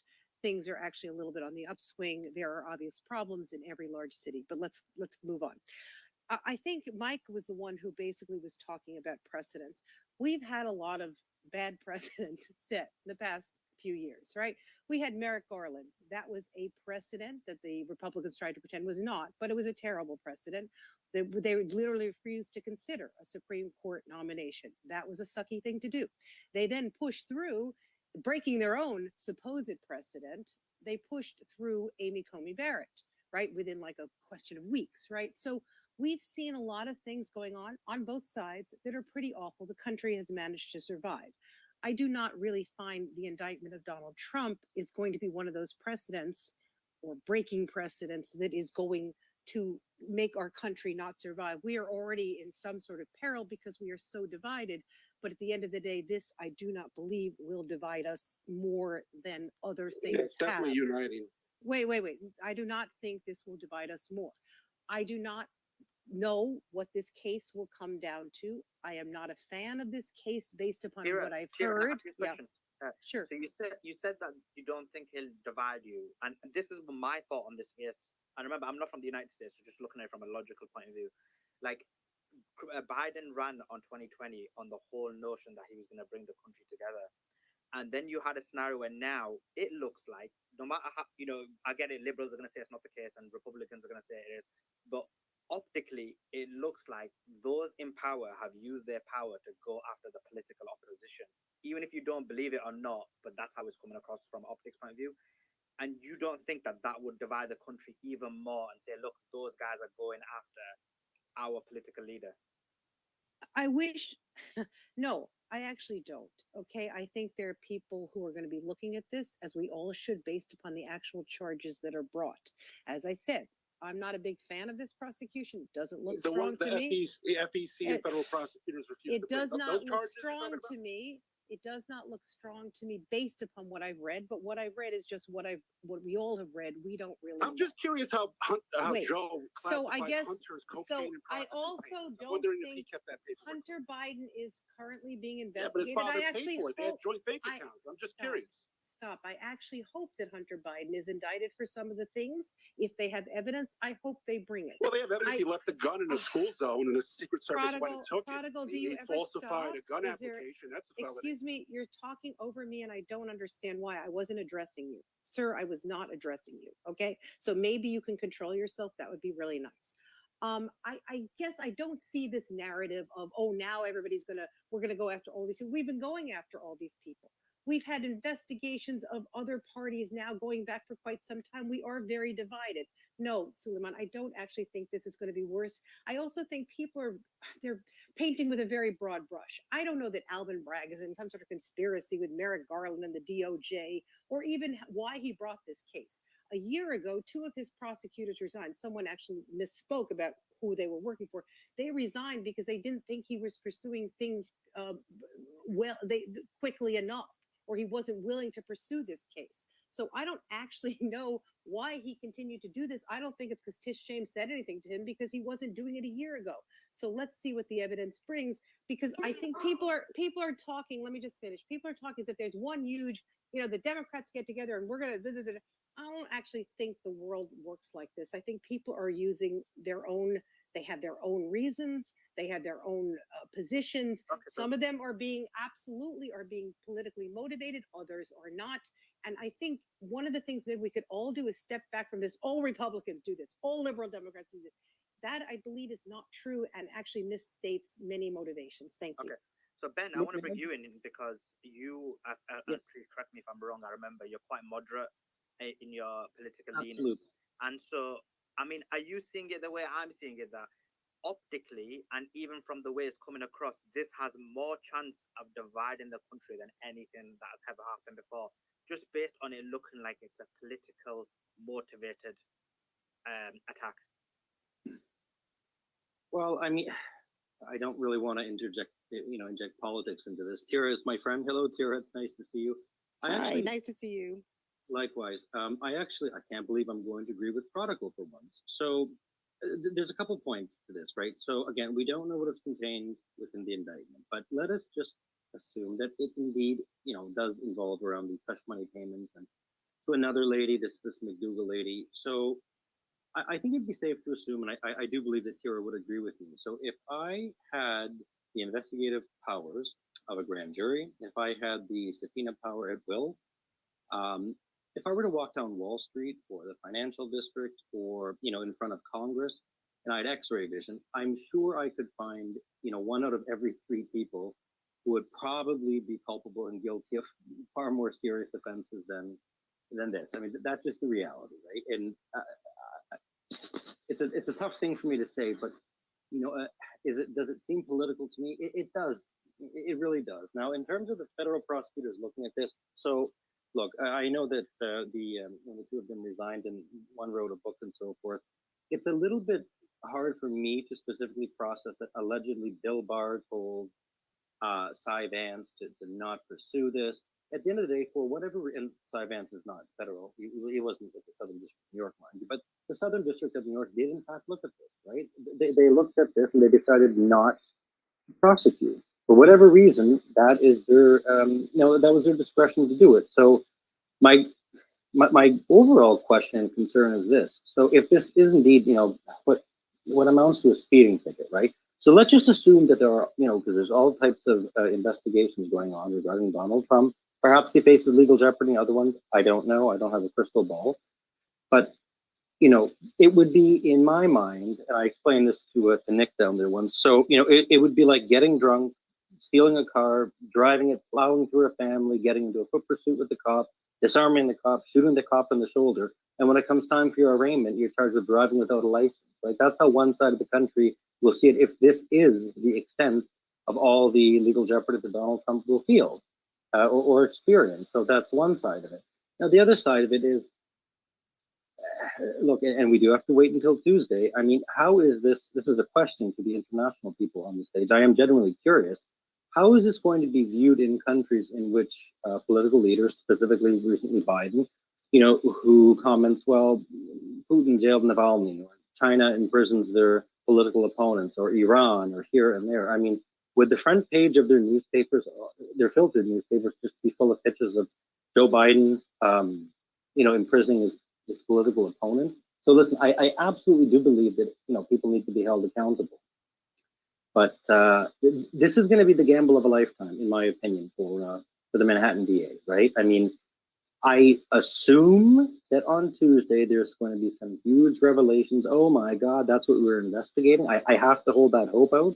I really hope that this does not simply circulate around an affair from 2006 and an alleged payment in 2016. And you have to keep in mind, again, I'll finish with this. Kira, you would absolutely agree with me in this regard. This is going to have to come down to a paper case, if indeed this is what it is, right? You're going to have the most extremely powerful corroborating documents to back up everything Michael Cohen says, because if this case in any way relies on the credibility of what do you think about Pecker? I mean, the National Enquirer owner. I mean, it's alleged he may be a witness in this in regards to their role for a different alleged NDA agreement. Right. Yeah. Again, so I saw the reporting on that. I really don't know that much about that specific angle to. It's way past the statute of limitations. It's 10 years. It has nothing to do with it. But there's still Right. Ben, if I may, number one, shout out Ben, who knew that you and I would be having another space together after all this time when you and I went at this very topic prior to any indictments coming down. It's really shocking, actually. And what I did say, that's because you've moved towards my political leanings. That's why. That's what it is. No, but I did say, and you asked me the question in that conversation. You said, if there's real tangible evidence here that Donald Trump committed a crime, should he be indicted? And I said yes. And so that's why I wanted to bring that up, because if there is really something there, then yes, there needs to be. But to your point, what you just suggested, there better be something there on Tuesday, because what we're seeing right now is not there. Well, we haven't seen anything yet. I mean, we haven't seen anything yet. That's important to know. But and I do want to add this quickly. I mean, when I talk about tangible evidence, I'm talking about tangible evidence of a very, very, very serious crime. Again, I would argue that there are many people, not only in Washington, but in the banks, on Wall Street, in the insurance companies, that if you took a very powerful magnifying glass and looked at their finances, looked at some of their transactions, you find probably a lot of crime. So again, we have to wait until Tuesday, but an interesting, it was Robert Costello, is it Robert Costello? Yeah, Michael Cohen's former lawyer. He used to run, if I remember correctly, years ago, the criminal division of Southern District of New York. And I saw him in an interview. It was a very off the cuff remark, but he said, listen, when I was at SDNY, I never would have brought these charges. And I realized that he was there as Michael Cohen's former lawyer, but I have to agree with him, right? I have to agree with him that was an off the cuff remark. And again, the outgoing Manhattan DA, Cy Vance, looked at this. He declined for whatever reason. For whatever reason, he decided not to pursue this. The Southern District of New York looked at this, and for whatever reason, decided not to pursue this. The argument is made, well, he was the sitting president. He hasn't been the sitting president for 2 years. Completely different Department of Justice, and nothing has come out of that. So again, let's wait and see.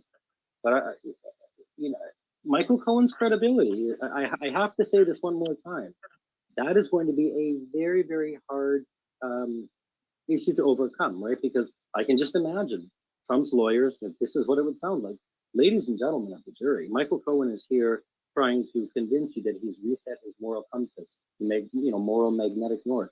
He's rehabilitated. He's trying to right his wrongs. He wants to tell the truth. But don't take my word for it, or Michael Cohen's new words for it. Let's look at his podcast. Let's look at the interviews that he's given on all the networks. What's the reoccurring theme? He hates Donald Trump. He has an axe to grind with Donald Trump. And if you don't believe me that he's out for revenge, let's look at the title of his latest book that he just published. It's literally titled Revenge. Who do you think that is in reference to? Number one. Number two is, look, he's a disbarred lawyer and a convicted felon. an argument. Yes, he was visited. The theory goes he was visited on a Friday afternoon, and he was told that, listen, either you plead guilty to these charges, or we're going to charge you and your wife on the following Monday. I don't know how true that is. I have a hard time believing that there wasn't more of an intricate and delicate process going between that. But it's an impossible witness. It's just the credibility issue is just, I can't even see how it's going to be overcome. I mean, it's definitely not above a reasonable doubt, which is if you're going to do a precedent-breaking case and divide a country even more, you don't do that. This is not above a reasonable doubt. I just want to add this to product. I agree with what you're saying, but I think in this case, it might not just be reasonable doubt. You may actually have a jury finding real doubt. Yeah. So, Benjamin, I think I just want to provide some clarification, though, because I think there's this misunderstanding of Bragg's. So, originally, when Braggs assumed office, and Tara, I think you and I had this conversation when it first came out. There was 2 prosecutors under Bragg who resigned. Harry Dunn and I think it was Mark Pomerantz were the 2. Yeah, yes. exactly. They resigned because Braggs didn't want to prosecute this case. When their argument was there was enough, and the quote that he used specifically in a letter that they sent to the New York Times was that Trump committed, quote, multiple felonies, and Braggs did not want to commit. The interesting aspect, and I think that's why we have to wait until Tuesday, right? Because the previous prosecutor and did not do it because Trump was still president of the United States. SDNY, I think there was a notion, and I think this kind of goes to you, Benjamin, this concern of politicization. And I think this goes to you, Suman. The reason why I don't think this is Biden prosecuting his political opponents is simply because this is a local, the government, it's his party. Has no power. It's his party. Oh, I agree. I agree with you. I agree with you. Yeah, absolutely. But you have to look beyond simply the technicalities of it. Right. But I think what's going to be interesting, I think this is why we have to wait for the indictments to be unsealed, is what caused Braggs to change his mind from what all the reporting originally was that there was not going to be a prosecution. That is why attorneys, Trump's polling increasing, and New York going to shit, and he's going to need more funding to win re-election. And if not, he has to do their bidding, so he gets a nice consultant. This is how this world works. If we cannot say how this world works, more evidence then what are we talking about? They have more evidence than they did before. We've seen the Trump organization go down in between this time period. Maybe evidence came out of that maybe that they can use in this case. We don't know maybe there's something related to Trump organization for all we know. We don't know exactly what's in the indictment. I think the idea that just because Bragg is a Democrat, he shouldn't be able to go after Trump is ridiculous, because that would kill the entire rule of law. Does that mean Republicans can't go after Republicans? And then what if a Republican went after Trump? You know exactly what the argument would be. It would be that Republican's a rhino and they shouldn't go after Trump because they're a rhino. So I mean, an indictment is an indictment. It's not a conviction. If Bragg wants to go after him, if he can get a grand jury, I know it's, you can indict a ham sandwich, but if he can convince a grand jury that there's evidence there of a crime, then go forward with it. If Trump's innocent, this is going to be terrible for the Democrats. But if you have exculpatory evidence in your possession and you ignore it and only show the grand jury one side so you can get that No, but there wasn't. That's the problem. What was the exculpatory evidence in your mind? The documents that Costello had? Real quick, they referenced emails when they went over this. Yes, I mean, Costello spoke after his testimony. Tell me what it was. Well, there was over a couple hundred pages of emails. I mean, you can refer to the FEC letter that Cohen sent through his attorney stating, yes.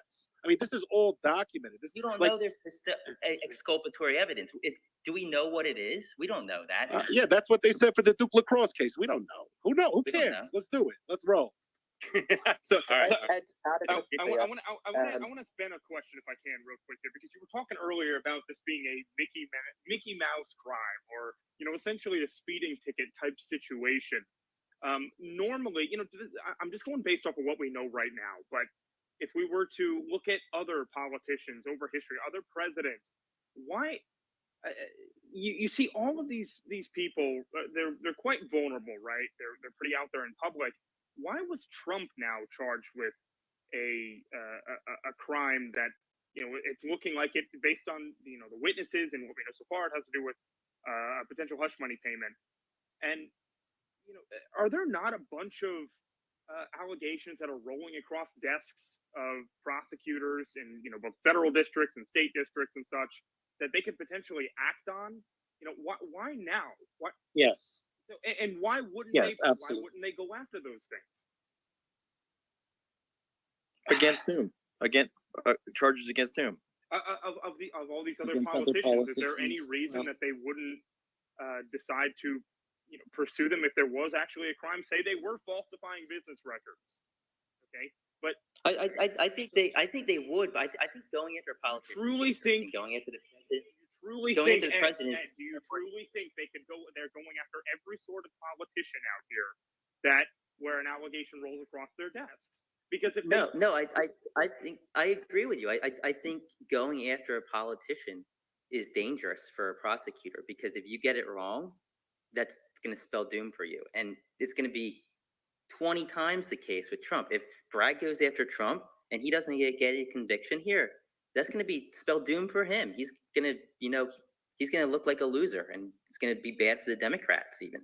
So I'd like, if I could ask Tira a question. Tira, so when you look at the number of counts, does your gut feeling tell you that, these are basically transactional charges? So, they've just gone through every single possible transaction or incident that could be charged, and they're charging it that way as opposed to grouping all, like a fraud charge, multiple fraud charges under one umbrella, one grand fraud charge? Or do you think that this is your gut feeling that this is like far more wide ranging in scope and in breadth than anyone, that anyone's assuming? I have to tell you personally, again, I hold out hope that on Tuesday there's going to be these, oh my God, this is what they were investigating. Now it makes sense, but I don't know. It's very worrisome, right? And what I meant to say about a speeding ticket is, no, listen, crime is crime, but we have to be realistic about the situation. This is a former president. I know he hasn't filed his paperwork thus far, but he is the front runner for the Republican nominee. And again, optically, what does this do to the adversarial nations of the United States and the world, right? I mean, it's literally going to look like one political party is imprisoning the leader of another political party. Well, they've been trying to for 6+ years now. This is life as usual. Ben, let me just answer. I'm afraid I agree with you. I would love, it would be better if it was like massive different charges that we don't understand or haven't heard of, but I'm afraid they're just going to be basically grouping the same charges and coming up with 34 ways to say the same thing. And I'm afraid that's going to be it. And that's why I've said repeatedly, it sounds weak. It's attenuated, difficult theories based. Now you asked why now, but I do feel that's probably a statute of limitations issue as well, because the falsifying documents, you have a 5-year statute of limitations if you can make it a felony, and that time frame is running out in 2023. The latest it could possibly be is sometime in 2023. So that's why they might be bringing it. But you have to prove an underlying crime to make this a felony. I mean, this is a messy, stupid. I would not have brought this. Yes. Don't intent. Here, I just want to ask Terry a question. Don't you think? I mean, like if you were in Bragg's situation, in his position, don't you think he would have a pretty darn solid case if he was going to indict Trump? Like otherwise, it would just be a stupid. I would hope so, but the fear here is that we've all seen the news reports, right? That's all we've seen. We don't know.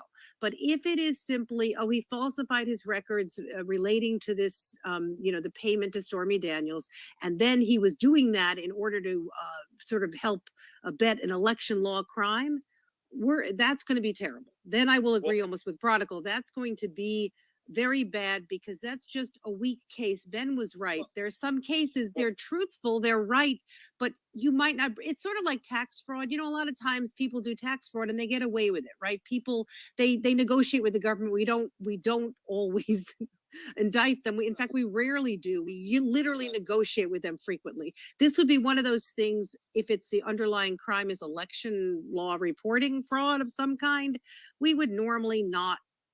Sometimes people have been prosecuted for this, but it is unusual, and I would not prosecute a former president for this. Yes. Folks still keep bringing up the same old tropes about FEC violations. This is not an FEC violation. The FEC looked at it. It's not. They couldn't find anything.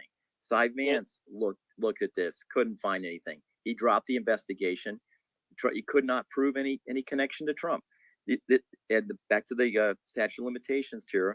This was something that happened 15 years ago that then might have been dealt with in 2014, 2012, something like that. We're well past.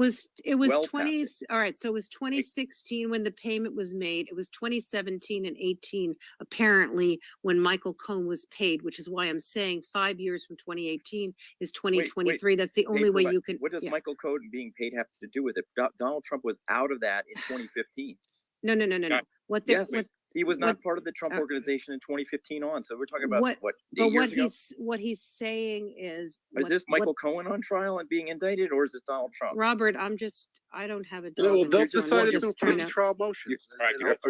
You're obfuscating, and let me just add a couple things. So why was the leak to CNN, a grand jury leak to CNN? That is a crime. Why isn't that being investigated? Why isn't Michael Savage made a great point? Why isn't Stephanie Clifford and Karen McDougal being investigated for extortion? His view is it's extortion. So, by the way, and I hope this thing goes through, because the blowback is going to be really nice. And I think all those AGs, Tim Griffin, Arkansas, bring it on the wire fraud with the Biden family. The AG down there, bring it on. We have to realize we still don't know the charges. So I mean, No, we know the charges against Joe. Joe's got 7. No, I mean against Trump. But as far as let me tell you where this is going to go. Joe Biden has been alleged. Read page 52 and 53 of the Biden laptop report. 7 USC federal crimes alleged by Joe Biden. Not Hunter. We're not talking about Hunter. Wait till he's out. We're not talking about. Wait, first of all, Let's start off with all his relatives. Robert, we are past that. We cannot Tira, indict a let me sitting finish, please. president. So whatever you're saying about Biden. Yeah, I'll will not for happen. Okay, guys. Now we're all 5 of us talking over each other. I've been trying to get a word in edgewise. So, Robert, go ahead and finish your point. I would like to pose a question to Ben and Tira while I have them. Robert, go ahead. Sure, thank you. So it'll be quick. So this indictment breaks. The dam is burst forth. Let's bring out all the other charges against every politician out there. This one with Donald Trump is purely the end justifying the mean. They're scared as heck of him. They want to block him from being a candidate. This has nothing to do with past things. They want to block him from being a nominee going forward with just the indictment. Maybe they're hoping that maybe some states block him off the ticket. With just by being under indicted. This thing's going to go on for months. There are so many motions. The statute of limitation motion is going to knock this thing out. The exculpatory evidence is going to knock this thing out. They're going to try to move it to Staten Island to get a fair trial. So Robert, the statute, I tried mentioning this earlier, the statute of limitations, New York or Manhattan, they do have a stipulation in their statute of limitations that if you're living out of state, they can extend it. So that might be where they're coming in from. I don't know. But you bring up all these suppositions. Yeah, this could happen. That could happen. Well, I'm just saying what the stipulations in New York are. So let me do this real quick. So one of the things that has been posited here that they're actually doing, and I want to get the attorneys in the House take on this. I got Ron Coleman's earlier, and a couple other people that were here. So what is being posited by Jonathan Turley, who's out of George Washington U, and what he's saying is basically what Bragg is doing is bootstrapping, right? So he's taking this 2-year, statute of limitations charge, and essentially what he's doing is bootstrapping it with the FEC violation that they did not decide to pursue, and that which is a federal, thus then changing and obfuscating the actual use of statute of limitations by bootstrapping it to that. So they're saying that's an election violation, which is a federal felony, and then they're attaching what this misdemeanor wrongful filing of business expenses is, and then by doing that, it changes the statute of limitations, then bringing it back to the state, attaching it to the case, and that's how they're doing this to obfuscate the statute of limitations. Ben or Tira, you guys? You say obfuscate. This is what I said. There's a 2-year statute of limitations for falsifying your records. Okay, that's a misdemeanor, 2 years. There's a 5-year statute of limitations. You can make it a felony if you were doing it because you were committing an underlying crime.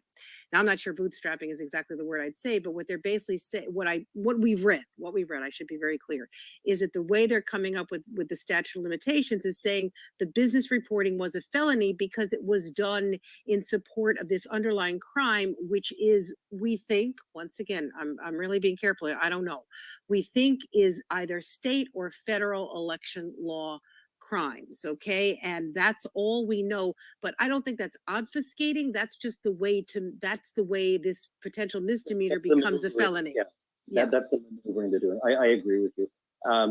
No, I agree, absolutely. Just to the, look, to the gentleman who was talking about Hunter Biden's laptop and the report and everything, look, I'm not a fan of Hunter Biden or of Joe Biden, but I think, in my own opinion, people need to get the thought of, well, this laptop is going to send Hunter Biden or Joe Biden, resultant charges. I mean, that's just, that laptop, in my opinion, Kara, I think you'd agree, that laptop and all information contained within it, and probably all information gleaned from it, would never be admitted into a court. And it's just so many, it's just so complicated. Look, I might not agree with that. Not true. Well, okay, Read the report. Read the report. There are 400 alleged state and federal crimes, really well researched. Now, guess what? Some of them are in districts like District of New York or Delaware, where because this system is so messed up, they're never. He's saying chain of custody issues, Robert. I suspect. That's been proven. Well, the FBI got it straight authenticated from the pawn shop owner. You could see the actual It's order all when they authenticated. took it with the signature. So it's clear you haven't really studied this. Now, Well, I'll say two yeah, things. so take a look at When it. we're talking about state laws and New York taking this step, they don't seem to be taking the step with the Epstein clients. I mean, Epstein had his townhouse in New York. They could ask the FBI for that list. I would love to see, if Trump was on that list, which I know he's not, I would love to see everybody go to jail. But you see, they don't really care about improving society, right? It's all about power. And the thing is, they're talking about this from a legal perspective. This isn't just legal, right? The Democrats gained through this too, because what good news do they have coming? China and Brazil trading outside of the US dollar, Iraq and Saudi Arabia talking about it, Japan buying Russian gas above the cap. The economy's on the shitter. There's bank runs. This will keep their stupid rabid base excited while the world around them collapses. And they'll be too stupid to realize it. So they gain from this. It's not just from a legal perspective. At least in the short term, until it's decided, it's probably not going to be decided for 2 years. I don't think it's going to be expedited. I think it's going to be motioned throughout this shit. And it'll be after the election before it gets decided at all. And even then it'll be probably put on hold because everybody agrees you can't indict a sitting president.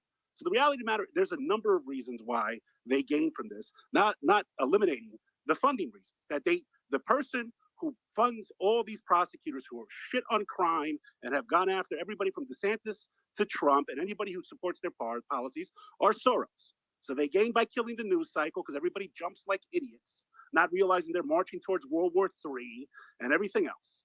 That's what they get because they're counting on your stupidity. So just watch, everybody, because OPEC Plus did an emergency cut today in barrels. Gas is going up. Summer's here. Remember, just see how your life is and how it's going. 1 million barrels cut. Quick question for Ed or Tyra, Yeah. whoever wants to answer. Do you guys feel that Bragg is being funded by George Soros? That's the first half of a two-part question. Soros donated, I believe, $4 million to. It was a change. I forget the name of it. It was a super PAC that donates to African American candidates, mostly Democrats. And Soros donated to this PAC. That super PAC divided the money up to various candidates. It wasn't earmarked by Soros. No, I'm aware that Soros donated $1 million to the PAC. Out of the $1 million that was donated, 500,000 went to Bragg.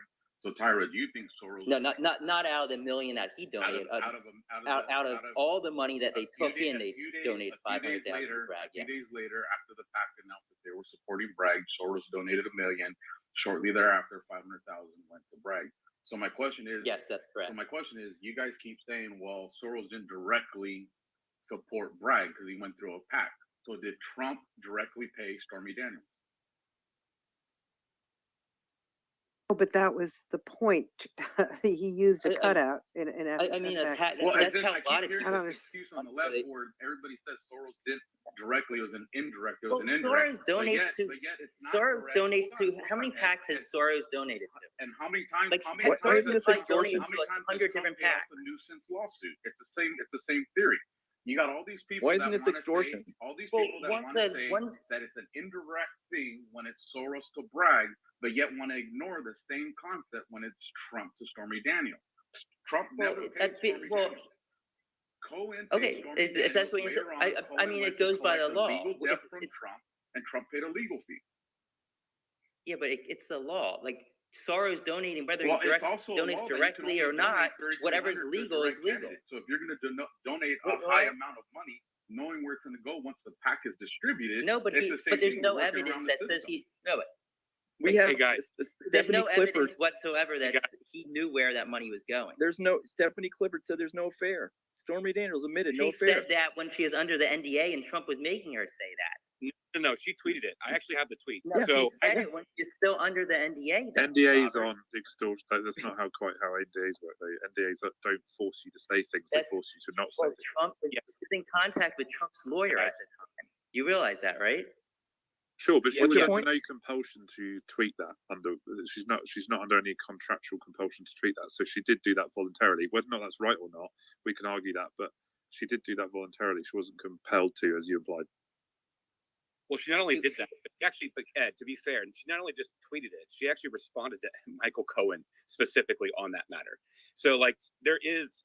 I mean, her claim is that she was in contact with Trump, and that's what Trump's lawyer was asking. Sure, and that would be her argument. But really, to your point, she's not Yeah, and compelled I mean to do that. that's what the court.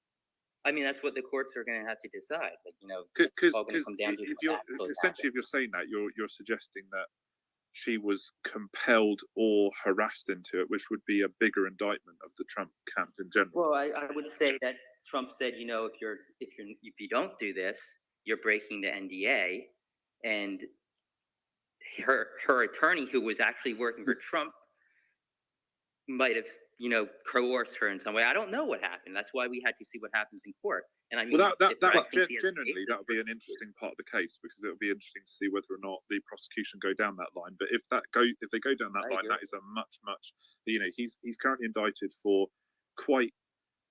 Broad. It will be interesting to see the full indictment, but the suggestion is they're broadly quite uneventful issues. This particular issues around it.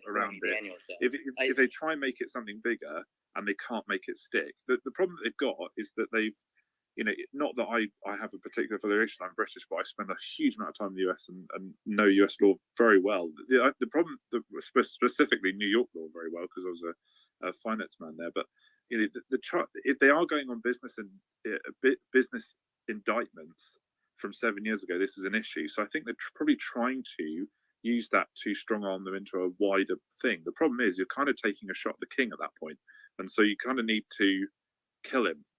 And if you don't, they're screwed. So they've really cornered themselves.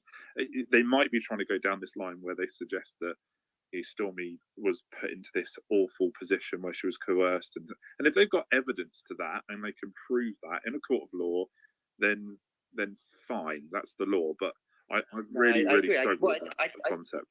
I think it's going to be more than Stormy. I think the prosecution's going to try and show a pattern. I think that's why David Pecker's involved here. You can't show patterns for singular activities. No, a pattern of the catch and kill where he pays off these individuals to protect himself, and whether they're. But you got to remember, it's just sorry, Robert. 1 second. You got to remember. Yeah, you are right, Robert. It is slightly extortion. Just to put it into context, they're not going to find a chain of things and bring that to court and set a precedence that NDAs don't count, because that would bring down pretty much every. Now that might be generally what they're trying to do. That would bring down pretty much every slightly dodgy / slightly misaligned / every single billionaire on the planet. So I can't see the judge doing that. Rob, I think what they're trying to do is show that it was a in-kind donation, rather than trying to show that an NDA was illegal, which it wasn't. NDAs are perfectly legal.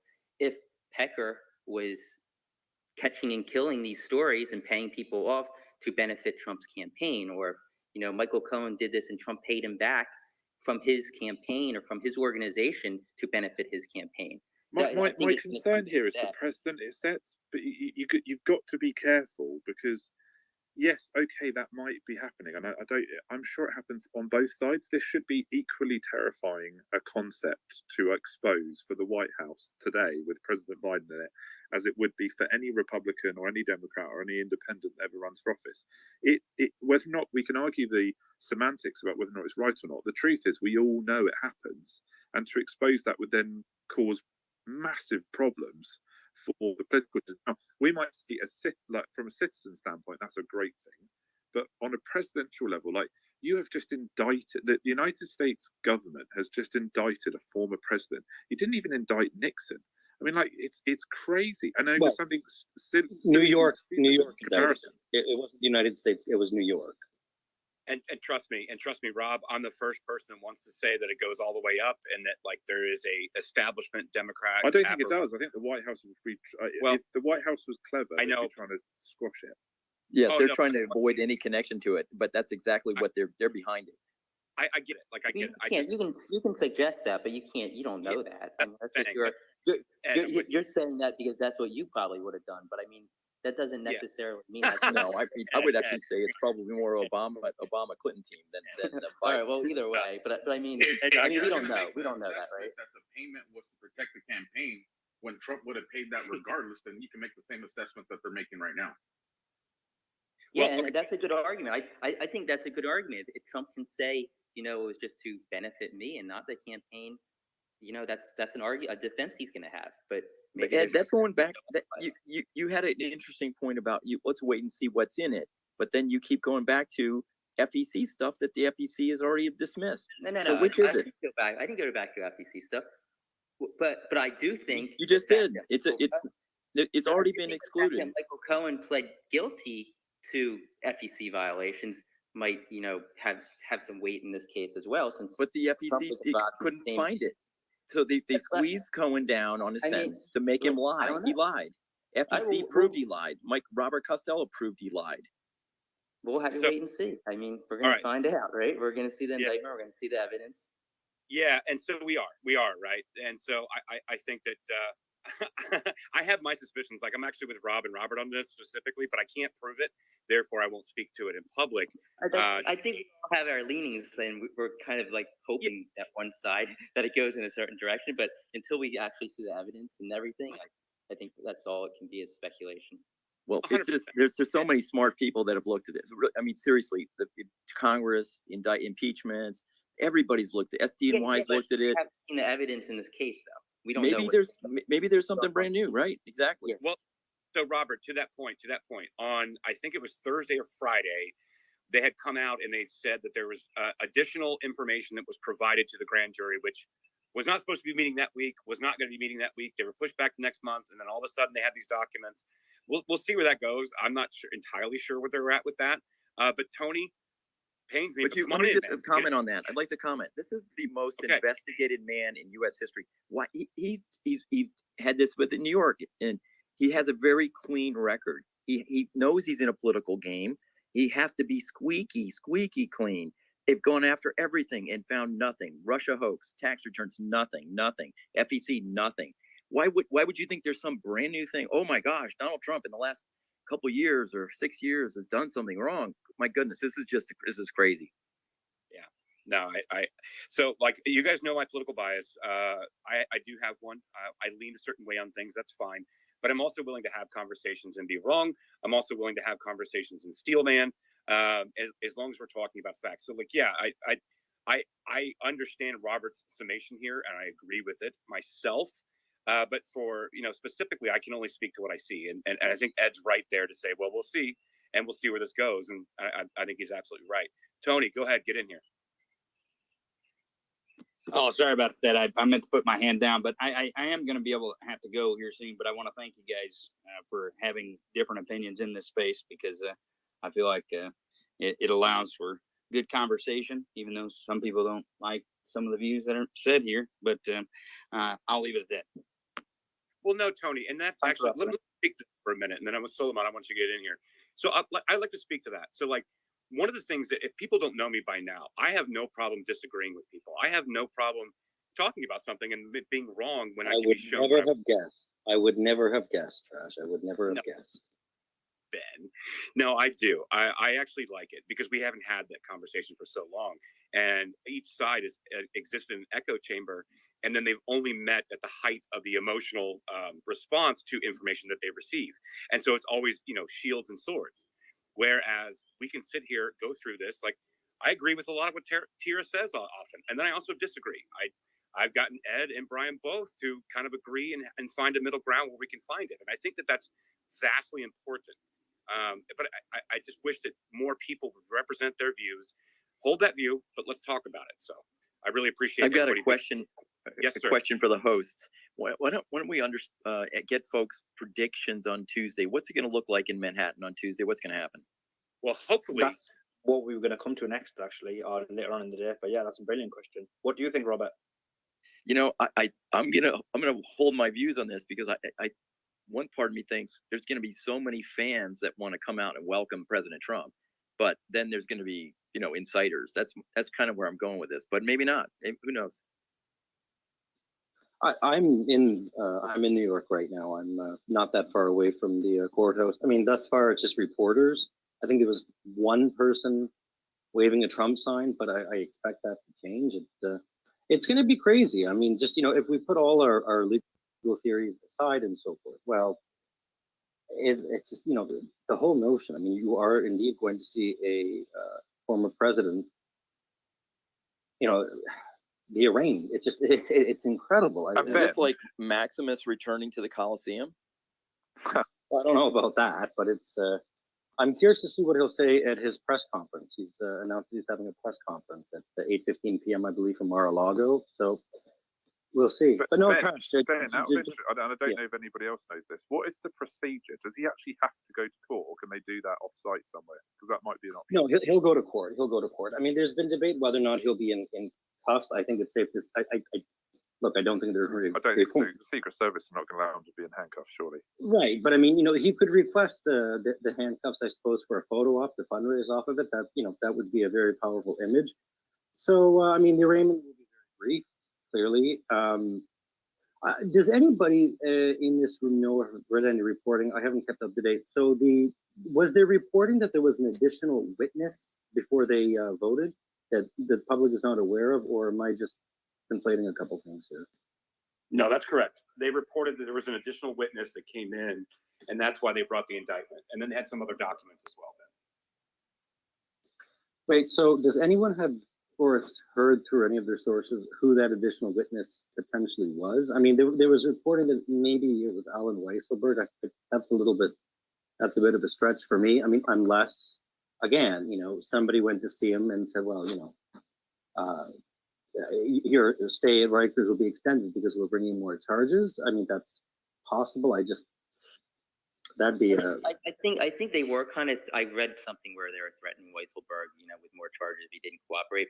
But I don't think it was him. I mean, I guess it's possible it was, but it's baked. I mean, that deal to squeeze him for 4 months even was the most they could get out of him in a sense. Yeah, absolutely. That would have completed that would have been a settlement of everything. Yeah, and so I am curious about that. And I guess I'll bring this up one more time. So what they're saying is that the judge that they're expected to be assigned to this case is Judge Juan Manuel Merchan. So he was actually the judge that was over the Weisselberg case itself as well. And so conversations have been rising up about gag orders and such, but I do find that interesting. How fast before a motion to dismiss? What procedurally? First day? No, absolutely not. It will not be the first day. I mean, what's the soonest it could happen? Well, look, the timing isn't so much important, right? The quality of the motion is going to be, in my opinion, the most important thing. So you can, that's why that other gentleman who was saying, well, it's going to be dismissed right offhand. That's ridiculous. That is absolutely ridiculous to think that on the day the indictment is unsealed, the day of an arraignment, any lawyer is going to put forth a motion to dismiss. That's just not going to happen. You can do it on the day. That's what I'm saying. You could, but where would you have? You can't do it. Right, where you'd need time to study the indictment, to dissect the indictment. You're not going to just have something ready to go based on something which you haven't seen. So look, they probably will put forward a lot of motions. I do believe that clearly sooner rather than later you'll see for a motion to dismiss. part of me has to think that, while I disagree in this regard with, if it is just around these hush money payments and campaign finance violation, I would have to assume that Alvin Bragg, has really done his homework on this and has done everything properly and, I'll use the term kosher, in a kosher manner. But I don't know. We'll see. In regards to the judge, right, thus far, that is the judge that is handling the arraignment. There, Joe Tacopina stated on State of the Union on CNN this morning that, he has no reason to have any suspicions of this judge thus far. So we'll see. Again, everyone in this room and in the world basically is speculating right now. We'll know a lot more on Tuesday. Clearly. Ben, just procedurally, so the indictment is an indictment by the grand jury, not really a two-sided thing, but it's arraignment on Tuesday, and then does the DA then bring it to the prosecutor to submit charges to the due process court?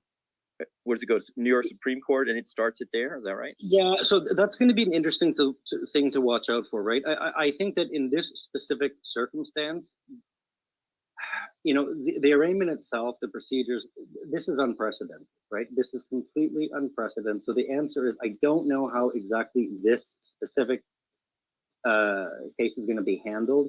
There was reporting last week that, and I thought maybe the same thing was true as well, that the grand jury had voted the previous week to indict. It was under seal and he was slow walking it, but that doesn't seem to be the case. Look, we'll know Tuesday. I'm very, very, very curious to see what he has to say on at his Mar-a-Lago investigation. But keep in mind, does it need a charge that is filed with the New York Supreme Court in criminal court? Yeah, of course. And then what time? Everybody thinks maybe it's going to happen fast, but what if it doesn't take? What if we wait months for it? Maybe they want the pendency of these indictments to be kind of the public shame, if you will. The answer is I don't know.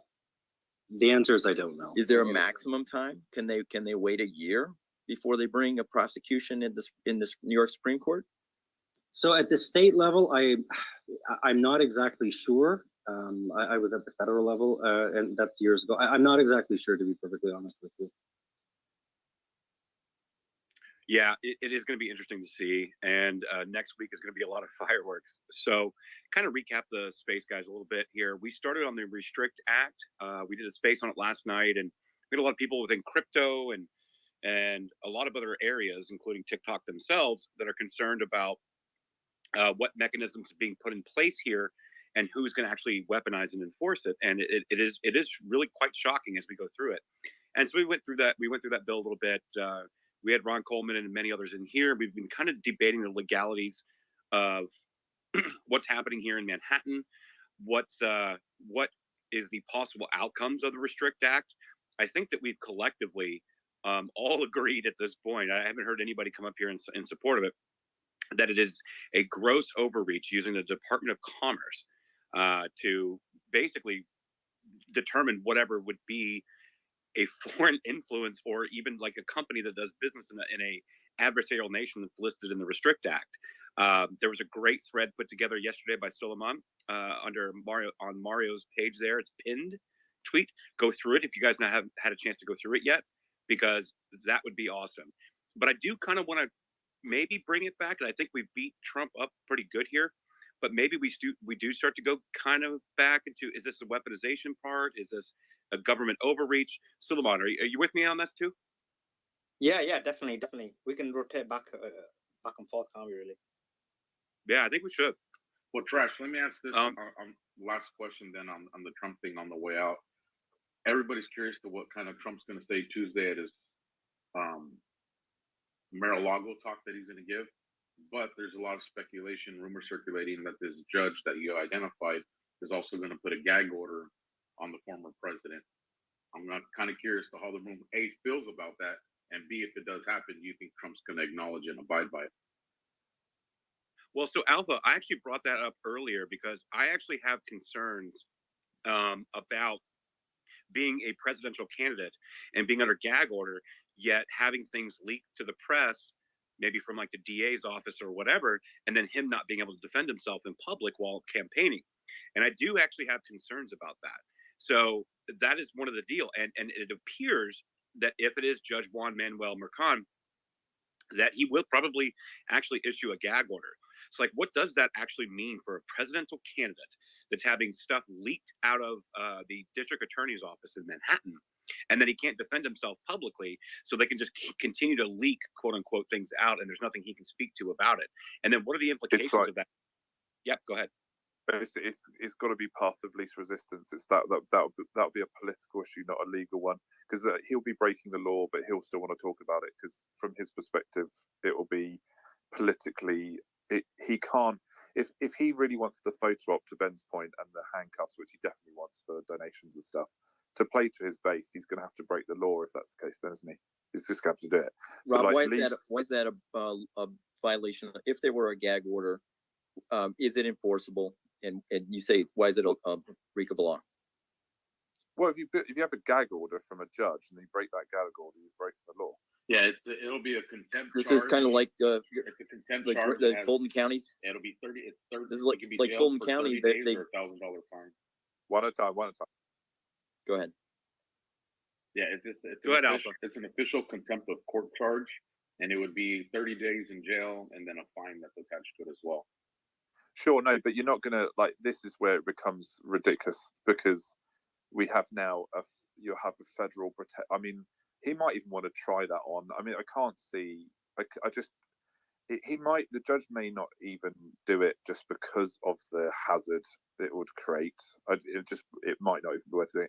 But if he does do it, I mean, it is a political. Whether or not the legal ramifications won't matter at that point, I don't think. I think that would just be a purely political decision. If he may decide to talk really on the edges of that. I don't know. It would be fascinating to see, though.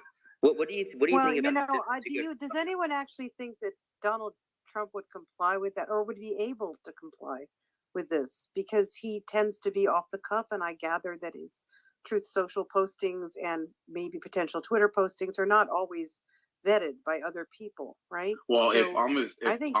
people going against him, Tyra, then if I know we're coming up on a speech debate, I make comments in the days leading up to that, so he violates it, and then they put him in jail for 30 days, where he's not able to make the debate. And you keep Trump off the stage. It's a tactic that you could use. Yeah, but think about the practicalities. How on earth do you get? Like, he's down in Florida. How does a New York officer arrest the president to put him in prison with Secret Service who have got a? I mean, that's just ridiculous. I don't think they'll even try. I really don't. Well, and Secret they'll probably Service just fine him heavily. And Rob, Secret Service actually has authority over Manhattan police, so they actually have. What's that? I said, of course it does. Yeah. Otherwise, it wouldn't make any sense. You can't have like a federal police force that protects the president. Then you turn up and the local sheriff can arrest him. That defies the point of it.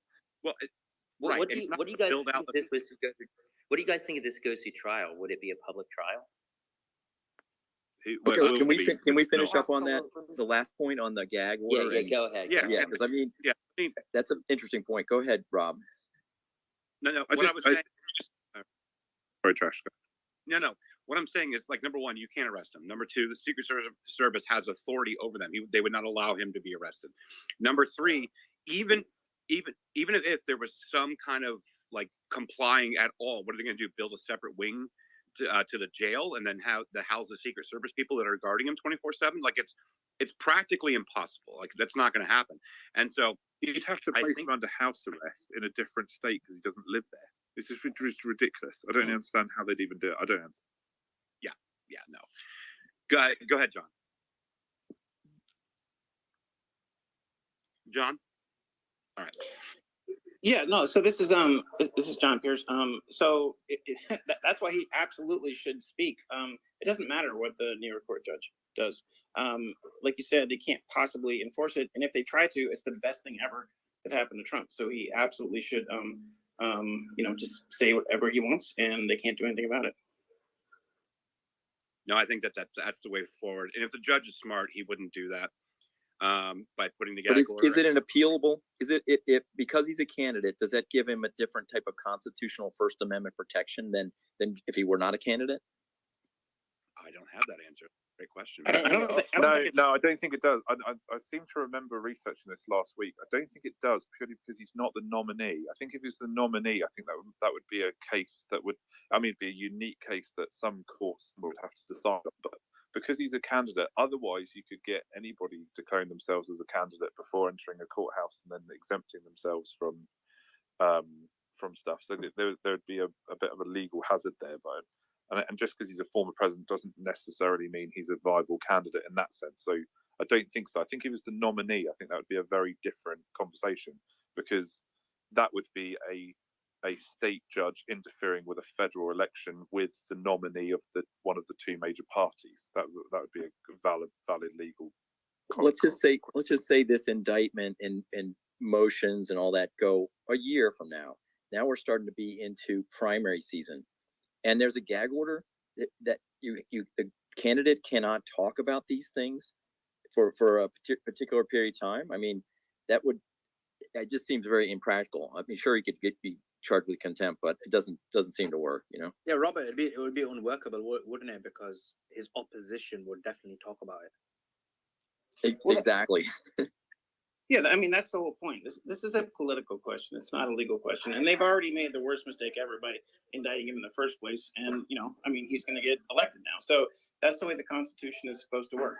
If, people take steps that they say are legal, but it turns out that they're political, then they suffer the consequences. Trump's going to be reelected because of this. If they try to put a gag order on him, he might get 200 million votes, let alone, 81 million votes. So, then that's what they asked for.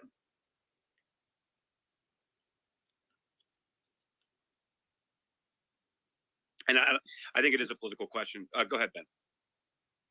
No, I was watching. It was one of the commentators on CNN earlier, and they even opined that. Look, if you view this politically, right? So the question is, who is it more in my mind? Who is it more beneficial for? Clearly, Joe Biden's going to run again. Who is it more beneficial to be Joe Biden's opponent? Clearly Donald Trump. I think that. That he feels confident that he could beat Donald Trump, specifically in the swing states. So, are there any people in here that have been watching Donald Trump's polls? Have they indeed shot up significantly since this news has broke about the indictment? Does anyone know? Because that would be an interesting calculation. I'm not suggesting. Yeah, I'm not suggesting that. Listen, this is any type of coordination between Biden and DOJ and New York state prosecutors, but. It's interesting, right? I don't, Kira, I'd be interested in your thoughts on this. So when do you foresee this, assuming it gets to trial, which I believe it will, when do you foresee this specific case coming to trial? I would say late 2024, early 2025. I don't think it's going to trial. Listen, Donald Trump has spent his life basically using litigation as a tactic, right? He has used the courts in ways that most people have not. He has delayed, he has motion after motion after motion. It has worked for many situations, right? We've seen it when he was president. He basically appealed everything up and up and up. Even if he lost, it took months and months. I am assuming that what he's going to do, because he doesn't really want a trial. I'm not even sure the DA does, but let's assume the DA does. But Donald Trump doesn't really want to deal with a trial, that he will, motion that he couldn't get a fair trial, that this was a political question. He's going to try and get it into federal court, a motion for change of venue for sure. Maybe there's a motion he can make saying he can't get a fair trial anywhere. I can't even think of the number of motions, but I assume, and ultimately, motion to dismiss that basically the underlying crime isn't a crime. There will be all sorts of things. So I'm not sure and there's no reason to expedite any of these motions that I can tell. In the past, some of the things he did, he was asking for expedited review. But in this case, it's just a local criminal trial, if you look at it that way. So I'm not sure any of these things would be moved forward quickly. And I think we could see this years and years, frankly. Well, that's why it's like a reductio ad absurdum, or whatever the phrase is. That's why this has never happened before. So now all these questions times a million apply to Joe Biden and Barack Obama, and Hillary Clinton and John Brennan and James Clapper and James Comey. So, that's what we're going to talk about for the next few years. So let's do it, because I think we have the better part of the argument. But in real clear politics, it's up like almost 4 points for Trump since in the past like 3 weeks.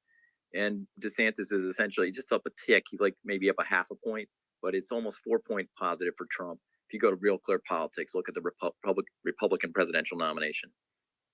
By the way, he's not going to want. You're absolutely right. He's not going to want expeditions, an expedited anything, purely because he's going to want it in the headlines forever.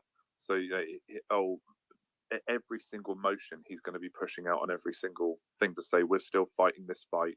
That's going to be the narrative there. So there won't be an expedited anything. And if he does manage to get into the White House before this goes to trial, he's going to. That was my next question. Because then he's got presidential privilege at that point. He can talk about whatever the heck he likes. So like he'll then spend the entire time completely shitting on the New York State judiciary. Honestly, this is horrific. I don't even know, like, indictment wise, that you're absolutely right. I don't think the DA is going to want this to go to trial. Like, if I was the DA, I wouldn't want this to go to trial, because it's just going to be horrific. Even if he's correct, it doesn't matter. Hey, Trash, I got a question real quick for you. Yeah, and it's a hypothetical, but nonetheless, I think you'll get the gist. If Putin came out and told Biden that he would withdraw his forces out of Ukraine if Biden fired the DA prosecuting Trump, would that be quid pro quo?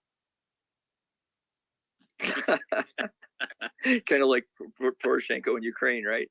$2 billion. He's going to hold up money. If pigs fly on the moon and a cow jumps over a fence in Idaho, do I get a shampoo-free sample from Walmart next week?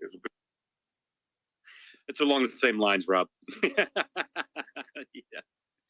So no. You know, yeah, go ahead. It would be interesting. So let's just assume, just for the fun of this conversation, that it indeed does go to trial, right? So, this trial is going to take place in March, April, May 2025. So we have the precedent that you cannot indict a sitting president. What happens, if he does indeed win, and he's got an upcoming criminal trial? Like, I that's way beyond my pay grade and beyond my expertise. Kira, what would happen in that case? Like, how would you handle that? But he'd handle it the same way that Benjamin Netanyahu's being handled in Israel.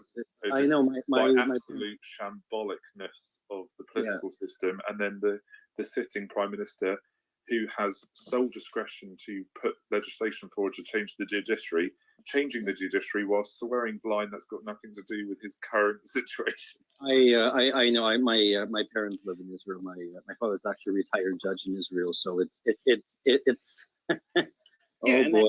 Then Alvin Bragg would be disbarred, and he would be charged, federally with election interference. And this is why this has never happened before. I don't think people understand the degree of a rabbit hole that they're going down. And when does it? So let's say he goes to trial, but let's say the trial starts like 2 weeks before the election, and then what does the trial get suspended during the election, and then does the president-elect get the same before he's inaugurated? So if the trial concludes, I mean, it's just messy, isn't it? It's just really bloody messy. That's exactly right. That's why it's never happened before, and that's why he's now going to win by 150 million votes, because the American people are not that stupid. They understand what's going on, and they're not going to put up with it. So let's see what happens when President Trump wins the 2024 election and a New York State court judge tries to convict him, and his court deputies tried to put him in prison. Let's see. I mean, I want to see. Why would you say, John, that a New York State judge is going to try and convict him? The judge basically is impartial. He is not caring about this. Why would you actually make it about the judge? I'm just wondering. I'm just saying, like, if a New York State court judge wants to have his court deputies try to put Donald Trump in handcuffs after he's won 100 and plus million votes, then let's watch it happen, because that's what they asked for. There's a reason this has never happened before. Okay, they've done it now. Biden should be indicted. Obama should be indicted. Hillary Clinton should be indicted. All these people should be indicted. That's what they asked for. So Hillary Clinton, could have been indicted, and basically at every level, it was concluded she should not be indicted. And at this point, it was concluded by traitorous deep state communist FBI agents and DOJ attorneys. At this point, the statute of limitations has run on any of her potential crimes. You do understand that? Yeah, Don't and you?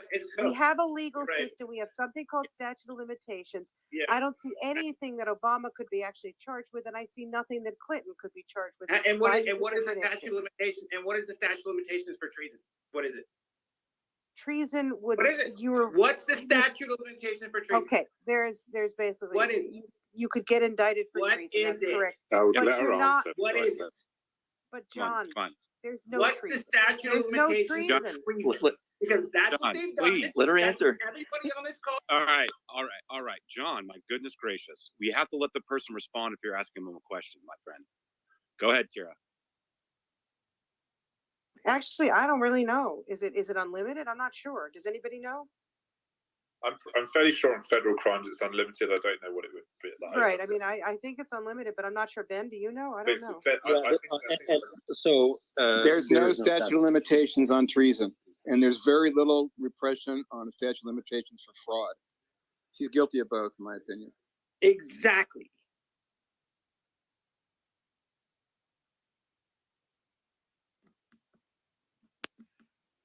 So the supposition is that the trial might happen after he's the nominee, but I think maybe the game is really and I've always contended this is the end justifying the means, that they want to have this indictment. Robert, let me ask you a question. And I'm actually curious about this. What Robert, happens if he's found? Can you hear me? Slaman, you can't hear me. Hold on, let me bring him down. Oh, then Robert. Yeah, I brought him down. So the question I have is, if he's found guilty, and he does have to serve jail time. I didn't have time to read the article, but something, and it was just in the headline, so it could be completely misleading. But can you, if he's voted as president yet found guilty, it said something in the heading like he can still be president from jail. Has anyone looked? Of course he can. It's absolutely true. Of course he can. Jesus. All right. See, obviously, I'm the only one that doesn't know the answer to this. One by one, I think John, you were answering. I can't remember who was answering. Yeah. Yes. Thank you. I'm sorry for getting worked up. This is a very clear thing, and there's a reason for this because the founders anticipated this kind of political weaponization. There is no problem whatsoever with a candidate for president or a sitting president in any way, being unable to run, being unable to serve, and he will be the president. And let's just say, I think he'll find a way to get out of New York State jail if he gets elected. John, the sitting president of the United States cannot be in jail, so he'll have a suspended sentence, be removed from jail, and then he'll be returned to jail after his sentence. Should that be? There's no. What's your constitutional authority for that statement? Where There's no the constitutional authority The is that there's English common law, and English common law says that no sitting man of high office, under privileges of the office. common law is subject simple. to the Constitution. It's and very the simple. Well, the There's- Constitution is what it's very protects the simple. presidency, It's so very it's quite simple. vital. It's very simple. There's only a couple qualifications for running for president or being president. It's that you're 35 years old and that you're a natural born citizen. That's it. There is a reason that the states, which are sovereign and which granted the subservient federal government limited powers, set it up that way. And by the way, there's a reason that there is no popular vote required in the U.S. Constitution. So I'll just read out here an explanation on this answer. There is no clear legal precedent on for whether a U.S. president could serve while in jail. However, it is highly unlikely that a president I'm talking U.S. president, who is serving a sentence in jail could effectively carry out their duties and responsibilities as president. Obviously, it doesn't mean he cannot legally be a president. Additionally, as previously mentioned, I can't believe we're having this conversation, by the way. That's insane. Additionally, as previously mentioned, a president who is convicted of a serious crime and sent to jail may face impeachment and removal from office under the Constitution's impeachment clause.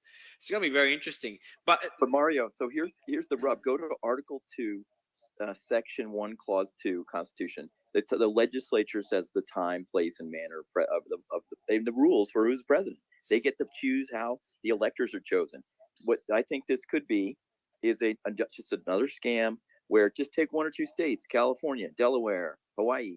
They basically say, guess what? We can't appoint electors for somebody who was convicted of a crime, and they could just make this up. And that's No, what but then there would not be 200. There would not be a majority of the appointed electors for president. I know the 12th Amendment. The election would go to a contingent election in the House of Representatives, in which each state delegation gets one vote. So Wyoming would get one vote, California will get one vote, New York gets one vote, Montana gets one vote. That's what the states have to be preparing for right now, the state legislatures. And let's get clear here that in the House of Representatives, the Republicans basically would control that vote because they control more state delegations currently. Nicholas and Doc, just jump in. I'm summarizing the article, by the way, while we get Nicholas and Doc speaking. Nicholas, good to have you back. I'm summarizing the Washington Post article that I mentioned earlier, about the investigation regarding Trump's obstruction at Mar-a-Lago. So I'll read out the first sentence, then I'll read out the summary earlier. But the Justice Department and FBI investigators have amassed fresh evidence, that's the Washington Post a few hours ago, pointing to possible obstruction by former President Trump in the investigation into top secret documents found at his Mar-a-Lago home, according to people familiar with the matter. So according to sources, it seems they've got fresh evidence. So yeah, I'm going to summarize the article and read out the key points. I'm just use ChatGPT, but Nicholas, jump in. Well, constitutionally, it doesn't bar any member of Congress or the president from serving out their terms, even if they were convicted of a crime and had to go to jail. As far as the anonymous sources from the new article with the obstruction of justice, we could cross that bridge when we get there. As of right now, it's going to be a little hard to take down Trump with the classified documents when you have Joe Biden, the president, and you also have the former vice president, Mike Pence, who had classified documents as well. And every previous president has been caught with classified documents. So I don't see anything happening much there right now. But that's not to say that they won't hit him with obstruction charges, especially if the New York State thing doesn't pan out. Because let's face it, the case right now against President Trump, from what we know, is pretty flimsy. This is a legal maneuver that's never been done before. And if it even stands up in court, it could be thrown out on a motion to dismiss. That's what we have to watch right now. Let me read out before. Can I ask a question to John before we move on? Yeah, I'm gonna just summarize the article for you, Joe, and then I'll let you ask your question. So just I had a quick summary of what new evidence is there. So the new evidence in this article is the claim that Trump discussed classified information related to an obstruction of justice investigation during a 27 meeting at his resort with advisors, including Flynn and the chairman of the Joint Chief of Staff. This is a new development because it raises concerns about the security of classified information and the potential for compromise of ongoing investigations. Additionally, the report indicates that this information was previously unknown and raises questions about potential misconduct or breaches of security by the former president. So it's a bit of a, and this like, I'll let you ask your question, Joe, and what I'm curious about, and probably my question after you're done, Joe, and also some others, will be about now how, because I know there's a bunch of investigations, and I want to kind of touch on the others, because we're just talking about the New York one, which everyone agrees is probably the lightest out of all the investigations there are. I think maybe some of you might disagree on this, but the others could be more serious based on what we know, as Nicholas mentioned. So that'll be my question afterwards. Be an interesting discussion. But Joe, I'll let you ask your question first. Yeah, I have a question that's, it's I think a lot of people on this call have no idea. But John said something, and I'd love for him to clarify, which is, you said that there's a reason we have an electoral college. Can you please tell us why we have an electoral college? And it's not a popular vote. Yeah, of course. I mean, this is very specifically what the founders set up because they were terrified of a tyranny of the majority. They were terrified of a mob rule. They were terrified of a democracy. That's why they set up a constitutional republic.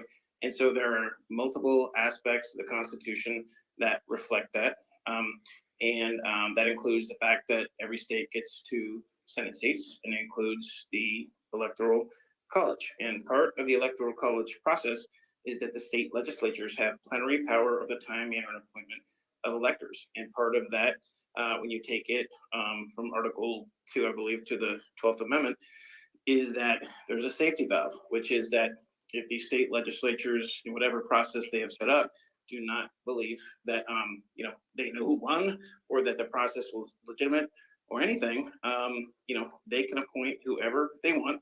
And if nobody gets a majority of the electors appointed, It goes to the House under the 12th Amendment in a contingent election where every state. But why am I not hearing anything about the fact that it was to help slave owners have more of a vote, which is the majority of the reason that this was in place in the first place, and why it's Nonsense. outdated to begin Can I with. just jump in? It's Because not I've been it's teaching not American nonsense. politics.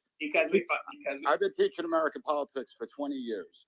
And as far as the Electoral College goes, it was a result of the compromise because the reality is that smaller states wouldn't have had representation in the presidency if it was just left up to the most populous states. Secondly, they didn't want foreign influence in the elections. It's very easy to manipulate one election system. Manipulating 13 different election systems is much more difficult. And therefore, that's why they chose the Electoral College as well. Well, yeah, and the point is that Nonsense. it doesn't really matter what it comes from. That's the system we have. That's the Constitution. And so, unless you want to amend it, that's what we're doing. Doc, I mean, you said nonsense a few times. Or do you want to elaborate? Yeah, these are fantastical liberal hopium trying to attack what's been well known in constitutional law for generations, going back to the founding fathers. This was discussed in the Federalist Papers at length in detail. John, I think John or Robert was right. There are only two qualifications and only one disqualification from running for office. The two qualifications, 35 and a natural born citizen. The disqualification is having served two terms in office. That's it. There's already excuse me. There's already. Let me just land a plane. There's already precedence for a federal officer or federal representative to serve his office from jail. And I forget the representative. I think it was a representative, not a senator. And it went through the court system, and he had a right to stay. It's true that impeachment is always possible after that, and that's the solution the founding fathers came to.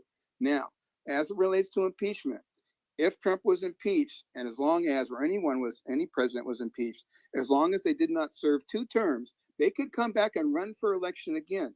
And the reason that's done is because the founding fathers fear that there would be political prosecutions, like we're seeing right now, where a president could be impeached, removed from office against the will of the people.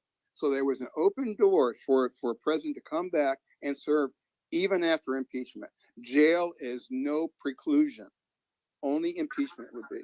Thanks. So, but Doc, I think one important aspect that the only way that the serving 2 consecutive terms was after FDR, because FDR was served a lot longer, and then that became the law. That was not the law. That was an amendment. We amended the Constitution to make it clear, because Roosevelt serving 4 terms, violated the notion that there would be no king, right? And so that was how he's perceived by people who opposed him politically. So there was enough consensus to pass an amendment, which means both a vote of the House, the Senate, and a majority vote of the legislatures of the 50 states, right? Yeah, so that's how it can be changed. It can always be changed. George Washington served 2 terms, right? And then he didn't run for re-election. It was a unofficial, not set in law, that you cannot run after 2 terms. And the only president who served 2 non-consecutive terms was Grover Cleveland. He was the 22nd and 24th president, and then after that he didn't. And then then FDR just ran for 4, died in office. Harry Truman took over, and then we're like, nope, that's it. This is law. 2 consecutive terms, because we didn't want to go that again. But I did raise my hand, Mario, because I think one of the things I think about the classification documents, I don't know if it was Nicholas or Rob or one of the speakers mentioned, I think where they're going to really try to get on Trump, and I think this is where the Washington Post article is interesting, is kind of that obstruction, because the issue of classified documents, that's a very slippery slope. Especially that's a joke too. That whole thing. Yeah, I think the possession of classified you took the mic away, and we can address that. But no, that's a joke.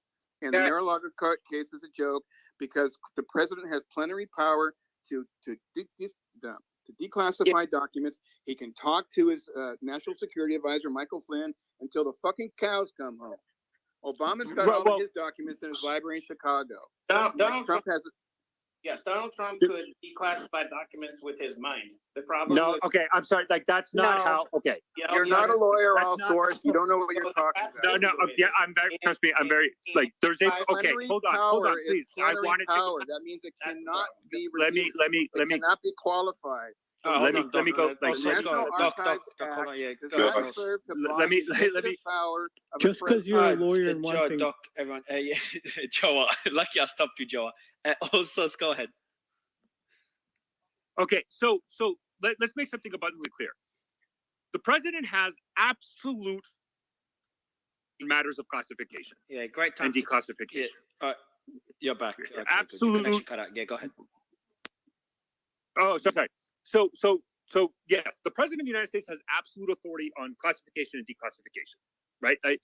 Perfect example. Last year I talked about this previously, Mario, in your space. The Russia-Ukraine, when Russia was building troops across the border of Ukraine, basically the president dictated declassify as much as we can without compromising sources, etc., because we want to make sure the world knows what's going on, right? But there's a declassification. Ironically, there was a specific case that went to court in which the President Trump, in a public interview, disclosed classified information, right? You're not going to go after Trump because he's the president of the United States.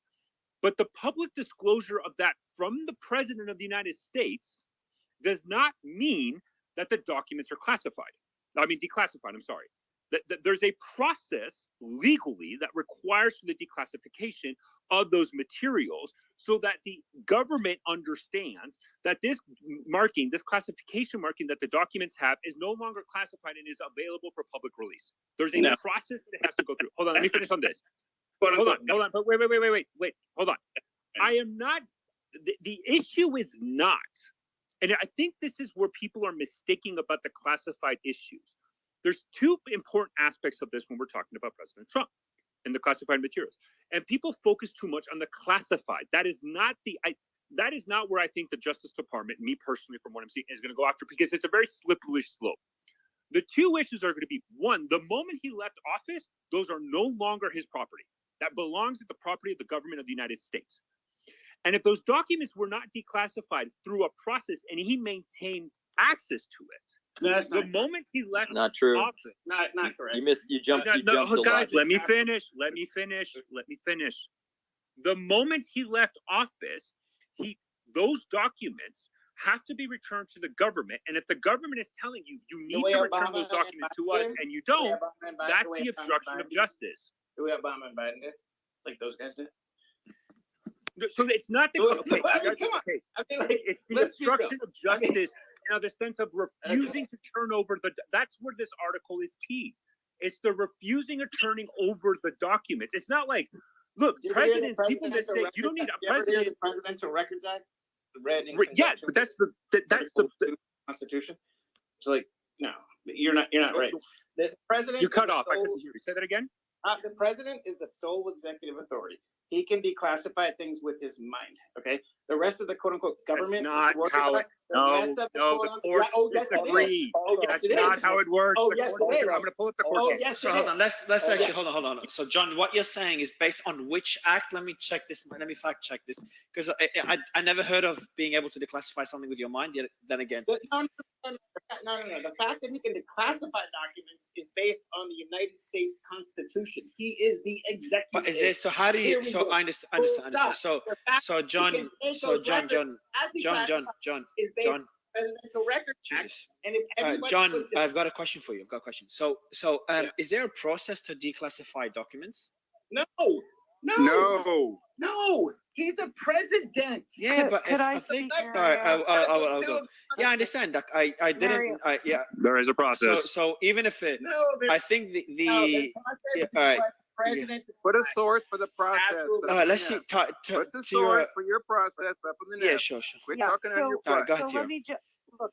Obama put into place a particular process. That is not necessarily the process that every person must use. Okay, so there is no actual, I believe, official process that must be followed in all cases. However, the concept that he can do it in his mind makes no sense at all, because you have to at least tell someone And if it came down to an No, issue you of don't. All right, let There's me. All nothing right, let me. that says, Stop. no law Stop. that says that. All right, so I'm gonna give the mic to Tira in a bit, just but please let's ease up on the interruptions. But let me read this out and let me know if it's correct or not. So Tira, that might back up your point, and then would love Doc and John to push back on this one. So I've just checked on ChatGPT. There is a process that a U.S. president must follow to declassify documents. The process is established by Executive Order 13526, which outlines the procedures for the classification and declassification of national security information.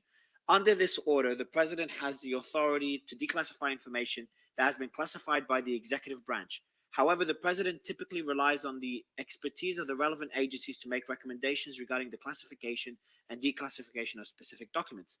The process involves a review of the information to determine whether its release would pose a risk to national security, blah, blah, blah. Once a decision to please declassify is made, the information is typically released through a formal process. The first sentence is what counts as Executive Order 13526, which outlines the procedure of the classification and declassification of national security information. Does anyone have more clarity on Executive Order 13526? Yes, it is something that any president can disregard at his own leisure. Okay, that's exactly why the word typically was used, and it's exactly why this is an executive order. This is That's what Tira said. It was put on by Obama in 2018, but it doesn't go back to the Presidential Records Act, which still gives the president the authority to do it anytime he wants. But he can't. But he can't just sort of. Here's the problem. Yes, he can. If the no, he cannot. If he takes documents out and brings them to his home, he can say to someone, "Yes, I'm declassifying this." That's all fine. If he tells no one, then this is like the tree in the forest, right?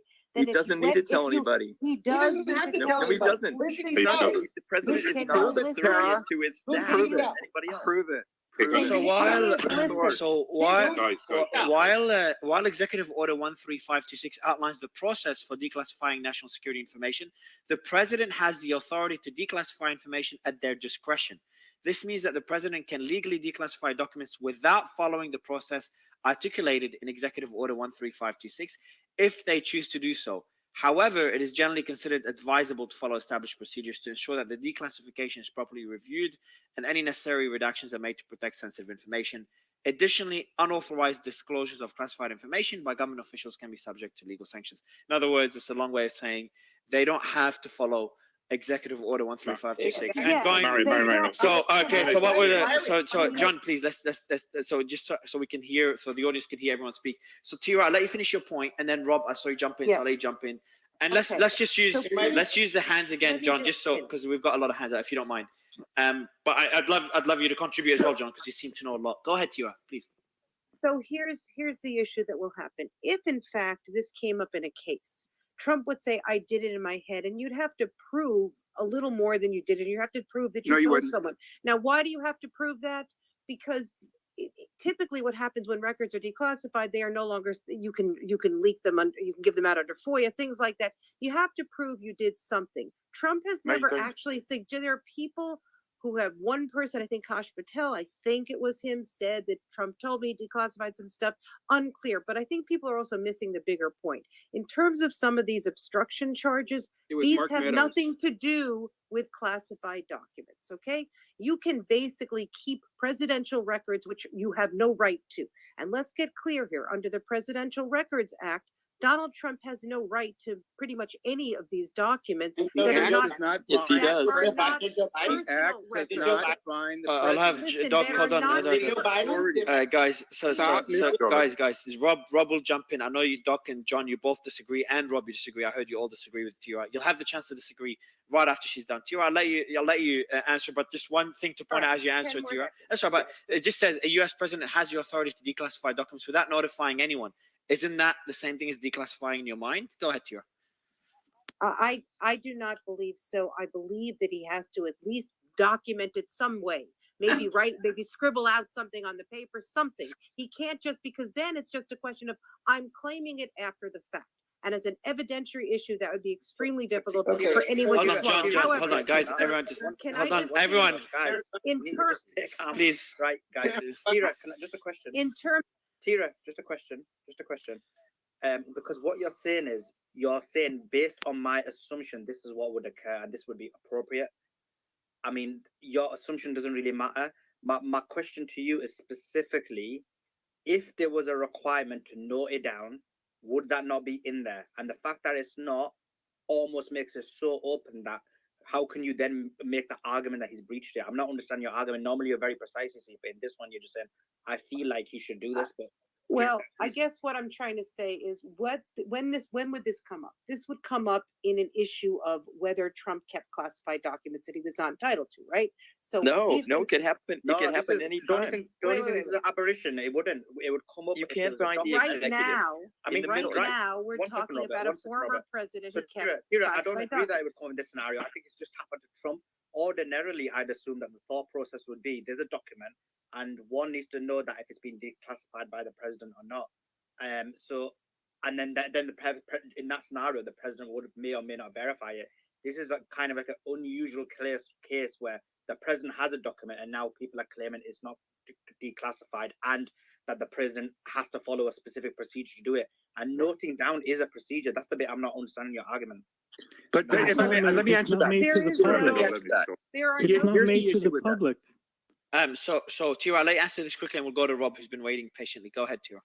Okay, there are no cases on this. This would have to be litigated. My better view on this Yeah, is you because have you're to wrong. show something John, more than please. in John, my John, head. please. But let me just stop, please. Let me just say that Yeah, many just of stop, the please. charges against Donald Trump have nothing to do with classification. They are basically keeping presidential records, which he is not allowed to keep. The president cannot just take Nonsense. all records with him.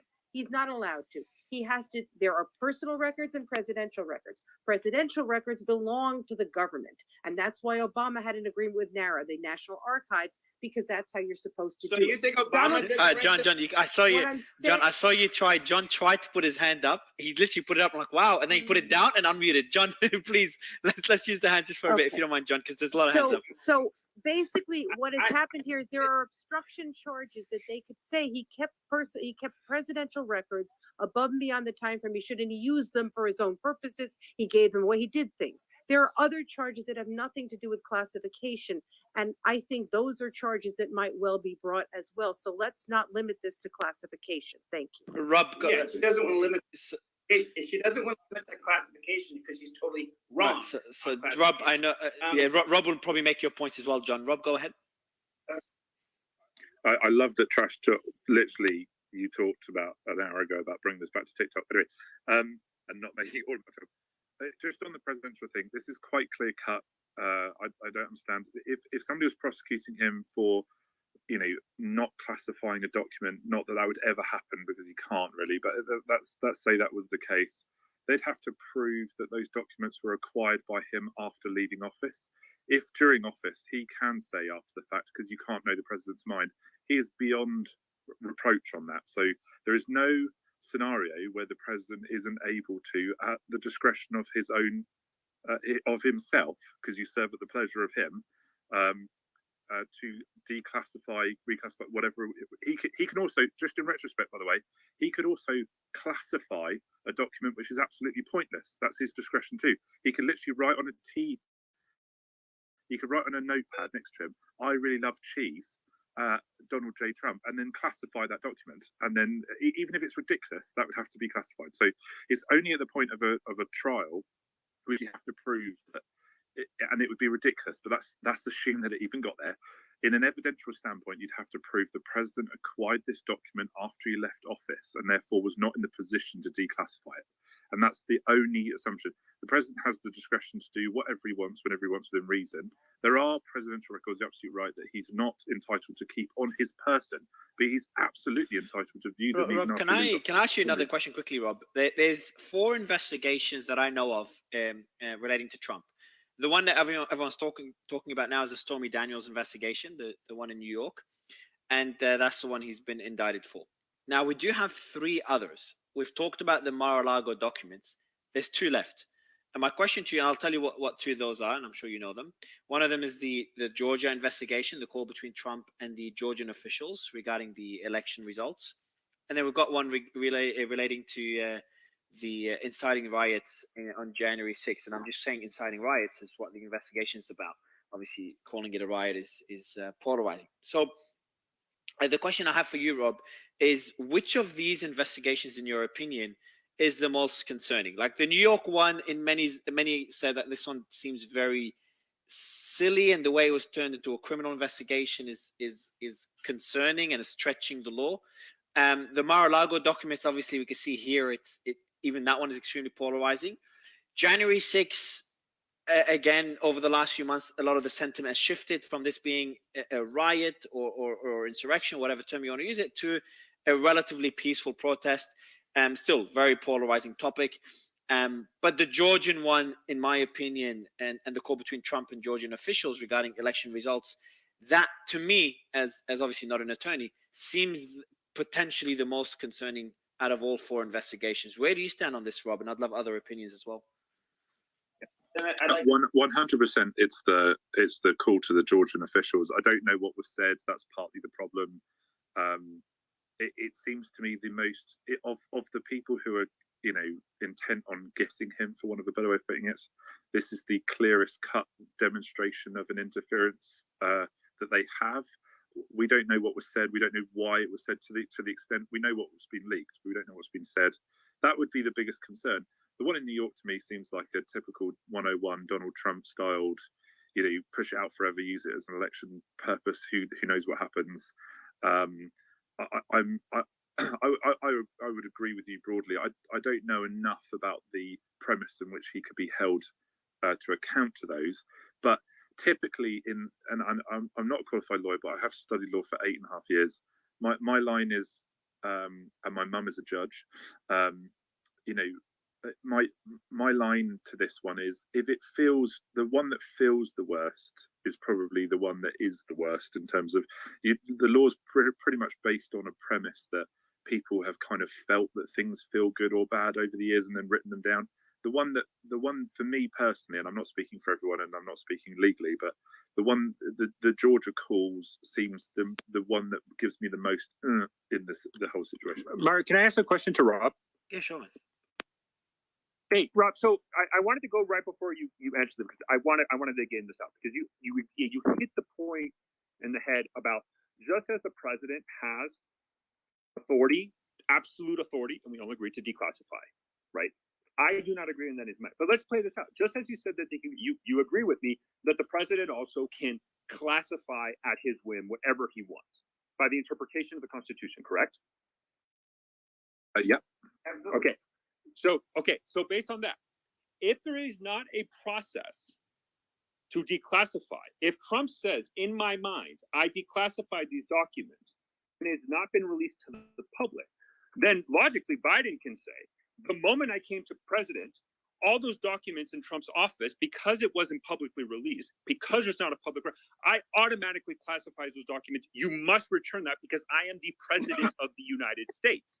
It's a double-edged sword, that argument. That's how it works. It's not quite if as you clear do not cut as that, publicly but yes. That's the problem.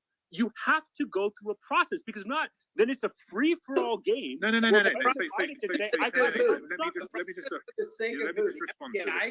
just respond to this point. John, 1 second. John, 1 second, John, 1 second. Let me just respond, because he asked me a question. You're absolutely right in the sense that does create a bit of a hazard. There's actually nothing legally that stops that hazard apart from common fucking sense, which doesn't seem to be applying.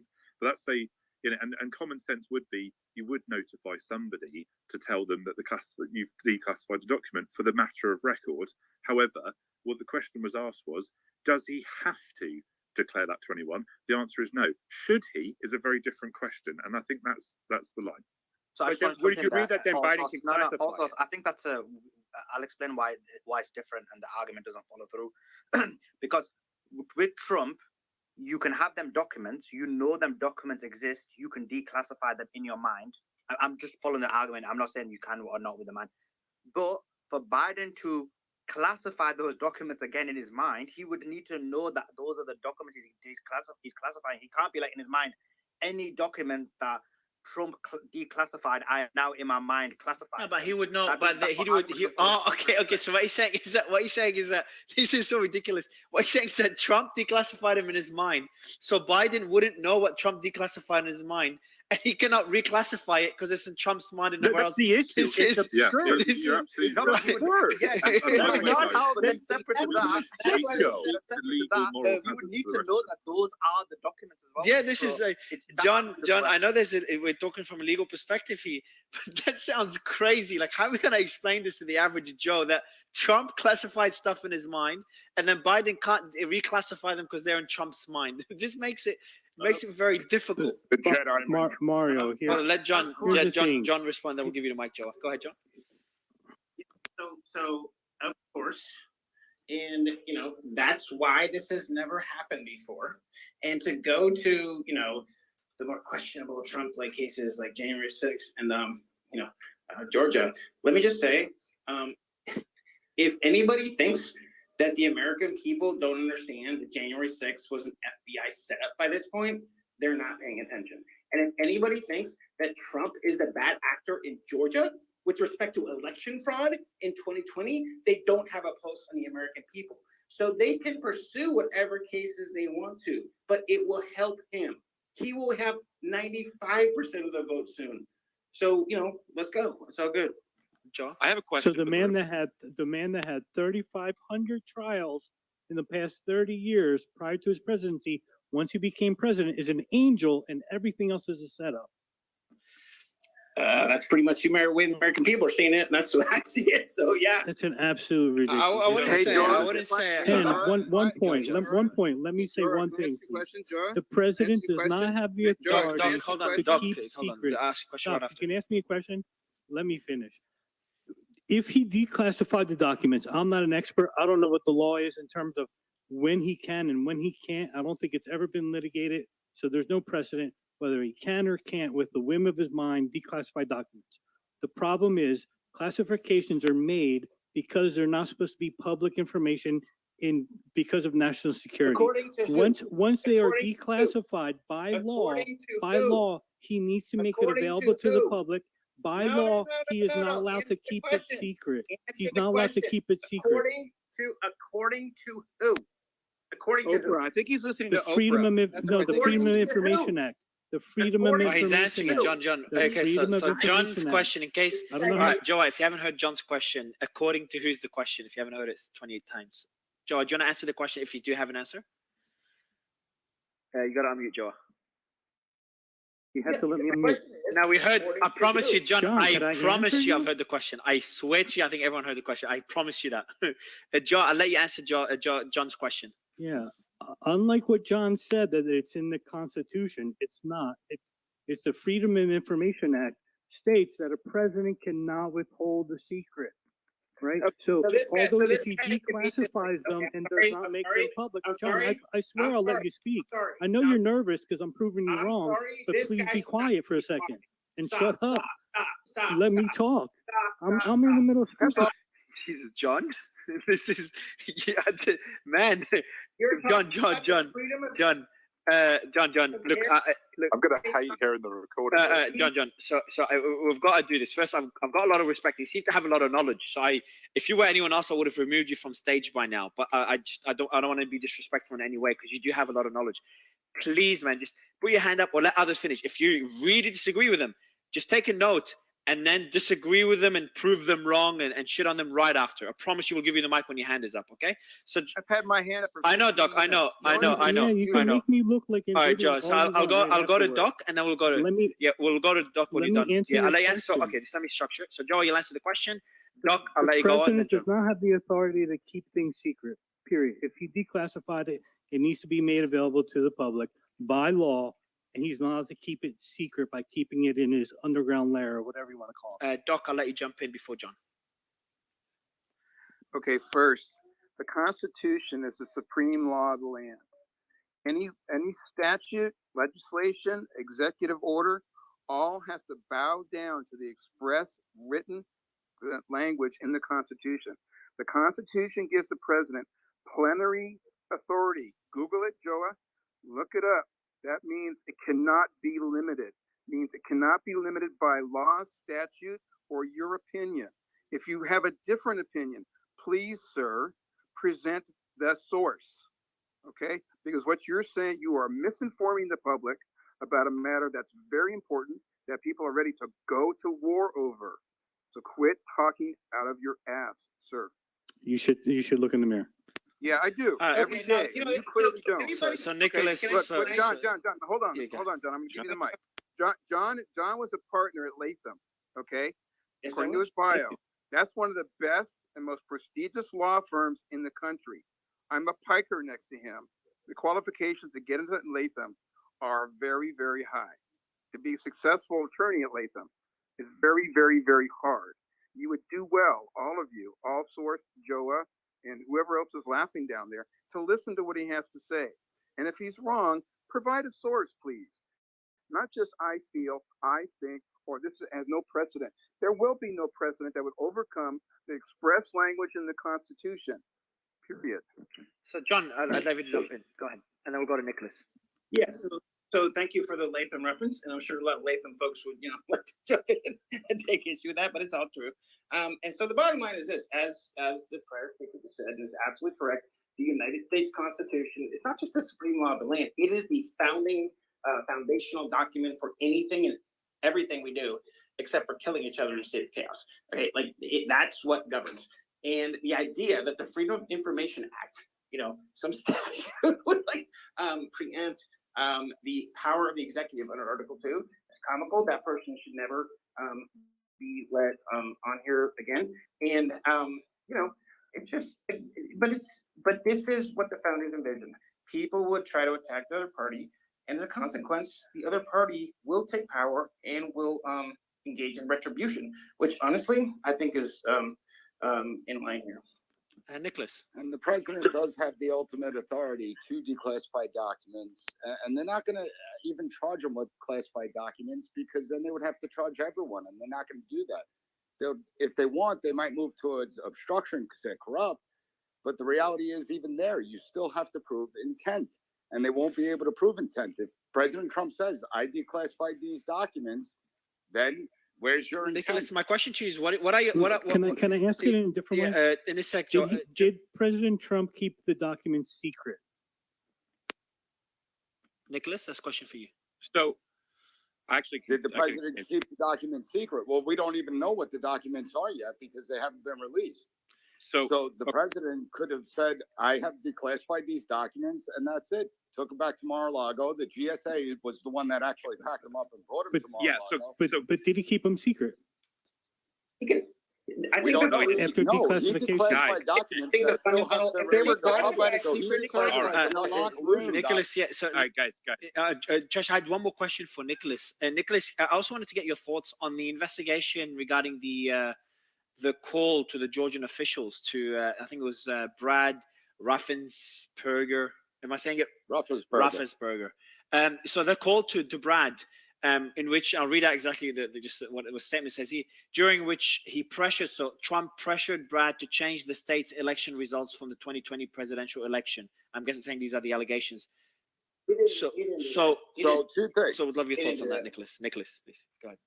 So first, just one thing with classified documents with Mar-a-Lago, we still have documents he declassified that didn't get released to the public, like the Russian collusion documents. So no, they might not be secret, but they still haven't been released to the public. As far as Georgia goes, it all stems from the phone call that he had talking about find me 13,000 BS votes that were all fraudulent, and this way I take the state. Again, he didn't say make up 13,000 plus votes. He didn't say create 13,000 plus votes. He said find 13,000 fraudulent votes. This way I win the state. It's a big difference if you're trying to scam an election, you would say create, make up, but he didn't say that, and that's a big deal. Yeah. So does the Constitution allow for the public to have public information? And when a document is declassified, it's public. But if someone has it in their possession and it has been declassified, they're keeping it a secret, which is against the Constitution. No, so I don't guys, care if you went Joe, to Latham or you're at Latham, wherever you're at. Joe, It's against the You'd have Constitution. to follow freedom Joe, of information request for guys, that. So I just wanted to add guys, to You can if guys, it's secret. All right, I'm gonna flex the button. Guys, I'm getting in here. So number one, to answer the question, the National Archives knew exactly what documents he had, right? He actually went to the Secret Service. They actually had to put it under a special lock. Secret Service actually came in and put a special lock on. They were complying completely. What they've done is they've basically manipulated a rule through the National Archives and using this, and then they're coming after him to say that these were public, the non-public classified documents and didn't have the authority to do so. They knew what he had. They knew the whole time, and he put it under the special lock that they asked the Secret Service to do so. This was not like some random gathering of a pile of papers. This was all documented and understood. This actually came out. Like, this is part of the information of the story. So to speculate whether or not he had it in his mind or not, I thought the question was great, actually, and it was kind of funny. It was actually really funny because it was like, think about the ridiculousness of being able to classify or unclassify with your mind, and then having this argument of whether he should or shouldn't have had them. I think it's fascinating, but it was well known. National Art. Go ahead.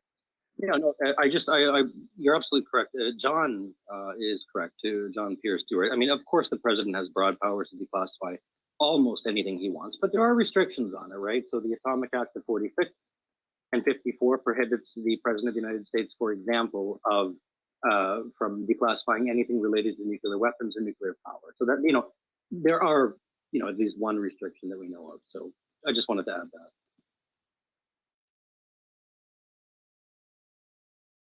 About that, it's so hard to get back to the mute button. I swear, you do one response to somebody and it takes 30 seconds to get back. Yeah, no, you're 100% correct. And I have had questions. Actually, Ben, you know what? I have had questions about this. So one of the things, think about this for a moment, and I do want to talk about this. So let's say that I'm the leader of the free world, and I go to, I sit down with Putin, right? Sitting down with Putin, and we're negotiating some kind of treaty or some kind of drawdown of nuclear weapons or whatever, and so he needs to be able to, on the spot, be able to declassify anything, to be able to actually have a conversation with a leader of another nation, right? So he has to be able to do that on the spot. I'm not entirely sure the processes, and I know all sources have been banging on about there is a certain process, and I know Tira did too, and I wish she was here.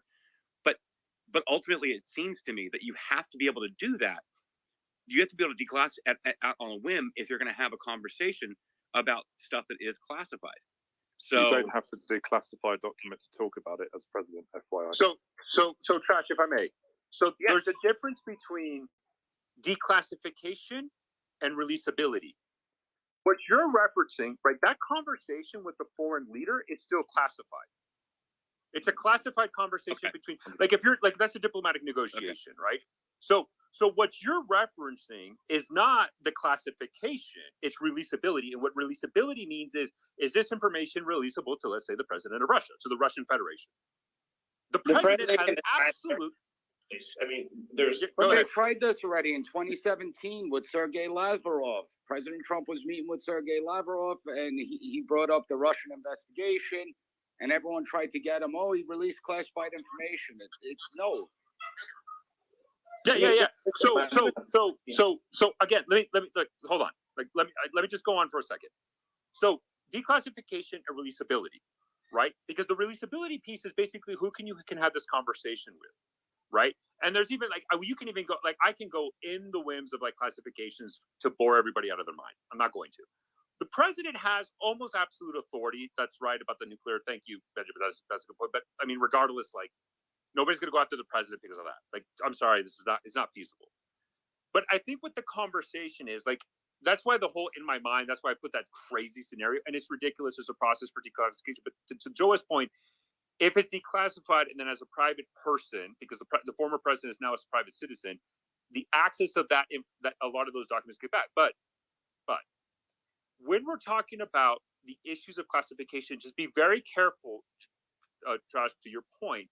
There's a difference between declassification, which is who can get this information, it's public release now. When you declassify a report, that's it. You could put a FOIA request or whatever, and it's publicly releasable. Or a lot of times, administration would just release it to the public, as we saw in the Russia-Ukraine conflict, right? The war was we just released it immediately. We gave permission to talk about it.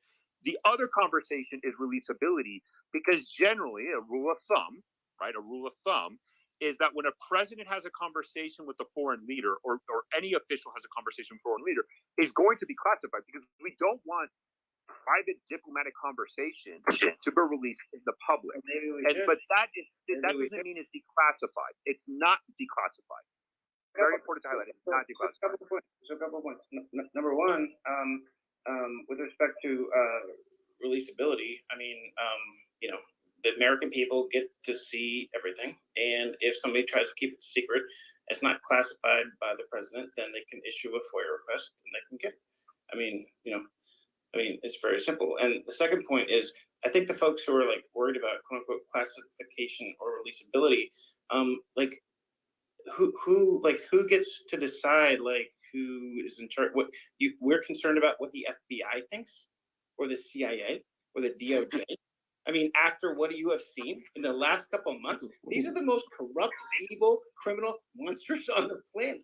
So no, they have no place in this whatsoever. So John, actually, I do have to put so when you look at classified information, okay, so just to make sure, releasability is which other countries can get it. In the government, you have what's called foreign disclosure officers, FDOs. That you get a report, an FDO reviews it, you put a classification, and then the FDO determines, okay, which foreign country can have access to this information. These are right? deep state hacks. Okay. Only person. It doesn't apply to the president. They exist. Right. Okay, Doug, I'm not. No, they're deep state hacks. They exist at the whim of the president of the United States. Period. Okay. Full stop. And you're right. So people don't understand. But let me talking about these deep state people. Okay, they have no right to anything. Okay. So here's the deal. All right. So here's the deal on this. Like personally, with my own politics, I understand where John is coming from and what he's saying, and there's a lot of evidence pointing to that is the truth. But I do want to be data driven here and not so hyperbolic. I kind of want to drill down on the details. I don't want to get lost in the details, but I would, for the sake and the provenance of the space, I would like to try to avoid hyperbole and kind of just drill down specifically on what we're talking about. All sources, go ahead, and then John, you can more than welcome to respond. Obviously, you have the right. So there's other ways. So it's like one term, for example, that kind of came up is ORCON, originator control. That basically states what agency controls that information, and then they determine they have the president is exempt. Clearly, doesn't apply to the president. I got it. Doesn't apply to the president. But that agency then can determine the classification and releasability. Is this like top secret, confidential, unclassified? Can we give this to the Brits, the Russians, the Chinese, the South Africans?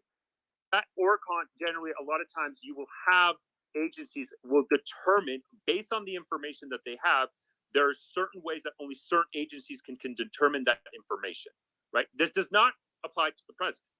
The issue, though, becomes, right, and this is why I'm going to go back to the original about declassification. The reason there is a declassification process is that the president, as having that overall authority, that agency needs to know, in a way, some way, shape, or form, that information is now declassified, right? That is why there's a process. I'm not saying that the president necessarily has to follow it, but it's a good rule of thumb, because if you're going to declassify the information, the last thing you want to do is have the assumption within the U.S. government that something is secret, top secret, confidential, but now it is discussed in public forum. Now that public information might be related to a sensitive source or something, and that sensitive source now got burned, he hasn't been taken care of. Except there's a million different ways why you want to go through a process. I'm not arguing that this is why we should convict. They're not going to go after Trump because of classification. I don't think that's, because it's a slippery slope and it's hard. I think it's more the obstruction of justice for something else. But there's a process, because the government is a bureaucracy that needs it. The military, by the way, is not just the deep state of like the CIA, like the DOD, the Army, the Navy do this on a daily basis. They also need to ensure this process is given to them so they understand what is classified and what is not, for obvious bureaucratic reasons. But it was President Biden that released that we were training Ukrainian soldiers, and President Biden's not going to get charged with releasing classified information. When it comes to the president, they got wide latitude. The president, absolutely. If we want to talk about, has wide latitudes, no doubt. Regarding like court cases, though, so I mean, in terms of can you declassify something, you know, simply by thinking about it, people have made that argument, but the courts have already ruled basically that that's not the case, right? So you have James Madison Project versus DOJ, Rosenberg versus CIA, and Leopold versus DOJ. And the second one is very interesting, right? So they appeal it up to the Second Circuit Court of Appeals, and the 2 panel out of the 3 panel, obviously judged, 2 of the judges ruled that declassification cannot occur unless designated officials follow specified procedures. Moreover, courts cannot simply assume over the well-documented and specific affidavits of the CIA to the contrary. So basically, I mean, it's never really been tested legally, right? But as far as, you know, the courts have ruled thus far, there does seem to be precedent for filing following through with the process. So it's interesting. I don't know what the answer is to that. I mean, it would seem that the courts have decided that there actually is a process to declassify, and without that process being followed, those documents would not be declassified. Excuse me, that you'd have to follow the process to declassify them. But of course, the president has, you know, wide-ranging powers to basically declassify anything he wants, unless they promise issues. But you know, the courts have basically said there has to be a process followed for it to really be declassified. So, and again, I'm sorry, I just really important on this. Just because the president publicly announced something does not mean it's declassified. That's what Benjamin's getting at. The president can say whatever the hell he wants. Like, Nicholas, to your point, the president can say, we have U.S. troops training in Ukraine. That does not give authority to those soldiers in Ukraine to call the New York Times and say, hey, by the way, the president said it, I'm here, come talk to me. Like, the president saying something does not automatically, because that impacts everybody on the bottom of the tier. That's what people don't understand about declassification. If you declassify something, that means everybody can talk about it. The president publicly announcing something does not give authority to the people in the executive branch or the legislative branch that might have access to that information to publicly discuss it. That's what it means to declassify something, that everybody can talk it. And that's what the court is saying, that there is a process. It's not what the president thinks, it's what everybody else gets or not to get to say. That's what's important. Real quick, let me go to Mises Caucus that just joined us. I would actually like to get their perspective on this, actually, specifically. Mises Caucus, welcome to the stage. Good to see you. Hey, yeah, thanks.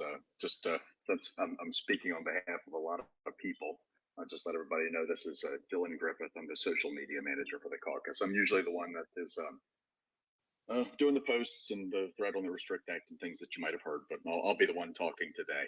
Important for you to know, just in case I say something dumb, that you can't blame it on all the rest of them. Well, and I was wondering if it was going to be you or Dave that popped in, so I was curious. Go ahead, man. Yeah. So just to address this, I mean, well, first there's right and wrong, which is a conversation to have with regard to this kind of stuff. And then there is letter of the law. And it's going to be a little bit difficult for anyone to drill down to what really is real, because this specific question has not really been litigated in the courts, right? There's not a precedent that addresses this directly, as someone, Benjamin, I believe, was just saying. There is some precedent around things that are peripheral to this. But those cases deal with people who are using the delegated authority of the president in the process of classification and declassification, not actually a president themselves, which is a little bit of a difference hierarchically. I'm not saying that changes things, because, again, none of us know, because it's not been, there's no precedent. But those cases apply to people who are leveraging the delegated authority of a president. And now the guy with the tank in his picture also right a little bit, and within the confines of the letter of the law, which is that declassification of a thing can, as far as I can tell, reading it does appear that a president can classify or declassify at will, and even without notification or notice, but they still are held to a standard of guarding the national security interests of the United States, even after that process of classification or declassification is followed or not followed in the case of someone declassifying something in their mind.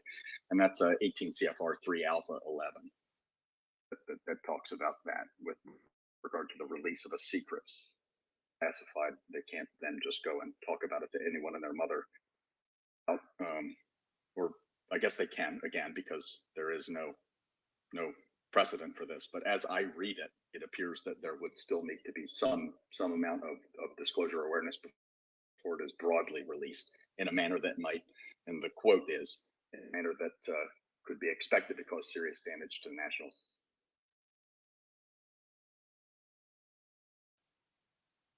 Right. So what you're saying is that it's not an open and broad interpretation where once you say you declassify something that you can't just talk about it broadly with everyone. So kind of what all sources was saying as far as releasability. Yeah, exactly. I think everyone is a little right here, which is what makes this conversation kind of confusing because, again, there's no precedent. It's a lot of people reading laws that oftentimes conflict with one another and are imperfect. So it's like 10 smart people duking it out over Robert's Rules of Order, which is both annoying and interesting to listen to. That's a fair point. In the chat, guys, I was actually DM'd a link to a case where it was Judicial Watch versus National Archives. And I'm trying to read through it a little bit to see what kind of precedent or opinion that was actually posed there. I don't have enough information. Do you guys know what I'm talking about? Judicial Watch versus NARA, basically, the National Archives records? I've got it down in the chat. I'm kind of looking for some background on this. I'll go to Joe while I'm looking into this, actually. Go ahead, Joe. I had my hand up from before and I lifted it up. But I mean, look, the Constitution, and this has been tried, which is the First Amendment. It gives you a right to freedom of speech and freedom of the press, which the courts have said give you the right to access government information. If Trump is holding the documents there, they're not available for other people to access. That's holding them secret, which is against the law. I don't know about classification and declassification, who can classify or declassify, but I do know they were held. We couldn't have access to them, and that is against the Constitution, point blank. So again, I think, like, just to go at it like one more time, like, is that this is the point, right? When you're president of the United States, like, you can talk about whatever you want. I'm going to go to a specific example just so people can understand. So, Trash, let's say, you know, I'm a pilot. I'm an F-15 pilot. I'm deployed, let's say, I don't know, in Iraq, and I'm going to do a bombing mission to kill a senior ISIS commander, right? That is my mission. I was given that directive, given that mission, and I'm ready to go. And the president of the United States, 2 hours before the strike, decides to tweet out or say publicly, we're going to kill this terrorist 2 hours from now at this time, at this location, because, you know, screw this guy. The president has the right. That's right. The difference is just because the president says that, and this is where the process matters, just because the president says that does not mean it's no longer public information. I, as the pilot, cannot call my wife and say, hey, did you hear what the president is doing? I'm going to be doing that. No, I don't have that. That is still classified information. And this is where it's kind of counterintuitive and confusing, but that's the law. Because the declassification, that's the process that Benjamin mentioned, that's why the court said, just because the president says something, we as a court need a certain process documentation to prove that this document is no longer classified so we can discuss it. Because if I have a document that's top secret, if the president says, I declassified it, I'm going to use this former President Trump, let's say, so, this top secret document exonerates me from X, Y, and Z. That doesn't mean the court is going to now admit that as evidence in a public trial. Because they're like, I'm sorry, the classification here says top secret. We have no record of this. The current administration is saying it's still classified. I'm sorry, we cannot admit this document in court. And this is where it gets confusing. The president can talk, and the president can direct. This is important. The president can say, I will declassify it. You cannot fight that. You will declassify it, but it has to go through the process. But the president of the United States can talk whatever the hell he wants. President Trump, when he was meeting with the former Russian ambassador and Sergei Lavrov in the White House, and they gave him information about a terrorist in Syria, and it was super classified and uproar. President could do it. There's nothing wrong with it. Sorry, you can't go after him. He's the president of the United States. Is it right? We can have a moral argument. We can have an ethical argument. We can have a political argument with our allies. That's fine. But legally, he can do whatever the hell he wants. Even though that was foreign government information, but the president's like, you gave it to me. I'm going to give it to the Russians. And there's nothing you can do about it. But that does not mean that that document now is declassified. And that's where it gets confusing. I think that Mrs. Caucus, is it Mrs. Caucus, made a very valid point, though, right? So we were speaking of people, within the periphery of the presidency, and certainly not the president himself. So again, it hasn't been litigated, right? It's a fantastic and phenomenal conversation to have. But no, I can see the point that look, can the president declassify something by telling someone, I want this declassified? At what point does it become declassified? That's way above my national security clearance or pay grade. But I do take his point, and I agree with it, right? I mean, the cases which I'm referencing, yes, the courts have said that there is indeed a process to declassify something, but the order to declassify those specific documents didn't come from the president himself. So it's a slippery slope. Real quick, guys, while we have a lull here, I did want to kind of shout out a little bit. We're trying to rotate the panel here, trying to get more people to the conversation. If you actually go to Mario's profile, you can actually check out the newsletter. Please go check that out.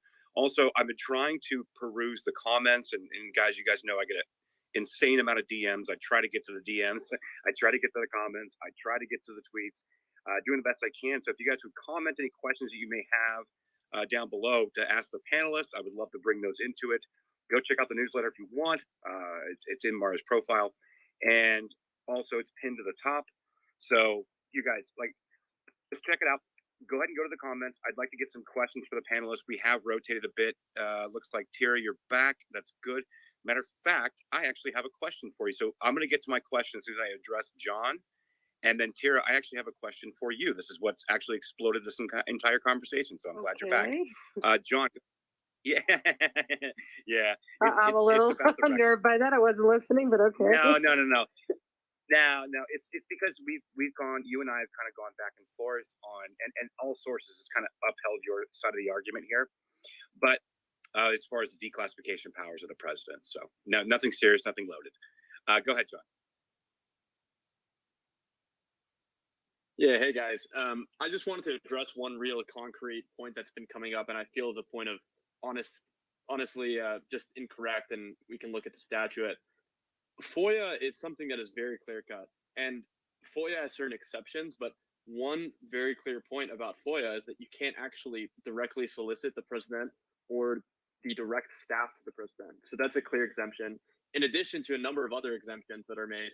So this idea that there's total freedom of information within the United States, I mean, I can give you 10 examples of situations where FOIA wouldn't apply and where the president can, quote, keep a secret. Because I know somebody said the president does not have the authority to keep secrets, which I think is a totally absurd point. I mean, we would all agree that in the context of national security, diplomacy, intelligence, domestic investigations, privacy, trade secrets, legal, so on and so forth. I mean, I could go down the list. These are all examples where the president has discretion to keep a secret. So the idea that FOIA is this absolutely powerful, all-powerful. John, once something's been made public and declassified, you're misquoting me. I'm sorry, you're misquoting me. I'm not. So I know. I'm quoting you it. exactly. You said, "quote." Does Once not it have makes the authority public, to keep once secrets. it's made public or declassified, it doesn't have the right to keep I'm it just secret. responding to. Okay. I'm just responding to the quote that I heard, and I want to clarify it. And look, I have no problem with you, Joe, or what you said. Honestly, I heard you the other day. I think you're a perfectly well-spoken person. I think the issue is that with this particular point, the idea that we have this absolute authority to information as a member of the public is not true. And it actually doesn't derive from our First Amendment constitutional rights. I mean, that's unfounded. So I just wanted to quickly address the FOIA point. I have a lot of perspectives on classification, among other things, but that argument beats a fucking pulp. The only last point I'll make is that there's been a lot of shouting, a lot of unnecessary back and forth on an interruption. So if I could just urge everyone to have a more respectful discourse, I think the public listeners could get a lot more out of this conversation because it's actually really interesting. it's a one of a legal nature, and I think that would be beneficial to everyone here. So that's Go it. for Joe. Joe, do you want to respond? Yeah, I mean, look, John sounds like he might know more than me. I refer to him. I just don't want it to be misquoted that once, what I stated was once it was declassified, and yes, I stated that earlier, maybe you didn't hear that part. Once it's declassified, it has been, from what I see, interpreted by the courts that the First Amendment gives the right to access to government information. If it's declassified, it's public. Yes, there's exceptions. When it's classified, if it's privileged or otherwise protected by law, if he declassified the documents, doesn't seem like any of those would apply. And that's why I make my assumption that he is holding it secret, which here it also states it wouldn't be allowed. So I don't know. There might be other scenarios that John might know that I don't know that are possible. But I do agree with John's other statement that if we can all be a little bit more civil, we'll get more accomplished. Yeah, Joe, great point, and I appreciate that. One other point that I'll quickly jump in and make, because I know it's been covered, I just want to rehash it one last time, give my thoughts. There's two facets to the idea of the constitutional authority of the president to classify. One, on a matter of legal culpability, can he declassify a document verbally to one of his associates? I think constitutionally, yes, because if you think about the Constitution of when it was written, from an originalist or whatever legal theory you want to approach this from, when it was written, the nature of many of these commands, the nature of much of the work of government was verbalized. Now we have a heavily bureaucratized state, which is not normal and honestly not a good thing.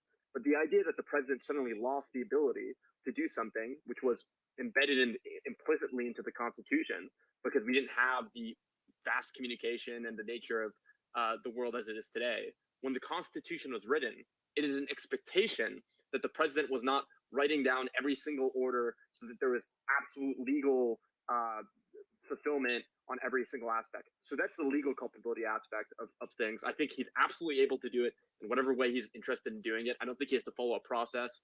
I mean, we covered the fact that the executive orders, there's a process set up by an executive order issued under Obama, but any executive order issued by a president could be rescinded or ignored by another president, and there's no statute covering this particular thing. Now, the other aspect of it, on a matter of operational excellence / a prevention of confusion, do I think it's wise for the president not to note somewhere in an affidavit or something that he declassified these documents and took them to his house? Yeah, I mean, that probably makes sense. I mean, if you want to act in a relatively smart way, I think that if I was Trump, I'd be like, okay, let's cover all the bases, make sure that I can avoid any sort of frivolous lawsuits, which regardless of whether or not he did this, I don't think these lawsuits will find a mark. And he could have just written it down 2 seconds and say, hey, yeah, I told Kash Patel, this is declassified, done, the case is over, throw it out, right? But he didn't do that, no big deal. I just don't think that even if it goes to court now, that the court is going to create a precedent and say, yeah, the president actually acted out of line here. The idea that the president is some sort of actually a private citizen now is totally absurd. I mean, clearly he is a protected class in a sense, like literally a protected class of person. There are special exceptions to the president and even to the ex-president as well. So I think that is not really something that he's going to get in trouble with. I wouldn't John, really focus it on that. There's a quick question, just based on what we were discussing earlier. So, based on what you're saying from a legalistic point of view, you seem to be indicating that the president could declassify in his mind. Honestly, I think that's an absurd hypothesis. It's just like a really, really weird concept. I mean, you could do anything in your mind. You have absolute power. You could have ordered the fire of a nuclear weapon into his mind. It doesn't mean anybody's going to know or do it. So that's just a really weird the reason it's really philosophical. I mean, it's the reason the hypothesis is being posed is because if he declassified it by telling somebody, then the question is irrelevant. The question becomes, if he hasn't told anybody that he declassified it, can he so let's think about the mind. Can he, because the mind is where this operation occurs. But what the argument is, or what the point is if he hasn't told anybody, can he declassify? That's the point. Yeah, so Suleiman, I think what this really is a question of responsibility and political accountability. That's what it is, right? So the idea is whether or not he says something and then it's registered, or I mean, if there's this idea that it's all just like ethereal idea that it's not that he did it in his mind, so on and so forth.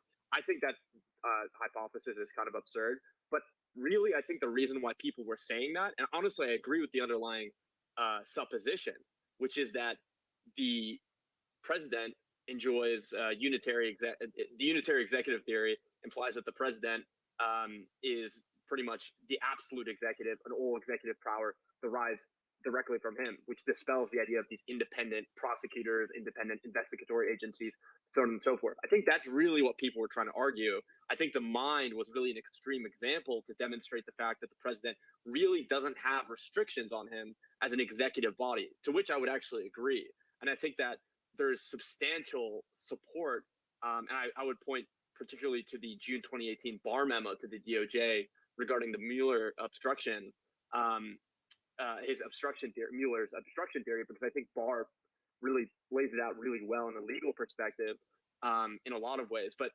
one example I'll give to that about the idea that the president isn't really restricted, and this you can extrapolate this directly to classification, is in 1974 there was a Department of Justice conversation about conflict of interest laws, and they actually came out to say, hey, we can't apply conflict of interest laws to the president because it's not constitutional. You can't disempower the president from acting over particular matters. So in the context of classification, he has absolute authority to do however the fuck he wants.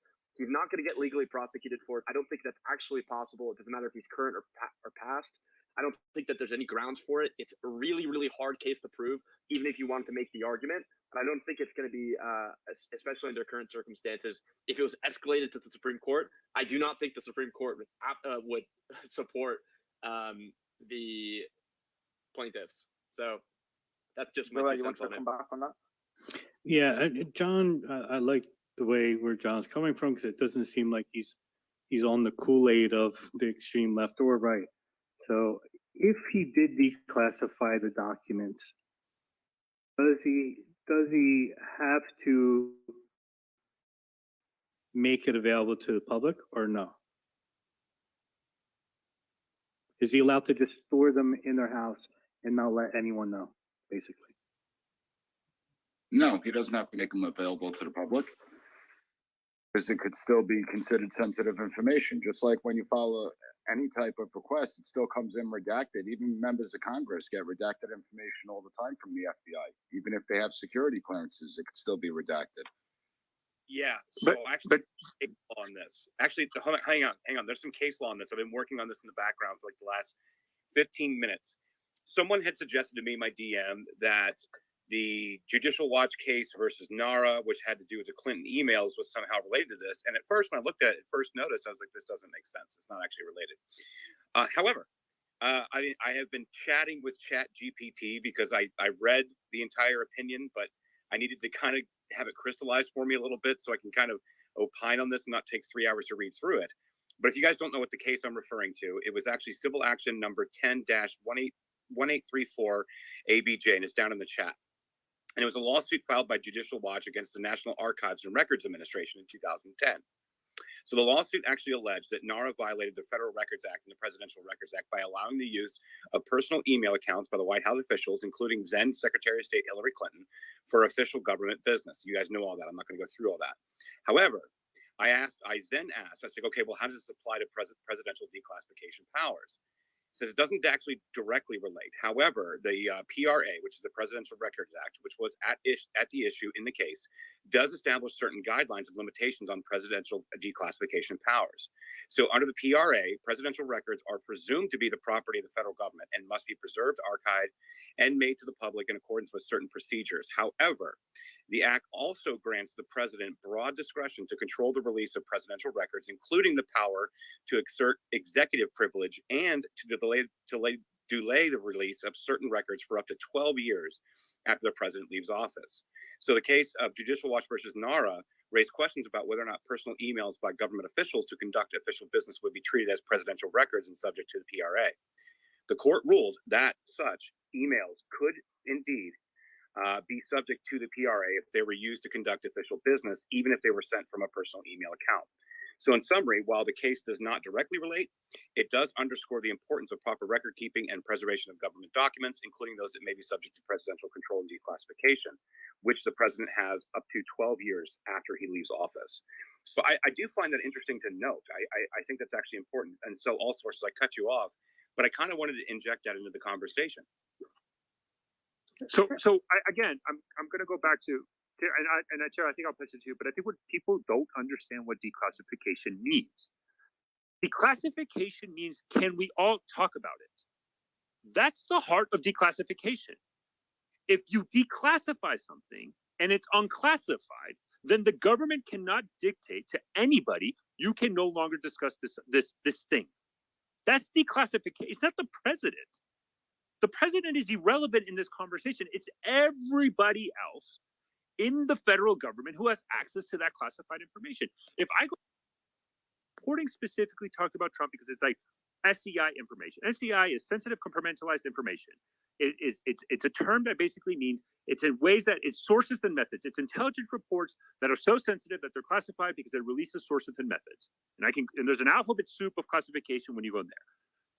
If President Trump says, well, in my mind, I declassified it, but I'm not going to tell anybody, that doesn't make any sense, because then that means if I'm the guy who wrote that report, I can't talk about it. But at the moment he says, oh, it's declassified, then that means I can talk. Like the declassification does not impact the president, and impacts the people in the executive branch and those legislative branch that had access to that information. That means we can talk about it. And that's where this conversation is missing and is not getting. That's why there's a process to notify the people, hey, you can talk about it, and now the American people can know about it. That's what declassification means. That this conversation of the president is irrelevant, because the president can say whatever he wants to say, but just because he says it, we've already established, Benjamin cited it, Tara cited it, the process of declassification goes to everybody else. And if those records can be given to the Justice Department, to a court in public record, like if Trump said, "Oh, I declassified this in mine," then why don't we have all those classified information in the public record that we know exactly what he's talking about? If he declassified it, he can grab it and say, "Oh, I declassified it on this day. In my mind, this is the day I want to declassify. Submit it to the courts. It's now public record as part of evidence." Clearly, the Justice Department wanted to put it as public record for evidence, but they didn't, because they don't acknowledge it, because it's still classified. Have we received all the Russian documents from the investigations that he declassified? Can I jump in here? Guys. Yeah. So if he declassified it, then yeah, that's okay. Hang on. Yeah, He declassified. The government still hasn't released it. Yeah, Dr. Gorka, go ahead.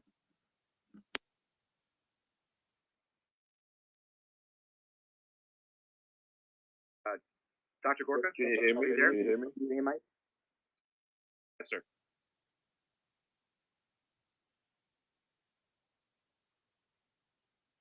Hey, Dr. Gorka, you're muted, so just bottom left corner. I keep pressing it. All right, so Yeah, I literally just jumped on the call a minute ago. You have to get John Solomon on. He was a guest of my show this week, and he said something that not even I knew, which kind of makes everything you've just been discussing moot. It's not something he said in his head. It's not something amorphous. President Trump declassified all of the so-called Russia collusion documents. It was a folder, a stack of documents 10 inches high, according to John Solomon, the founder, the editor-in-chief of justthenews.com. Shortly before the inauguration, John was invited to the Oval Office. He was allowed to read through, he couldn't take them with him, he was allowed to read through the documents, this massive stack of Operation Crossfire, Hurricane, et cetera, et cetera, et cetera. A lot of the stuff from Stefan Halper, and he had a very different take, very interesting take on Stefan Halper that was essential to the Mueller probe and Operation Crossfire Hurricane. And on the day of the inauguration, this is John Solomon, the DOJ came to the White House and, to quote John Solomon's, use this word, stole the documents and took them to Maine State. So the documents were specific. The president had declassified them, and the day of the inauguration, DOJ took them back and deep-sixed them. That's what nobody's talking about. Exactly. Yeah, so and that's actually interesting. I would love to get John Solomon on here. I can because I send actually you his contact details, Mario. Yeah, no, I appreciate that. If you please do, Dr. Gorka, because I would love. I mean, I actually like his reporting. If you guys don't know who John Solomon is, Just the News does a lot of great reporting, and so I would actually like to get his feedback on this. Mises Caucus, go ahead. Well, anything that I was going to say might be moot now after Dr. Gorka's comment there, which I was not aware of. So I wasn't aware of it until John said it on my show this week. It was like bloody. He broke news on my show. Yeah, it does change the whole conversation significantly. But and really, it is a theoretical conversation. You know, poetic here a little bit because it is fun to dive into the. Excuse me, if Dr. Gorka, if those documents were taken back, then those are not the documents at Mar-a-Lago that are at issue, correct? Unless they were duplicates, but you know, right. So we've been talking about the documents at Mar-a-Lago, not those documents, which it appears that President Trump had a perfect right to declassify. And it's not a right. So let's be clear here. It's not a right.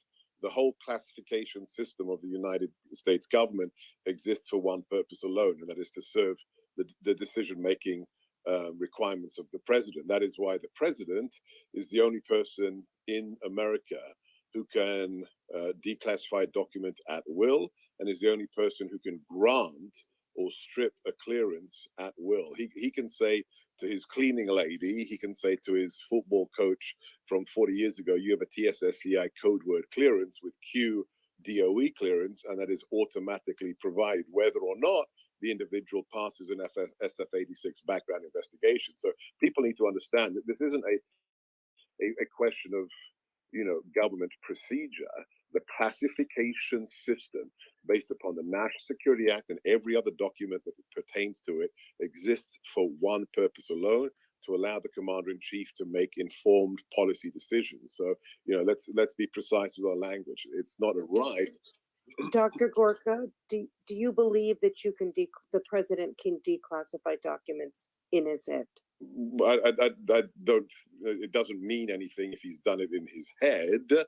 He can decide to do it, but he has to tell somebody. As soon as he tells his chief of staff, he doesn't have to say anything else. The chief of staff has to act on that decision. But the point here is, you know, if he says these documents are declassified, end of story. There's no appeal. You know, DOJ, CIA, NSA has no right of appeal. That's the key thing here. So, Dr. Walker, are you saying that those specific documents in Mar-a-Lago, President Trump did tell another person that these are documents? Yes, according to President Trump, correct. And it was his chief of staff. I wasn't in the room, but that would be the most natural thing because the chief of staff runs the machinery for the president. So if that's the case, why didn't Russia collusion? If that's the case, sir, why didn't he assert that in court filings? The only thing I've ever actually heard President Trump say about this was that he could declassify documents No. head.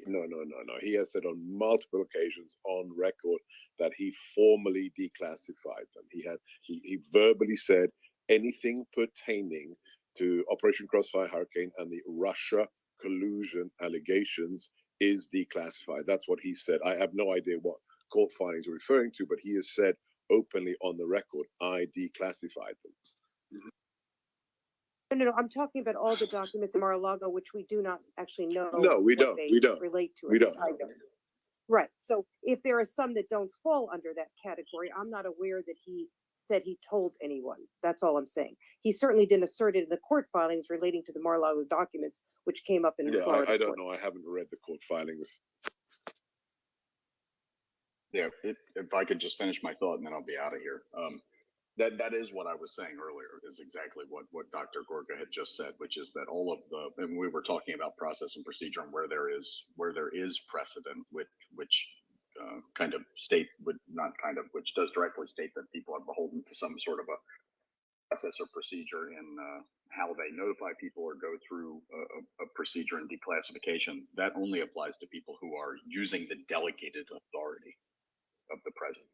All people who declassify or classify, for that matter, are only doing so using a delegated authority, and the president does have that authority. Now, you can talk all day about whether or not someone declassifying something in their head, if they are the person who makes the determination as to whether or not that thing exists in the first place or doesn't, is sufficient to down to all of the rest of the people. And really, you're going to be stuck in the land of philosophy and theorizing for hours getting through that conversation. But he does have the authority to do it, and it may be sufficient to say that without notifying someone else. Dr. Gorka, can I ask you a question? Also, let me just Dr. Gorka. Dr. Gorka, I just want to specify, because so I'm talking about the specific document. Yeah, yes, he said those are declassified, and then.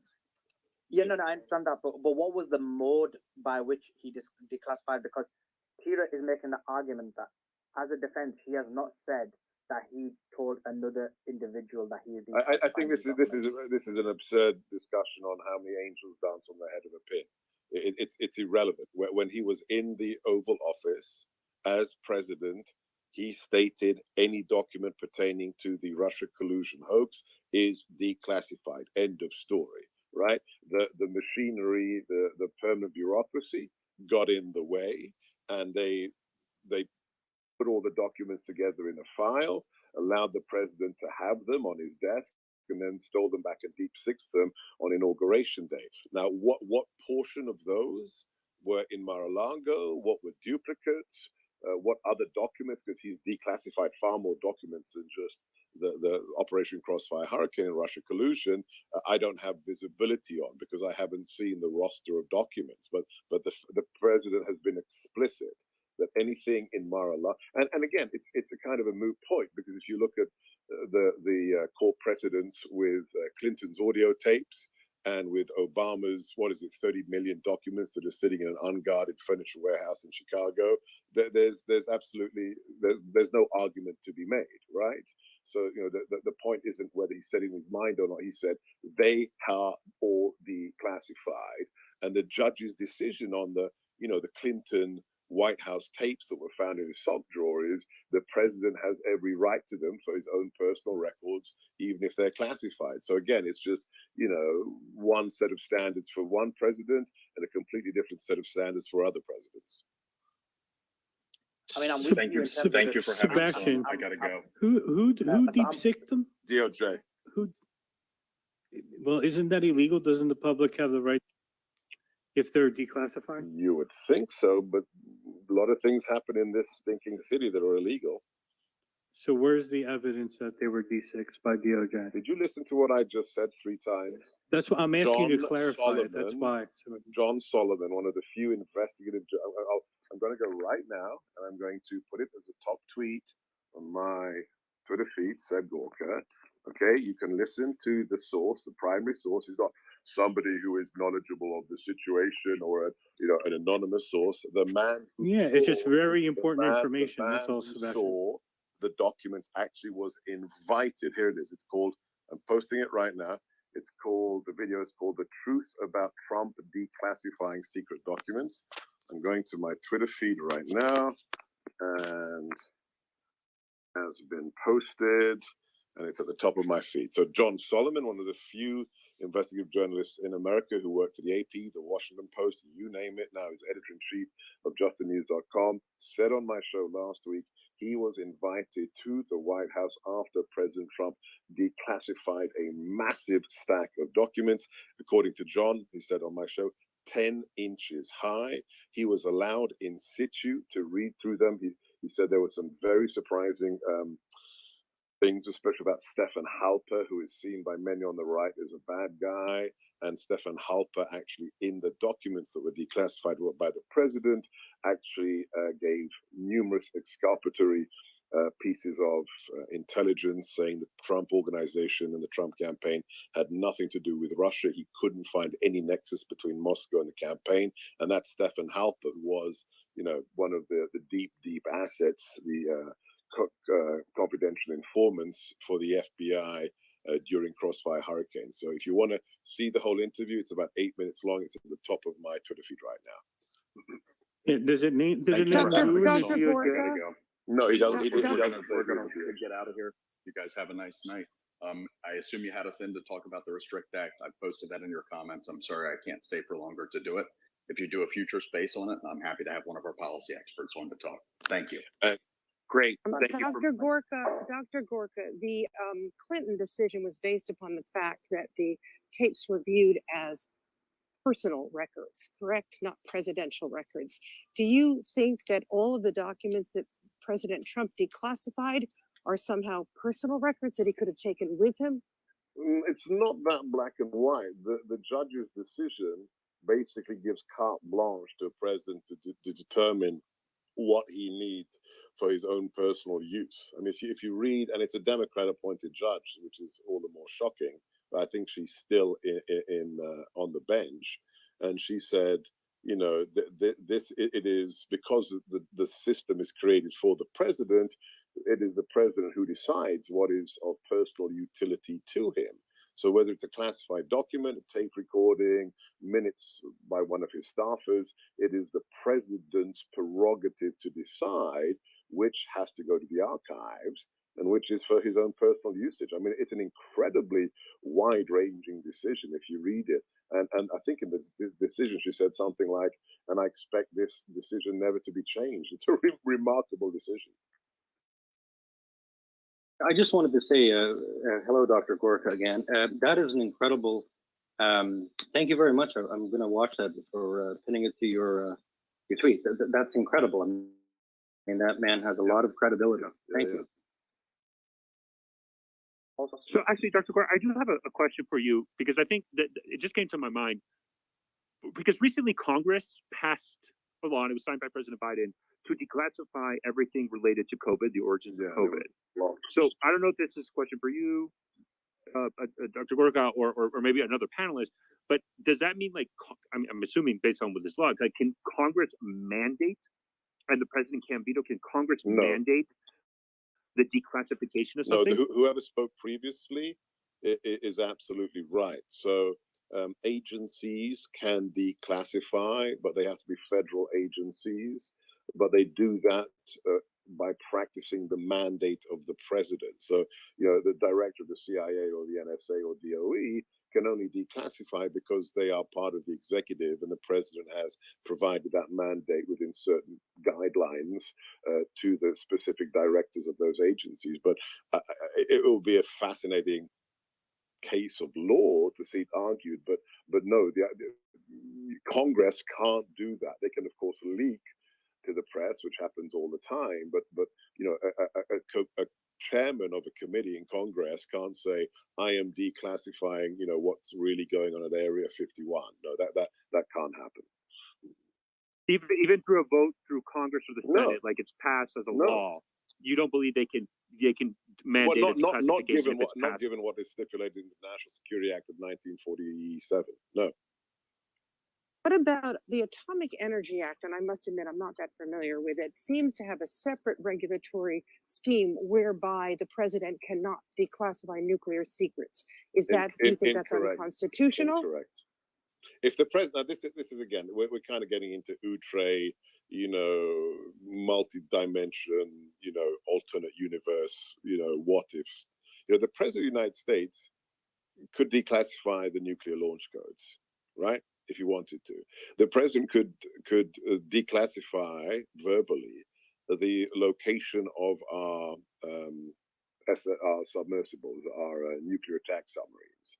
So he has to have the right to do that, because he could be in negotiations like Ronald Reagan was with Gorbachev, and saying, look, I want to end the threat of nuclear war, and I want us right now, today here in Reykjavik, to give up our mutually assured destruction policy. And I'm prepared to tell you now, you know, open my kimono and tell you where our, you know, submersible nuclear weapons are.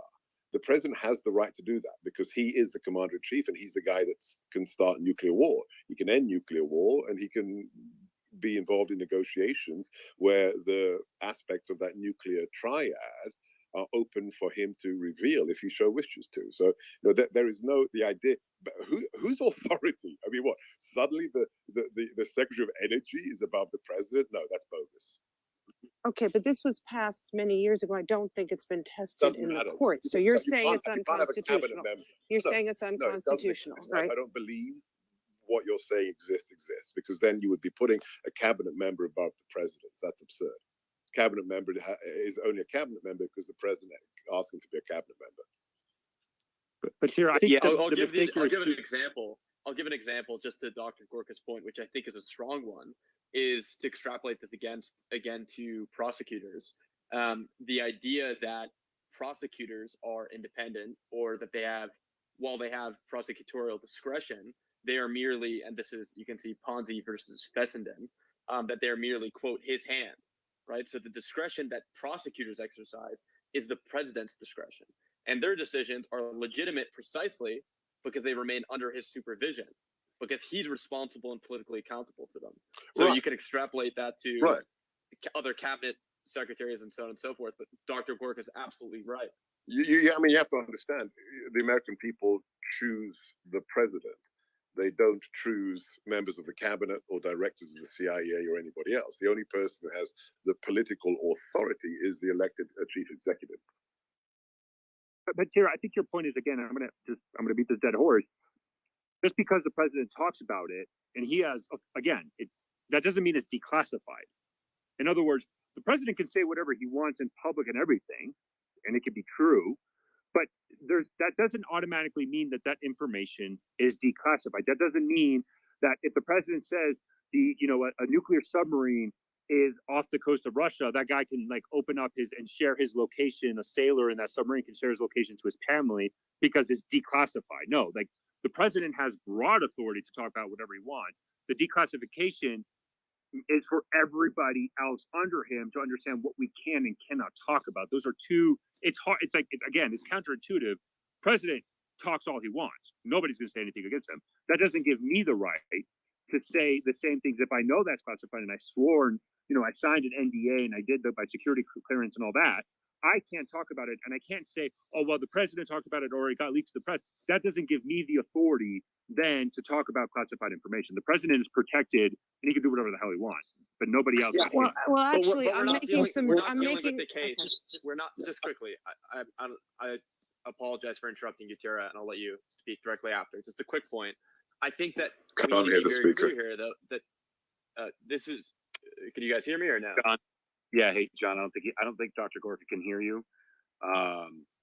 If I drop you down, I'll bring you right back up. That way you can ask your question or No make problem. your I'll join back. No problem. Yep, and then Ben, go ahead. I just, Dr. Gorka, I think though, so you're absolutely right, delegating the power to a cabinet member over the president. But I do think that that is the one nuclear secret that is considered restricted data. I think, if I remember correctly, in '46 when Truman signed it, the Atomic Energy Act, it was I believe it may only be the one scenario in which that act gave unilateral authority to the Atomic Energy Commission, which is now the Department of Energy, that has sole authority over that information. I think that is the case. So I am of the belief that the president, well, what you say is absolutely reasonable and plausible, and I'm sure that it's never been tested, mind you, but I do think that the Department of Energy has the unilateral authority, the sole unilateral authority over nuclear weapons. Even if that's written somewhere, it doesn't matter because it's absurd, right? Because then No, you're making an agency of the federal government.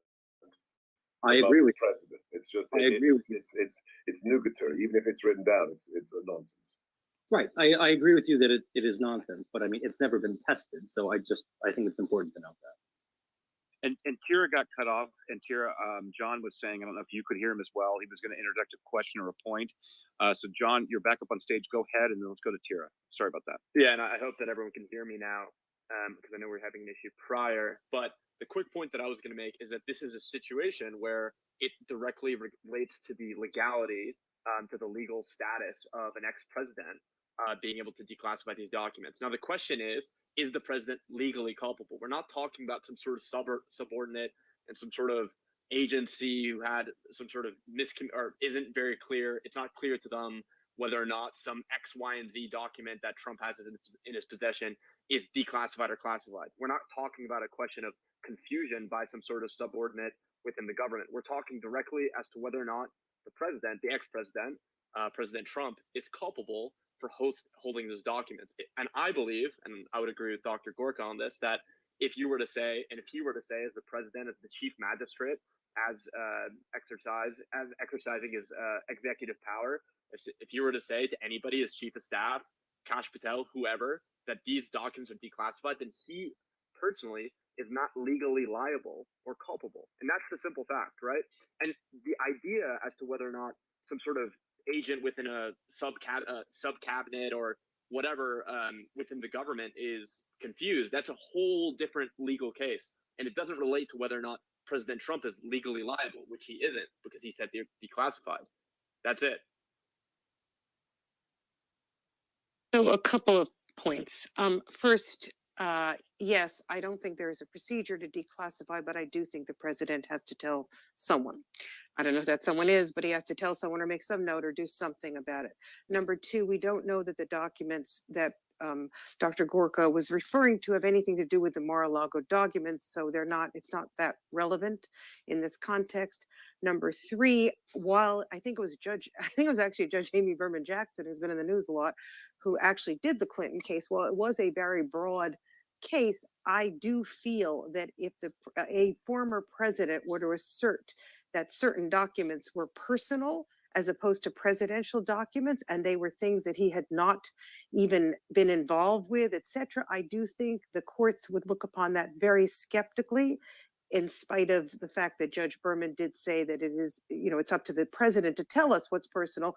But I think there are cases where you could argue clearly that they were not personal records. And those are the only records the president is supposedly allowed to take, or the ex-president is allowed to take.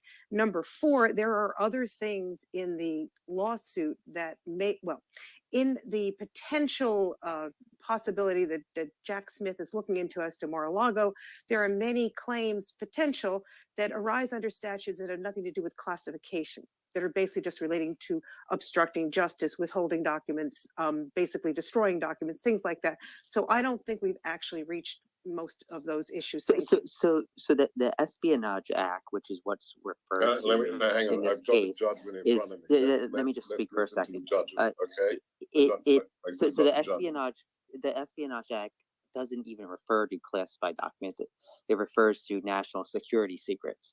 So if these documents are national security secrets, then it doesn't even matter if you declassify them or not.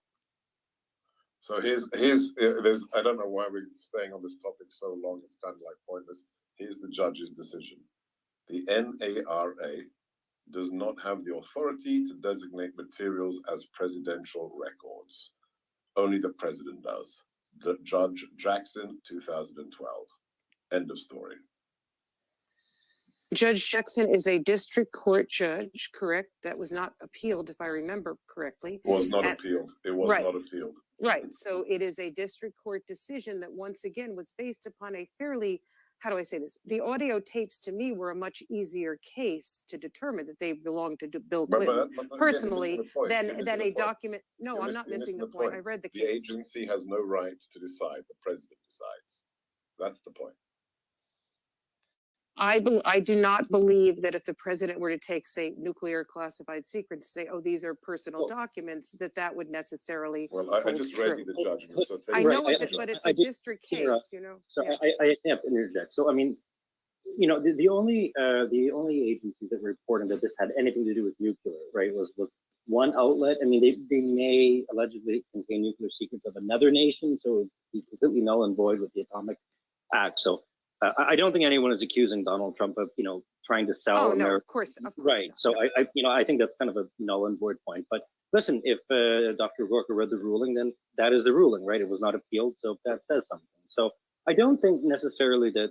I don't know why we're still talking about this either, but I don't think necessarily that. Well, let's look at the timing. DOJ's timing with all this. I mean, clearly, in my mind, there couldn't have been that much of an urgency to get these documents back, which tells me that there was probably nothing, compromising the U.S. national security. Otherwise, it would have been an instant thing. They wouldn't have waited a year, negotiation back and forth, back and forth, back and forth. that just to me that's I think we're just getting off topic.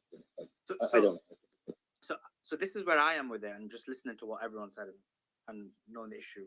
So I get Dr. Gawker's point that John Sullivan has clarified that President Trump declassified a number of documents, including those from the Russian the Russian interference. But the question is that the specific documents in Mar-a-Lago, if all of them are from the Russian interference declassification, this whole argument is null and void.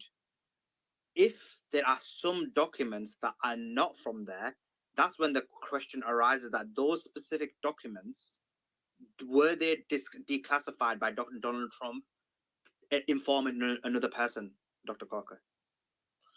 Well, we don't know right now. I mean, do you think the only documents President Trump declassified are the ones to do with Russian collusion? Of course not. He declassified hundreds of documents, if not thousands. So we don't know.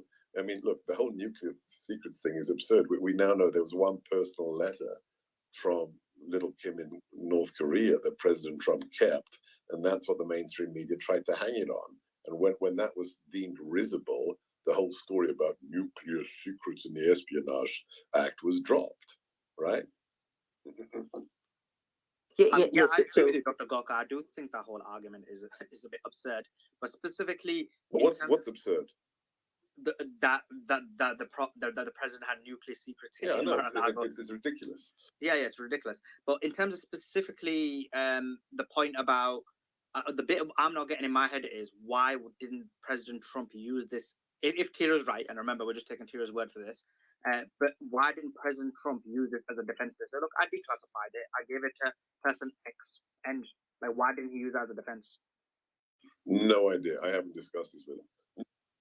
Well, so as far as I'm concerned, I don't really think the whole classification issue is really the argument here. I think it's whether it's considered national security secrets, and it broke the Espionage Act by him hoarding these documents and refusing to give them back. I think if these were national security secrets, and I'm not saying nuclear secrets, I'm saying it could be other national security secrets. There's plenty of other things that it could have been. Then I think there's a problem. If it's just a classification issue, I think that it might be difficult to prove in court whether he's allowed to declassify them. Could he wave his hand and say these are declassified or not?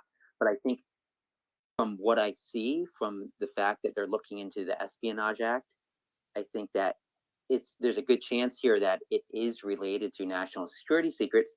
And then what is his motive? Like, why was he holding them? And if they have information on that, then that's one issue. If they don't, I think it's a harder case to prove. Utterly, completely bogus. But based upon what theory are you operating? Well, the theory is that he's legally vulnerable under the Espionage Act. Why? Because he was handing them to the mullahs in Iran. It's absurd. Any argument based upon national security has to make a national security case. The man who lives in a compound where he has a secured archive that was inspected by the FBI and the DOJ that updated and increased the security on the archive room based upon the demands of the FBI and DOJ inspectors, that is in fact guarded 24/7 by the Secret Service. Documents in there are somehow endangering national security. The issue, Sebastian, is that he was refusing to give national security documents back to the U.S. government. These are documents. So what? I mean, how do you know that these documents weren't needed? How do you know they weren't necessary? Because there's only one copy of a classified document, right? That is correct. Brian, so you think that anybody can just have, any former president can just have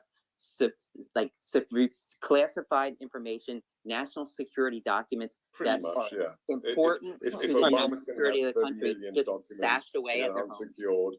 furniture warehouse and when in the Chicago. government Obama subpoenaed made them, an they agreement with the National Archives, which is the way you're supposed to do it. You can Yeah, question and whether the National it's an Archives were appropriate fine with agreement, him but having it in that, an unsecured yes, furniture but warehouse. Obama made an agreement with them. Okay, that's the Yeah, difference and legally. I'm sure the agreement said you can keep them in an unguarded furniture warehouse. he wasn't subpoenaed to have them returned. Trump was, and he Come on, refused, and guys, then he you're playing moved the stupid games with documents. double He standards, hid the stupid games of documents in Mar-a-Lago, it appears. Your double standard game is absurd. There is no double standard. The double standard is the fact that Talk to me about the One second, classified Brian. documents. Let Dr. Talk to me Agoka about the answer. classified documents in Biden's office and in his garage. Then it's a totally different situation. No, Well, I don't know that I don't know that it is totally different. I mean, if we're going to just take the facts, if we're going to throw accusations at one person, I mean, at the end of the day, look, they're talking about an obstruction charge. Okay, that's a separate thing. But just being in possession of these documents, clearly, I mean, the FBI went to Biden's house, right? They went to Mike Pence's house. I mean,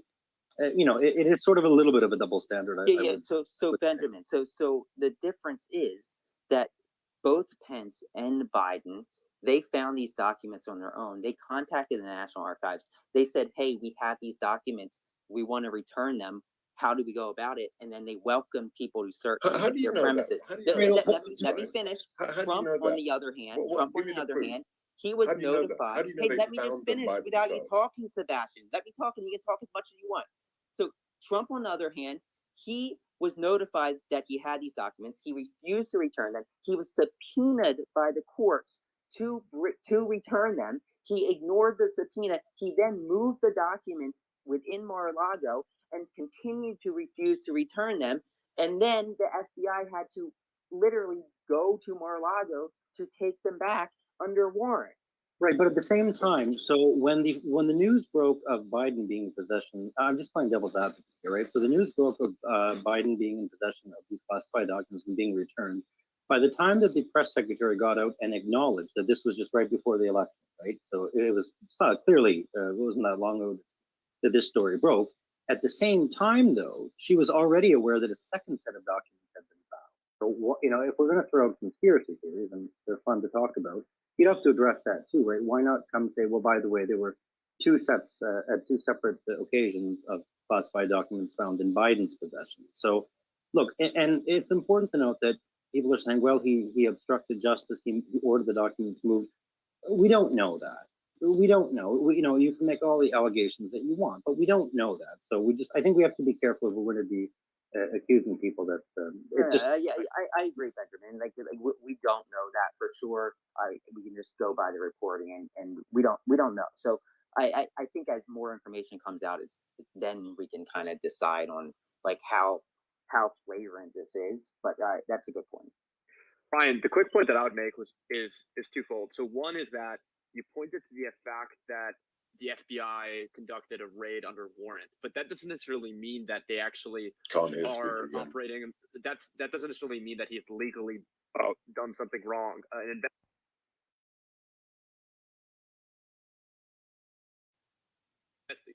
A raid under warrant doesn't mean that the courts are going to.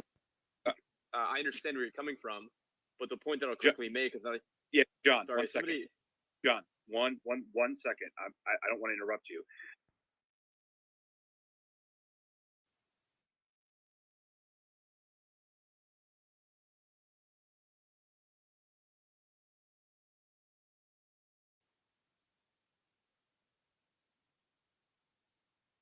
Dr. Gorka, could you not hear John talking at all?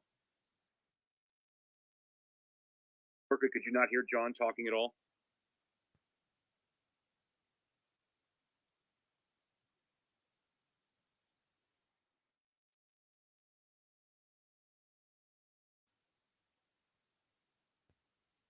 Oh, well, who am I supposed to hear? John Theater. Right here. I can't hear anyone. Yeah, he didn't hear him. John, very odd. Let me rejoin. Yeah, I mean, I think they're really serious allegations to say DOJ Deep Six documents. Took it pretty serious and felt like the room kind of brushed over something so serious. But as I looked into other reports from it, basically it's a dispute that, the National Archives General Counsel, Gary Stern, basically says, I never received the binder. And Meadows is saying, but I did give you the binder. And then National Archive is saying, we got a box with 2,700 documents. And Meadows is saying, nope, it was a binder. And that's where this confusion comes in. And then there's allegations that DOJ deep sixed all the information. It's like a he said, she said thing. I don't know how strong, although the reason why I'm looking into it is John Solomon is very credible. But it seems like a Meadows and National Archive dispute more than Solomon, unless I'm missing something, Sebastian. Well, wasn't he with the You Associated just Press? have to look at cui bono. I mean, seriously, we wanted transparency, and the agencies that were involved in the covert tri-service intelligence operations, such as Crossfire Hurricane, they're the ones who say, we didn't get the box. Who has most to profit from that? I mean, just ask yourself the obvious question. But why would you say one has more to profit than the other? Because one was the target of illegal operations and the other was the agency executing the illegal operations. It's very simple. But they would argue the other way around. They would say that what Trump was doing was illegal. Doesn't matter. He's the president. It's absurd. Yeah, and I would just add, hopefully Dr. Gorky can hear me now. Let me know if not. Yes. Okay, wonderful. So the point I was going to make earlier, and this is to your point, which is there's two questions here, right? So whether or not he's legally culpable, I think I would agree with Dr. Gorka that he's not. And then the question is, if he's not legally culpable, then what is the proper recourse for a situation like this? I think constitutionally, if you were to look at it, every 4 years, the people as a whole, we make a national decision as to the person we trust to make the judgments on behalf of the country, right? And then in the interim, between those 4 years, the people's reps, the legislators, they have tools to oversee and discipline and potentially remove the president from office, right? So there's three ways. If the president is not making the right decisions as per the perception of the people or their representatives, then they can, through the election process, remove him, or through Congress, remove him through the impeachment process. But while he's president, he has absolute discretion to declassify documents and ultimately isn't legally liable. So I don't really understand the point Brian is making. And I mean this respectfully, not to attack you, but I just don't really understand the legal aspect. I think that the idea, there's been a constant push to portray Trump before any sort of definitive conviction comes out that he's actually a criminal, but he actually has never been deemed a criminal in any sense of the phrase in any court. So it's kind of nonsensical to me that we're constantly framing him as such before the proper due course of due process of law has actually gone through the process to make that determination, right? Which I think is pretty important in a first world Western country that holds itself at a pretty high standard, or at least I would hope. No, I agree, John. I think that it's important that you don't say he's guilty until he's convicted. But I do think that from the looks of things and from the information we're gathering from at least media reports, and I'm not saying that every media report is accurate, is that they're looking into the Espionage Act, and that surrounds classified information. It's not particularly about national security secrets. It's not particularly about classified information. So there's a lot of people saying, oh, he can declassify anything, but that's not really what the investigation appears to be about. It appears to be about national security secrets and whether he held national security secrets against the law illegally. But I guess the contention is that he can't actually do that because he's the president. Like there's no but he's not. He wasn't the president any longer. Yet when he was the president, then yes. But when he's a former president and they're still in his home and the National Archives is subpoenaing the information and the documents, then that's another story. Well, and Brian, to be fair though, like part of the National Archives Record Act, right? So part of it is a president has up to 12 years to actually wield that power over documents. So it's not just when they're in office; it's actually when they've left office as well. So but I don't think that has to do with national security secrets. Yeah, it does. It's presidential records. It absolutely does. So the only I beg to argue on that. I'd like to see some documentation that says that. I don't think that's true. I think if it's a national security secret that the government demands back, I don't think that is considered something that they have 12 years to withhold. You'd have, Also you'd have, think Brian, that you're Brian, you'd not, have to, I think so that one you're second, not Kira. taking So into Brian, account. Oh, Brian, sorry. you'd have to prove that. So basically, because Trash has demonstrated why But no, I mean, yeah. I You have don't. to bring I the don't proof. see No, what I'm not he saying you're has. wrong. I'm not saying you're wrong, but just in terms of how proof works is when you're making a contention, you have to. No. He's the one saying that the law says that he can hold national security secrets for 12 years. I haven't Yeah, he seen said that, and then you said that's right, but then he said that, and you didn't disagree He's with the that. one making But the then claim, so let me no, see I'm gonna evidence explain of it, Brian. So he made the claim that the president can do so for 12 years. And you agreed with that. Your contention was that there's an exemption for national security secrets, and I'm saying you need to bring proof for your contention. There is I no exemption in the 2012 ruling. There is no carve out. The judge was clear. The president has the prerogative to decide what is personal. There was no subclause So the president unless can it's hold national the security. nuclear code Nothing. for 12 years. Nothing. No exemption. So let me just make one point about the ruling. The ruling was a private entity was suing under FOIA, I believe, if I'm correct, but I might be wrong about that, to get the Clinton audio tapes. Now, in this particular case that we're talking about, it is President Biden who basically, by sending a letter to NARA, has said that he agrees with NARA's assumption that these are presidential records, right? So this is what the current president talking to the ex-president, which is a completely different legal scenario, I believe.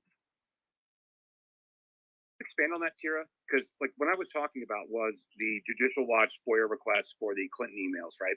And that case. That's right. Yeah. Go ahead.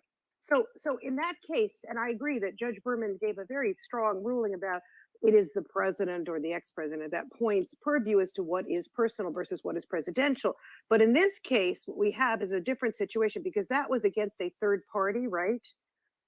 Asking for a FOIA request. Here we have the current executive branch basically saying, nope, those are our records. And that, I believe, puts things in a slightly different scenario. At least legally, we are in somewhat uncharted waters here. It means that the Berman holding is not exactly on point. And I don't know the result because honestly, I have not looked at the 12 years thing at all, and I will try and do so. But I'm saying that I do think there are differences that might be legally, that might make a legal distinction that's important. Thanks. Okay, if I may, Josh, sorry, if I may just wanted to highlight this one more time, and I know we can push it to Dustin, but again, just want to remind everybody, I shared it on the Nest. Nick Sorter, regular co-host, speaker on this channel, on this space with Mario, he went to Tennessee to kind of survey the damages there after the tornadoes that really impacted Tennessee and Arkansas. Over 20 dead, dozens killed, significant amount of damage. I just wanted to highlight to all our listeners here, to the speakers, everybody, go to the top, check Nick's reporting. He's been doing an awesome job. He was in a very dangerous situation while he was out there. We all were very concerned about his safety. Luckily, he's all right. But I do really want to highlight what he's doing over there because I think that's very important. We cannot forget that there's hundreds, if not thousands of Americans across, from Alabama all the way up north that have suffered enormous amount because of the tornadoes. And I just want to highlight his reporting and make sure everybody there has their thought and prayers for Americans that are suffering today. So back to you, Trash. Thanks. Actually, Trash, I just looked at what you were talking about, and I think the distinction is the ex-president can say, I don't want these. The ex-president doesn't have the right to hold the records. He can't take the records, or she, if it ever happens, can't take the records with them. But they can say that the records that are held by the archives can be restricted in terms of FOIA and things like that, right? I think that's what the 12 years is referring to. I don't think it's referring to they can just hold stuff for 12 years and keep it secret. The government holds it, but they can sort of put a, sort of say, I don't want these reviewed. Thank you. Okay, that's fair. No, that's fair. That's probably accurate. And I need to brush up on it. The thing was, it was brought to me in DM, and I looked at it, and so I was in the background chatting with ChatGPT and trying to break down the case law and looking at it. And what it looked like was, in the summary that I read, was that they did have the actual broad powers of being able to determine that. So I appreciate the correction for sure. Justin, go ahead. Hey, good evening, folks. Apologize for my absence this past week. I was up on Capitol Hill all week talking to dozens of lawmakers about all things COVID. And so I was absent and traveling. I'm back in queue. I'll be back on Spaces this week. Just a short little thing. By curious happenstance, I happened to be on Capitol Hill when the news broke about the indictment. Curiously, 25 years earlier, my first job was doing tech support on Capitol Hill. That was just out of college. And I happened to be there in 1998 when the Monica Lewinsky story broke. I was in Congressman Traficant's office, I remember. And the fervor of that news just reverberated throughout the Capitol. I would say it was a very different feel in this equally stunning news or ridiculous news in many ways. But people were more just kind of like, I can't believe we're going down this again and again and again. And look, there's a certain aspect, a lot of you know where I kind of stand. I've been a strong defender of President Trump, but I've kind of looked at it in a different direction here in 2024. But at the same time, there's an aspect where Trump can easily be absolved for these ridiculous infractions.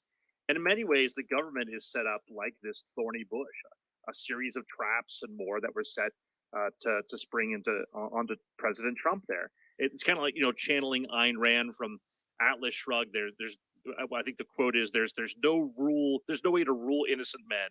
The only power that government has is the power to crack down on criminals. And the traps were set by the FBI, the traps were set by the Clinton campaign, the traps were set even by his own advisors against him. And the challenge for the president right now is one of, I think he'll be able to overcome this, but it's, from my aspect, it's kind of, there is this thing that hangs over there around judgment and what responsibility he has in buttoning things up. And it's like, in one ways, it's the terrible decisions and the personnel he hired or appointed or empowered: Fauci, Birx, Adams, Wray, Bolton, Meadows, even Mnuchin, Kelly, Chow, Amorosa, Scaramucci, Sessions. I mean, a lot of these were just unfortunate. Some of them were embarrassing. It's like when you look back at Trump's cabinet, I think I love Pompeo. I think DeVos is great. Grinnell obviously brought some great stuff in at the end, but Mnuchin, Esper, Azar, Chow, maybe Carson, I guess, but he seemed kind of over his head. Tillerson, and so there's this terrible decisions that came in that part. There's some really questionable decisions, of course, that came from the campaign, from the embarrassing moments like the Four Seasons total landscaping to the real terrible decisions of 2020 and 2022 in Georgia, which likely cost us the Senate both times. And so from my point of view, all these legal incursions are purposely political. They're awful. They're ridiculous. You should fight them tooth and nail. But they weary me in so many ways now that's kind of unavoidable. And I want more competence. I want more quiet competence. I want more discretion. That's kind of where I stand now. These are stupid. They're tripwires from a government that I've known for 25 years now that's set up to trap people like President Trump. But at the same time, there are, some unforced errors that I think he needs to be held accountable for. So, Justin, I would actually like to ask you and the rest of the panel. I've had this theory that I've been kicking around, and you guys are probably going to be like, all right, what is he talking about? But I've had this theory kicking around for like the last week that this was not actually leaked on purpose from the DA. This was actually leaked to President Trump that they were trying to finalize some kind of case. And Trump, under a fundraising potential, and saw this as politically expedient, especially with all the back and forth between DeSantis, that he got wind that there was still a case on the books there that they were trying to actually bring down. And the reason that he brought it out and the reason that it was leaked was not to actually push favor for the DA, but the Trump camp actually decided to release it for fundraising and political points, because all I've seen is massive fundraising and an increase in polls for Trump since this information was quote unquote leaked. So it begs the question, it makes me wonder, did he actually put this out there as an attempt to force that favor and to force them to bring the case forward?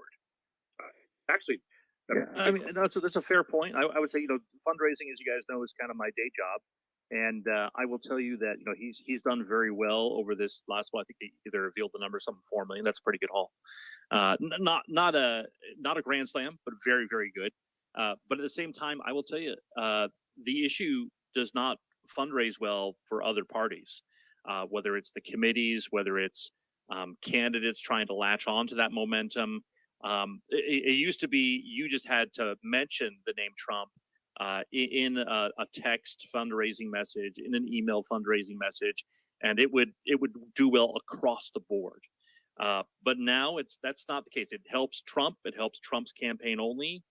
But the other folks, and I think this was something we felt towards the end of 2022, when there was a lot of fire that he was taking, a lot of attention that he was pulling off of candidates that needed money.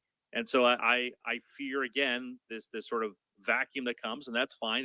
But yeah, if I were his advisors, they did exactly what I would have told them to do, which is milk it for all it's worth, because this is obviously a huge burden on them. It's a huge infraction. I think it's a huge abuse of power. I think he did everything right as far as fundraising against that. I don't fault him for that. Well, not only did he do it right, but what I'm suggesting and what I'm positing here is that it was actually forcing the hand of bringing it forth because of the other politics of the DA and Bragg, because like Bragg is not really in a win-win, but he's not necessarily in a lose-lose, right? Like his constituents definitely want to see Donald Trump, arrested, right? So even if he throws BS charges against the wall, it's still going to benefit him in the long run and with his constituents there. At the same time, did he actually want to do it? Because we saw over the last, since January, they've lost 65 ADAs out of the office, which is about 12%.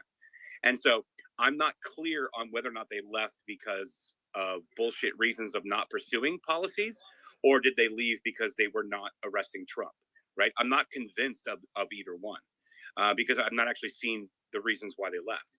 But what I'm telling you is, it seems to be that the only people that have been loudly speaking about this and been out there about this is the Trump campaign. And so that's why I have questions. It just makes me wonder.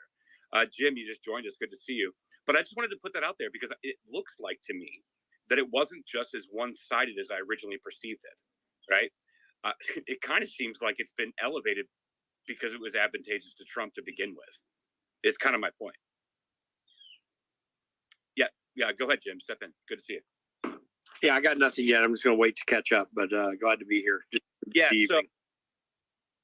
I'll go ahead and recap the room. So we actually started talking about the Restrict Act, which, by the way, left or right, I think we can all agree the Restrict Act should not move forward. One of the things I was going to bring forth earlier was about the fact that the Restrict Act, if you looked at Section 4, which is like on page 3, and I'm doing this from memory, I don't have it in front of me right now. I'll go to my laptop in a minute.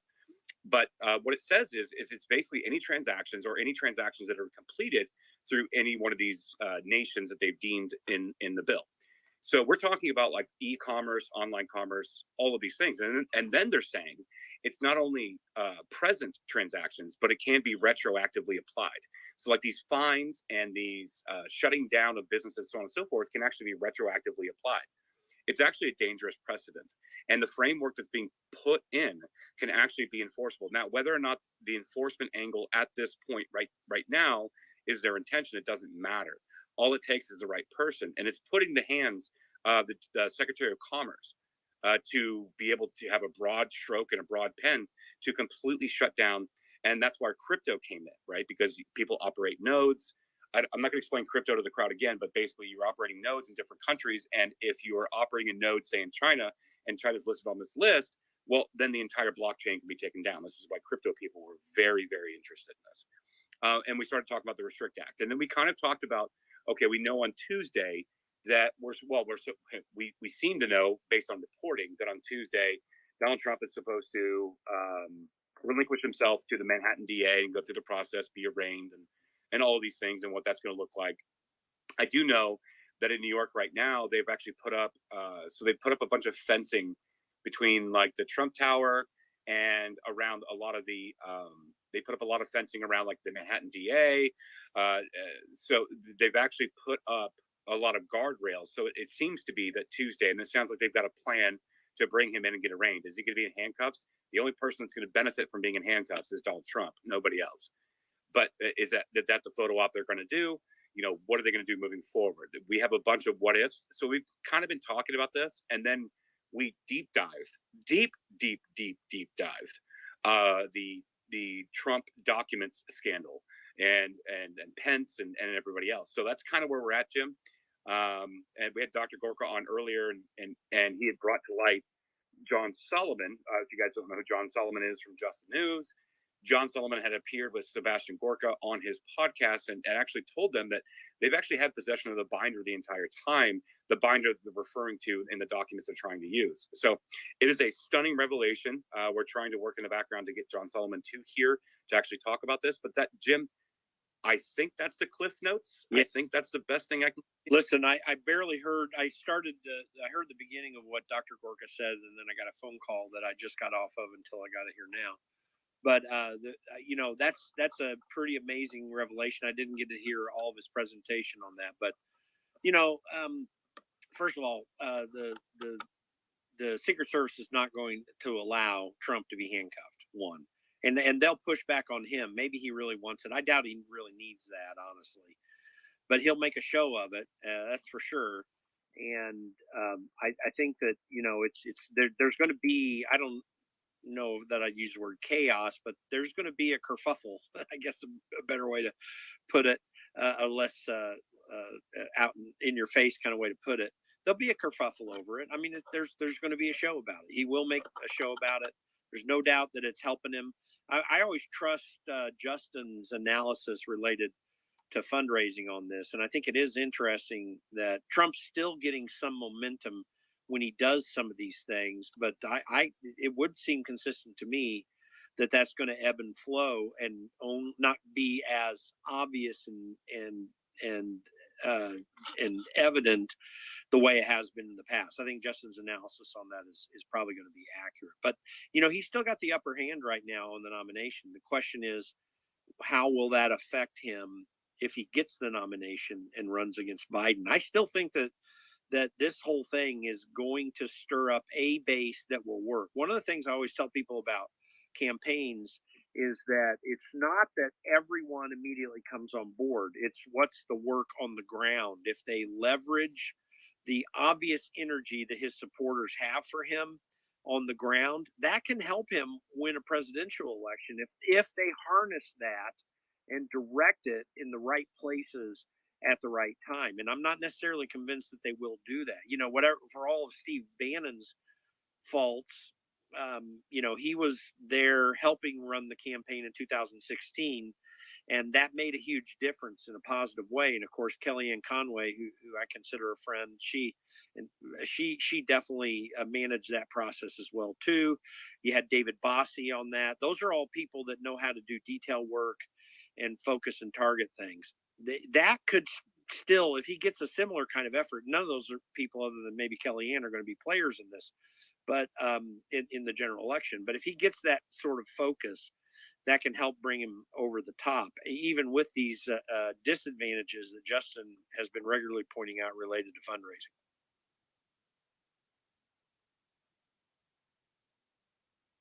No, I think that what you were saying is actually very, very important to note.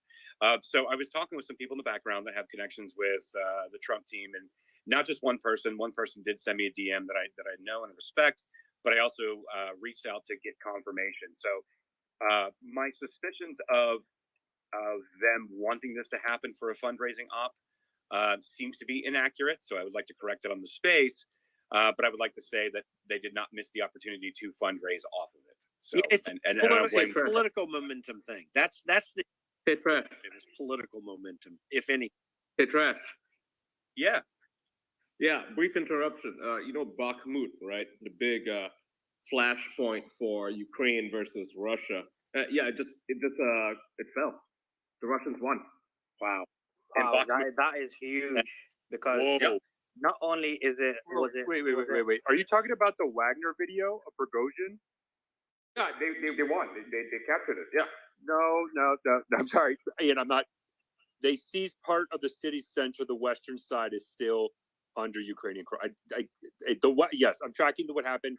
Certain areas of the center, just west of the river, have now been geo-confirmed based on the videos have fallen to Wagner. But if you look at where they were at December to now, you're talking about maybe a kilometer or two at most. Like, the city has not fallen. The western side, the north and the south, what the Russians are doing. They're pushing heavily through the city, and now they're going instead of what they're now pushing through the center west of the river. We're seeing that they now got a strong foothold in the center, but that does not mean that the city has fallen. So, Sorry. of course, what do the Russians have at Bakhmut right now that would give people a sense of how that campaign is progressing from their perspective? So I mean, I would say like what it's a bloodbath. This is an absolute bloodbath between Russia and Ukraine. That's all they it have. is. Do It's, they have? it's a, Do the what do they Russians have? have? Also, no, so what they have, just because so what's leading what we're seeing right now with there was kind of back and forth in the notion, okay, was this Wagner that's leading it? Because Wagner for the longest time was leading it. They were started to have conversation that the Russian MOD was starting to take it, but the videos that we saw from the city twice now, one was yesterday of the Wagner black flag, and it was geolocated from, it looks like from the south, they pushed north over there, and then they planted the flag, and then Prigozhin's planted a flag. So it looks like at least in the urban area, in the city centers, we're seeing Wagner. They are now. The question is Wagner purposely being a lot more vocal on social media compared to, let's say, the Russian MOD, which is plausible. But I think the Wagner, what we've seen Wagner, where the one of their weakness, right, is they were suffering high casualties because a lot of things that they were doing was the kind of these human wave taxes of just utilizing as much mass and combat power as possible, and they were being utilized in open terrain, which is what caused the casualties. But they were seizing terrain.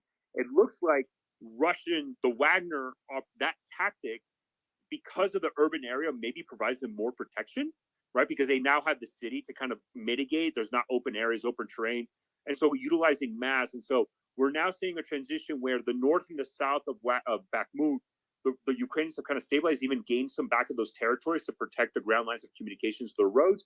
And Wagner / the Russian MOD are now pushing through the city, which is kind of where we see very bad battles. Go ahead. All sources, real quick. Let me back out a little bit because we were just talking about Trump and the indictment on and then Ian came in with some flaming hot news in Bakhmut. So, all right, let's go back 30,000 feet. So, for the people listening that may not understand who Wagner Group is, I know exactly what you're talking about. But people that may not know who Wagner Group is, maybe explain that, and then explain kind of like what's actually happening. Because what I'm hearing, regardless, I mean, and again, I'm not coming in defense of anybody else, but if you have a city center, sounds like you have the city, even though you're having fighting, in the west or exactly. Yeah, there's some fighting on the outskirts and such, but my understanding is that they've captured pretty much most of the city with a few pockets of resistance remaining. Yeah. So the western side, the center. If you look from if you divide, look at. Go ahead. Yeah, but we go to the west. Before we get there, explain to people what the Wagner Group is. Explain to them what they are. Oh yeah, and then yeah. So Wagner is a private military. So technically, by Russian law, Russia doesn't have mercenaries, right? Russia legally cannot have mercenaries, but for all intents and purposes, Wagner is a private military corporation, i.e., mercenaries of the Russian government. Led by the nickname is Putin's chef because he does a lot of the catering for the Russian elite, the government, etc. And his name is Prigozhin, right? Prigozhin created a private military company called Wagner that gained notoriety because they started to operate a lot in Africa, right, prior to Russia's invasion of Ukraine. After the initial invasion, where Russia failed to seize Kyiv and sort of the northern areas, Wagner gained a lot more prominence. And one of the ways they gained prominence is because of, one, their brutality, and two, of their effectiveness. But Wagner, being kind of this quote unquote professional military mercenary group, they just didn't have the numbers to support the operations they were executing in eastern Ukraine. So what we started to see Wagner do last year was recruit convicts, so prisoners. They would sign a contract for Wagner for 6 months. They would go to the front line. If they managed to do their 6 months, they would get all criminal records pardoned, good to go, you're free, your contract is done, no issues. So Wagner's number swell heavily, gained a lot because they started to recruit a lot of prisoners. And where really the center of battle where we've seen Wagner the most, there are in other areas, but the most is in Bakhmut, right? that's really where we saw Wagner operate in high numbers. And since September of 2022 is the Battle of Bakhmut. That's when really August, September is really when it started. Since then, it just continued to progress, and it's just been this very, very, very, very slow gain of the Russians. There was moments where there was concerns that were going to be encircled. There was a high risk of the Ukrainians were going to have to pull out. What the Ukrainians decided to do was to send reinforcements to prevent the fall of Bakhmut. It looks like they managed to prevent the encirclement from the north and south. Once the Ukrainians managed to prevent that encirclement, what we saw is Wagner then transitioned to say, all right, you know what? We're not going to encircle as well. It looks like they stopped with the envelopment, and they started to now go through the cities. What we saw is, and if you look at so Bakhmut is divided by kind of like a river. That kind of served as a natural barrier. They seized west of the river, all the way in the north. There's a steel complex, factories. Wagner actually seized that pretty quickly. And then in the south as well, closer to the river, that's where we think we saw the kind of the push. The center of Bakhmut is not that far off from the river. And so although they seized it, I would be very cautious, extremely cautious, because we've heard this before over and over and over again for months now, weeks. I would be very cautious to say, because some administrative buildings in the center that are not that far off from the river, that the Wagner seized it, meaning Bakhmut has fallen. Because the problem is the Ukrainians still control the roads. They can still send forces, they can still retrograde, they can still hold it. It's not a collapse of Bakhmut. It's not that Bakhmut has fallen. That's the only, clearly Wagner's gaining ground, but I wouldn't consider it like breaking news, Bakhmut has fallen. I'm not there yet. I just wanted to say to everyone, listen, it was an absolute pleasure to speak. Mario, Suleiman, Trash, thank you for the opportunity. I think I'm going to go have a cigarette and go to bed. Everyone have a wonderful... I'm sitting out here with my cigar, so I guess I'll be joining you in spirit. Well, it was supposed to be my quit smoking week, right? Then the Trump indictment came down, and I'm in Manhattan, so that's not happening. That's not happening this week. Yeah, no, I've got my cigar right now. I'm actually on my back patio as well. You guys, this has been a fantastic conversation. I need to look back into this and see what the heck's going on. But Ben, I appreciate you. No, I've actually got my cigar right now on my back patio. You guys have probably heard my birds that are out here. Apparently, everybody has in the comments. They're all telling me they can hear the birds. So my apologies for that. But no, it's been a great conversation. Okay, take care, everyone. Mario, thank you again. Thanks, Ben. Yeah, I mean, the reason why Bakhmut is very important is because it became a very important location, both from a mental point of view, psychological. So whoever took Bakhmut had a significant win from a psychological perspective. But then after that, because Russia recently was making gains, and then Ukraine started sending significant numbers to hold off Bakhmut, it's also not just a psychological gain, but it's also become a much more military from a military perspective, it become much larger again. So, I mean, from what Ian has explained, and from what also is saying, if the center has been taken, that's a huge development, and again another big blow when it comes to Ukraine. Also, do you agree with that? I would just say it's not. It's what we've seen. It was look. I've always been in the mentality. It's not if, it's when Bakhmut falls. I will say that in the last couple of weeks, we've seen it kind of the advances have slowed, and they were very it wasn't much. I don't want people to overthink how much Wagner and the Russian MOD has managed to seize that much territory. So it hasn't been much. But I mean, all indications are that the Russians have superior numbers in that area, and Wagner specifically. One of the things that Wagner kind of excels in is that they are capable and continue to push and push and push and not stop. Even with astronomical level of casualties, they will continue to fight. That's why Prigozhin has gotten a lot of respect from kind of the conservative wings of the Russian political sphere and kind of more to the militaristic side of the Russian government. Prigozhin has gained a lot of respect because of how Wagner is just willing to accept so much casualties to seize territory. I think, I don't see Bakhmut at risk falling in the next 24, 48 hours yet. Okay. And Ian, are you still there? Yeah, I'm still here. I'm still. I mean, I know all sources generally. Yeah, I know. You said it down, some but cold water onto this whole thing, but the fact. yeah, but huge, isn't it? I mean, you yeah, see it's it huge. being It's massive major. because, like, Zelensky said Bakhmut will never fall. A lot of the NAFO guys on Twitter and any OSID person would be like Bakhmut holds, right? That was the message, the singular message that we're putting out. They said the Ukrainians would win, that they would eventually, it would be a long and bloody battle, but they would win. They would prevail. They would be resilient, be victorious against Wagner, against the Russians. Well, that's obviously not the case, right? They have spent tens of thousands, probably at this point, soldiers to this area to basically just die. And now they've lost, right? They've more or less lost. So, I mean, what was the point of that? They could have just like relocated, put their forces elsewhere, and Bakhmut has fallen. I don't see how this. Well, that was win Zelensky, wasn't it, Ian? Ian, that was Zelensky, wasn't it? Because he actually got military advice that they should retreat. Correct. Yeah. That's right. Yeah, no, that's absolutely correct. Yeah, his military advisor said, "Do not send people to Bakhmut. It's a pointless battle. I mean, we're going to lose this. Eventually, we have to reconsider, our forces elsewhere. We want to make a push to Crimea."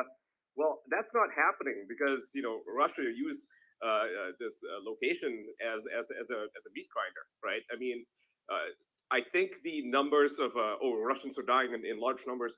It's a bit overblown because they were treating it as a meat grinder. They basically turned it into a pocket. It's like horse and pocket back in World War II, right? They surrounded the place. They wait for the enemy to send all their forces in there, and then they just keep bombing them nonstop, which is what happened, right? Artillery barrages nonstop. They had the advantage, and the Ukrainians just kept sending forces in there to die. So this was I would say, a massive blow to Zelensky, massive blow to Ukrainians, and Zelensky should have listened to his generals. Absolutely. I mean, we're about to wrap up. I just have this thought that if it continues going the way it is, I mean, Zelensky is going to be the fall guy, isn't he, in this? 100%. Yeah, this is his call. This is literally his call, right? I mean, you can argue that NATO put him up to it or whatever. It's unclear, right? But he is the guy responsible for all his deaths because he should have listened to his generals when they said, "Do not hold on Bakhmut. It's unholdable."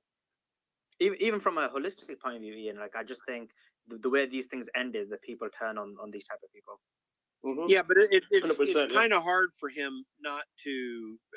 I'm agreeing with that. It was maybe a bad move, but it's kind of hard for him not to go in that direction because to save face on this craziness that's been going on, he has to make some attempt to recapture areas in the east. Is that not correct? I mean, it's not strategically sound to send tens of thousands of No, I agree with that, place but I'm you talking can't about from defend. the save face perspective. Like, that's what that drives leaders a lot of times, whether it's smart or not. Oh yeah, for sure, yeah, 100%, yeah. I mean, I feel like he was forced into a hard place by his benefactors. I'm not going to say his handlers necessarily, but his benefactors for sure. Yeah, I mean, they wanted him to provide results, and if another big city falls, and this is a big one, right, then he looks bad. So he had to hold on for as long as he could. I would say. I mean, he's definitely been put in a very difficult position, and no amount of Wunderwaffe is gonna save him. No amount of HIMARS or M1, Abrams or whatever is gonna come in and save the day. That's just there's a lot of pipe dreams, a lot of pipe smoking going on right now in Zelensky's leadership. They have this idea that eventually they're gonna take back Crimea and then maybe march onto Moscow. I mean, none of this is going to happen. This is long and bloody and it's completely unnecessary. And it reiterates the point that they should be speaking, right? Zelensky should be making phone calls to Putin and coming to some sort of peace agreement. It's not going to be favorable to Ukraine, absolutely not. But reality is reality. Like I don't think it's fair to the people who lost their lives, the families, and so on. For this war to just keep going on. I think they really do need to start having conversations about what the future looks like. And Trash, you're gonna give us one of your excellent, brilliant, marvelous roundups. Absolutely. No, like first of all, like holy cow, what a great space this was today, guys. This space today was fantastic. The last few days, I mean, obviously all of the spaces are great, but the last few days, what I've seen is a lot of people coming across the aisle, coming together, and actually saying, okay, like listen, you and I can disagree politically. However, we can both identify that this is bad. And I'm talking about the Restrict Act. I'm talking about the details where we go deep diving. But by the way, Suleiman, excellent thread that you and Mario put together on the Restrict Act and the Data Act. I think that everybody should be talking about it. This is our second day in a row of talking about it. I've looked at on Spaces and my group chats. Everyone is talking about it. So what we are hearing is what needs to happen. And so today we talked about the Restrict Act, which is by far an abusive framework to ever allow into any kind of Congress, and then giving the executive branch to tap onto the Secretary of Commerce to enforce these kind of draconian type laws or frameworks that are put in place is absolutely unacceptable. And then we kind of got into like the Trump indictment, right? So like we're talking about, okay, has the Rubicon been crossed? It's one thing to talk about investigations. Like investigations happen all the time. There's nothing new there. But is it now crossing the Rubicon by actually creating an indictment? And what does that mean, like going forward, especially with a presidential candidate? As we mentioned earlier, the only president that actually had split terms was Grover Cleveland. And so what if that president was issued a gag order by the judge? Would they be allowed to respond to anything going on in the media related to a case that's ongoing that seems to be politically motivated? Whether it is politically motivated or not, that's for you to decide. However, I will say that it appears to be. Now, there's some arguments that were made today, and I think made eloquently by a lot of our panelists that were here, that it's actually justice being carried out, and we should just let the process play out. Okay, I hear that argument. But I would also say that if there's no consideration actually being put forth, and if we're talking about the merits of what has been leaked to the press, is there something there that we should actually be considering? Is this a political motivation? Not sure. I don't know. But again, I have my own thoughts, but generally speaking, if I'm speaking about the data, we don't know yet. The indictment is not unsealed, right? And then we kind of moved on a little bit. We had Ron Coleman here earlier, and he was giving his thoughts, which I thought were excellent. We had Seb Gorka talking about John Solomon and his incredible reporting, where he was bringing up the fact that the documents that they're going after was already included into a binder that has actually been given to the DOJ prior to even investigating any of the documents. We've talked about at great length whether or not the president actually has broad powers and ultimate power, which I believe they do, based on the Constitution, to declassify anything. Now, is it in his mind? Can Joe Biden, in his mind, then reclassify something? That's an argument being made. There's also arguments being made that, like, that Mike Pence and Joe Biden, all these documents are being recovered from them as well. Was it constitutional? That is kind of the questions that we have here on the court. So what I would say is, number one, we had an incredible speaker panel here today. We had some drama. We had some fireworks. It was kind of insane at a little bit of point. We had to use the mute button more than I've ever used it as hosting a space ever in my life today. I had to use it a lot. But I would say that it was productive overall, because I think that we were actually talking about the real things. And so through all of that, I just wanted to tell everybody I really appreciate you guys being here today. I think we're going to wind this thing down.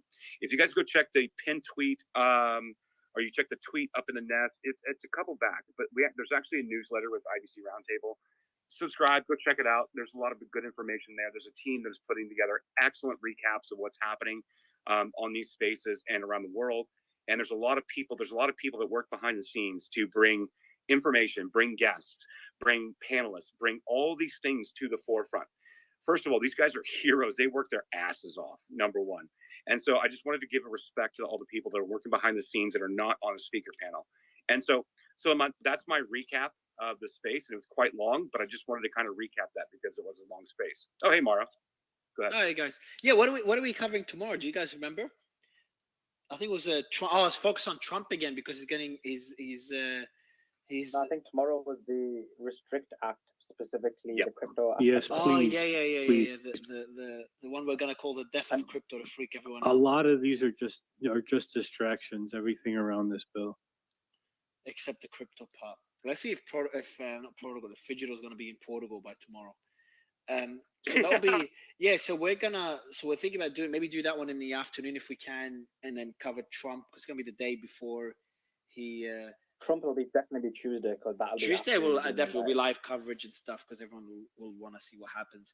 I just don't think it'll be as eventful, but you never know with Trump. Has any information come out on what he's going to do? How he's going to give himself up? No, because he's going to have his own photographer. Is he gonna? I don't think he's gonna get shackled, is he? Get arrested with the handcuffs? Is he? Probably not. Yeah. You know, but this all depends on whether he's actually going to turn himself in. He said he will. His doesn't- lawyer at least said he will, but I might change his mind. You never know. When did his lawyer say that? That was last week or earlier this week. Does anyone remember? It wasn't that like the original plan that they were going to turn themselves in or something? But like, I mean, with what DeSantis said that he is not going to help Alvin Bragg help this case at all. I mean, what if Trump he will decides not to turn himself in? Trump will surrender to face charges if indicted. That was before the indictment, and then after the indictment, the same thing was repeated. That was by his defense lawyer. So we'll see if I'm thinking, if I was him, scenario where he doesn't turn himself in. He shouldn't turn himself in. I don't think he should turn himself in. I think this is a politically motivated. You don't know, but you can't. I don't know. You can't. You have to go through the process. I think it's too early. We don't even know what the charges are. We haven't seen the charges, all 30-something charges. But if it does turn out, if we see the charges and they turn out to be bogus, then it's a different story. I think it's bogus, right? I think it's bogus, and I think he should just hold his ground. He should sit down in Florida and say, "Come and get it." Yeah, but how many people? How many people were? Again, I think this looks politically motivated. We just can't know for sure. I don't think it's as extreme as Tate. It is. You can't know for sure. We don't like how much political motivation there is there, because he could still be guilty of criminal. There could be serious charges there, and it could be politically motivated. It could have both. It could incorporate both. But whether it's we don't know how serious it is. We might see the charges that turn out to be a bunch of bullshit. Then obviously it will make for a spectacle. But we might see serious charges. Fun, right? Yeah. Imagine, him not going there, just saying, "No, I'm not going to go down there. Screw your case." By the way, Ian, what do you come over? What do you think happened with the Fauci files? I haven't asked in a while. Have you heard anything? I've not heard anything. No, I mean, my understanding is that they were waiting for an investigator, someone who has like expertise in the whole Fauci thing, but nothing seems to have happened. I don't think it's something that's in their control. I don't think it's something Elon can decide. Oh yeah, this is going to happen. By the way, I was listening to Michael Schellenberger on Joe Rogan over the weekend, and he's just as in the dark about why that hasn't happened yet either. So that it somehow there's a holdup. Twitter. Could be, but it could be like either there's the stuff is too incriminating and there's an investigation ongoing, or it could be like the excitement has gone down. People are not talking about it anymore. And you remember the days where every day there's like some COVID space popping up, and now they all died down. It's like the hype kind of died down, human nature at its best. But I don't think it's got to do with the hype, though. I really do think this hinges on the investigation, or the investigator. That's as far as I'm aware. Yeah, this from the information I have, I think this one is. Maybe they want it to be airtight. I mean, obviously any sort of release has to be airtight given the nature of this case, right? It's not something they can just do. Like when Alex Berenson put out a set of files, those are garbage. That was just like a personal attack against one of the guys who works at Pfizer. Right? Like that was just trash, cool. All right, guys. So we're gonna see you tomorrow. We're gonna definitely cover Trump. We'll also cover the bill, the crypto, the impact of the.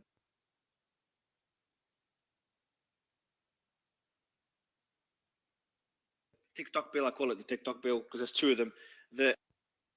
So I found out, by the way, just kind of to wrap it up, let me show you the tweet. While you guys were doing the space, a story broke that there's an investigation ongoing by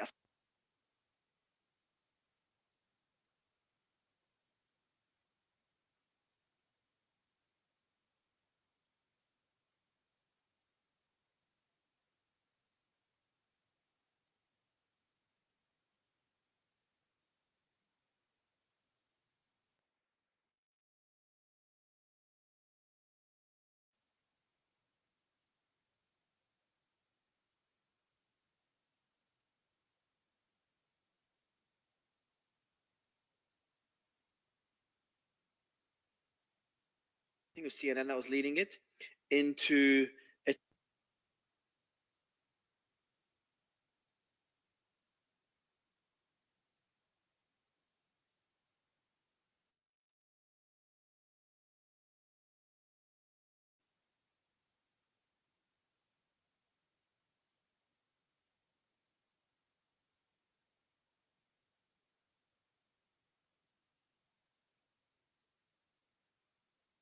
CNN that was leading it into a Legal at all. Like that is just a clear invasion of privacy. That's something that needs Well, to be and if dealt with. that's in Europe, you know, that totally violates GDPR. That's a huge issue. Absolutely, yeah, Cool. 100%, All right, guys. yeah, and America needs a GDPR. I think it really does. You know, it would benefit from such a law, but it has to be written the same way that the GDPR is. It cannot have this extraneous fluff tagged onto it that they're using to go after Bitcoin or shut down legitimate apps like TikTok. And one last thing before we end the space, just want to ask all source, what's the latest in, apparently there was a terror threat, someone told me in Greece that Israel's blaming on Iran, and there was a few Israeli strikes in Syria in which 3 Iranian officials were killed, which you said is not that common. Do you want to give us like a quick 2-minute overview of that, all source? After that, I want to talk about another terror attack. But all right, just very briefly because we do want to wrap up. Go ahead. Also, there we go. See, is St. Petersburg? St. Petersburg. Yeah, St. Petersburg. Yeah. All right. Yeah, St. Petersburg is in Russia. Yeah. Oh, that's another one as well. Yeah, in which a journalist, I think, got pro-Russia journalist was killed with a targeted attack by a terrorist, and I believe they know who the suspect is. I think they just arrested her sister. It was at an event where this guy, journalist, I think he was receiving an award, and dozens of people in the audience. There's video of this, right? Like not a video of the explosion exactly, but the video minutes prior. So receiving an award. It's a cafe, and then this woman gives him a parcel, and it's it's like a gilded box. It looks nice. He thanks her for it, and then minutes later, you see from the outside like a CCTV thing. Place blew up. He was killed because he was, it's a very targeted attack, and dozens more have been injured. This is a clear terrorist attack, and this was done on the anniversary of Daria Dugina's, assassination from last year. If you guys forgot about that, that's the daughter of a influential Russian philosopher who was targeted last year and murdered. So this was definitely something that the Ukrainians did. Also, update on your end with Israel and Iran? Yeah. So I think John White pushed back a little bit on the St. Petersburg event, but I mean, the guy who was killed in St. Petersburg, he was a very influential Russian military blogger. It does appear like he had a little bit more than it wasn't like 100. He's not just 100%. He does have experience previously. I think even Russian news media, the TASS referred to him even as a commander. Like he did have some experience in connections with the Russian MOD, at least from the DPR and LPR, what would consider back the separatist-backed regions that were then later annexed by Russia. So he does have military connections. This was an attack. I would be, my belief is just like probably the main culprit. I think it's a good suspicion to say Ukraine is responsible for this. I wouldn't deny that, but never ever. And when you're operating in Russia, never discount the possibility of internal Russian feud. This is always one of those that is a possibility. We all know Wagner and the Russian MOD despise each other. The cafe what does MOD stand for? Military defense. Okay. The army. Yep. The military. And also, that sounds like a bit of a black, doesn't it? It sounds like a bit bit of what a... do you say? It sounds like a bit of a black. Like it's obvious it's not going to be internal Russian politics. It's most like, of course, it could even be aliens. It could be anyone. You can't hold on. You can't. I think it's most likely Ukraine, but I wouldn't compare internal Russian feuds to aliens. I think it's a bit of a difference. Well, if they wanted, the idea. Yeah, but so the idea is that whenever there's like a targeted hit from Russians to, like one Russian killing another Russian, it's going to be something that's extremely direct. Like, I don't know, person gets stabbed to death in a stairwell. Yeah, and I think also, but you'd agree also, you'd agree though that it is most likely Ukraine. I think it's most. So I know I'm in conversation with a lot of people that are there. I mean, there's going to be back and forth. Ironically, we're just going to have to wait to see at least what says Dugina. Clearly, like a lot of reporting came out later on that it was Ukraine. I think the New York Times talked about it. We would just have to wait and see. And but also, what's your stance? And I don't want to kind of digress, but I never asked you this question. Yeah. What's your stance on who blew up Nord Stream? I've never asked you that question.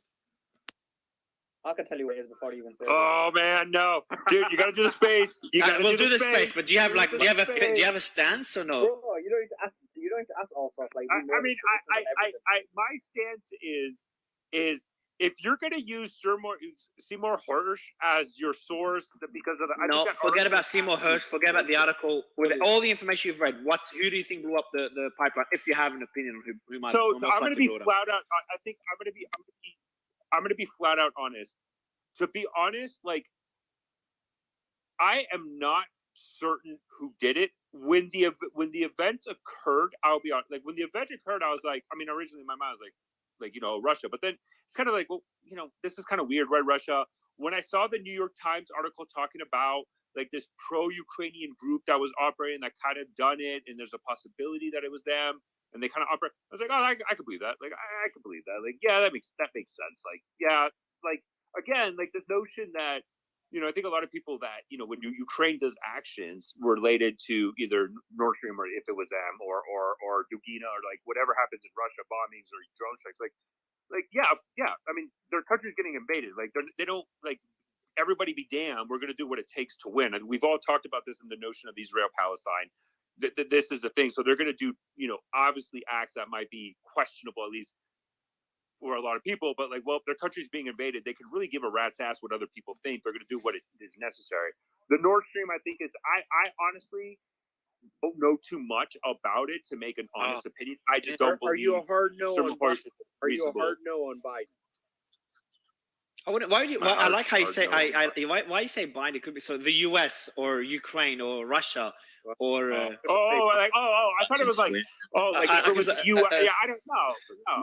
Yeah. I was like, wait, this is my political beliefs?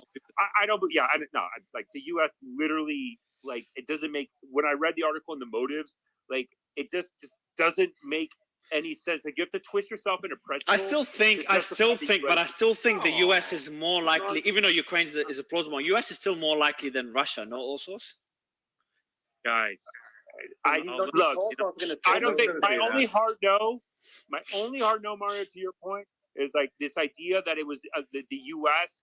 and that they coordinated with NATO to do this, but not the Gang of Eight. Like, you think that? Hold on. You think the U.S. coordinating with NATO is a no, or a more likely? No. Like no, because like the point of the article was like we went through NATO, so we didn't have to tell congressional leadership. And I'm like, yeah, no, like come on, that's just no. That doesn't make any sense. That's not how things work. That's not how the government works. We don't tell foreign partners the most clandestine operations we're going to do. So we don't tell our own congressional leaders. There's even a story, Ian. There's even a story, Ian, that it was what was it? It's so many different theories. One of them, let me try to remember it. It was people within Putin. It was the hardliners that they were opposing. I think they were opposing the war. And they blew up the pipelines. So then, I know, but let me try to explain it. So they blew up the pipelines. So then Russia no longer has the option of supplying oil to Germany and making money. Now that this is not an option, that is no longer an incentive to end the war. So the hardliners have a reason to continue the war. Just so many fucking theories. They're twisting themselves into a pretzel, trying to justify how Russia did it, right? Because that is they arrive at that conclusion before they start any sort of investigation, right? And we have to look at the actual actions here. So first of all, who benefits? Well, obviously the United States benefits. Germany doesn't benefit from this, and certainly not Russia, because Russia's trying to pay to fix it. So why would they blow their own thing up and then pay to fix it? I find it really interesting that people that lean left, with all due respect to you all, but this has happened in a lot of things. People that lean left are suddenly against Seymour Hirsch, against Matt Taibbi, against Michael Schellenberger, against Barry Weiss. I find it really odd that everyone's dissing on Seymour Hirsch, who actually has been one of the best. Jim, it's not strange at all. Yeah, I mean, it's called Jim because I'm a red-blooded American, and fuck that guy. Like, I have no problem saying that. Like, I will question my government, but if somebody comes here with this idea, hold on. Well, Seymour Hirsch is not here. I don't really care like what his opinion is. When he's here, I'll be respectful. But like this idea, the guy who hold on. Also, hold on. Guys, let me go. Also, Hirsch is a respected journalist. The amount of work he's done is of a huge respect. The only reason Allsource has a position with him is because, and I said that I'd know Allsource's position beforehand because he just follows the establishment position on everything. So I knew he would his position on Nord Stream before Mario. I figured it. Seymour Hersh is a well-respected journalist. His work is excellent, and his work on the Nord Stream is actually brilliant. And it's actually Oliver Alexander who Allsource likes because he's an establishment guy. He's got significant links, and you know he's the one who basically changes opinion like nearly every day. Yeah, the guy. So Seymour Hersh, did you read? The reason why is I did his read Bin it. Laden Did you read raid Oliver article. Alexander's? Which did you read his first position or his 375th position? Which one did you read? You know what? That's fine. But the difference is, at least like the Bin Hersh Laden raid was the guy like who, when Seymour who Hersh uncovered published Abu the Bin Ghraib. Laden raid, lost all credibility. But look, How all right, did hold he on. lose all credibility? I'm about to Abu Ghraib and no one else. Yep, Your I'm establishment muting position has. Oh, sorry. Go ahead. By the way, I Yes, didn't do that. thank also. you. Fuck's sake, please, thank you, guys. Seymour Hersh, what he puts out in public, he actually teases a lot of bullshit out in public to entice people to actually bring them to the story to prove him wrong. So the reason that he puts out bullshit, not in his articles are always sound, but the stuff that he puts out in public is to entice people to come there to the conversation.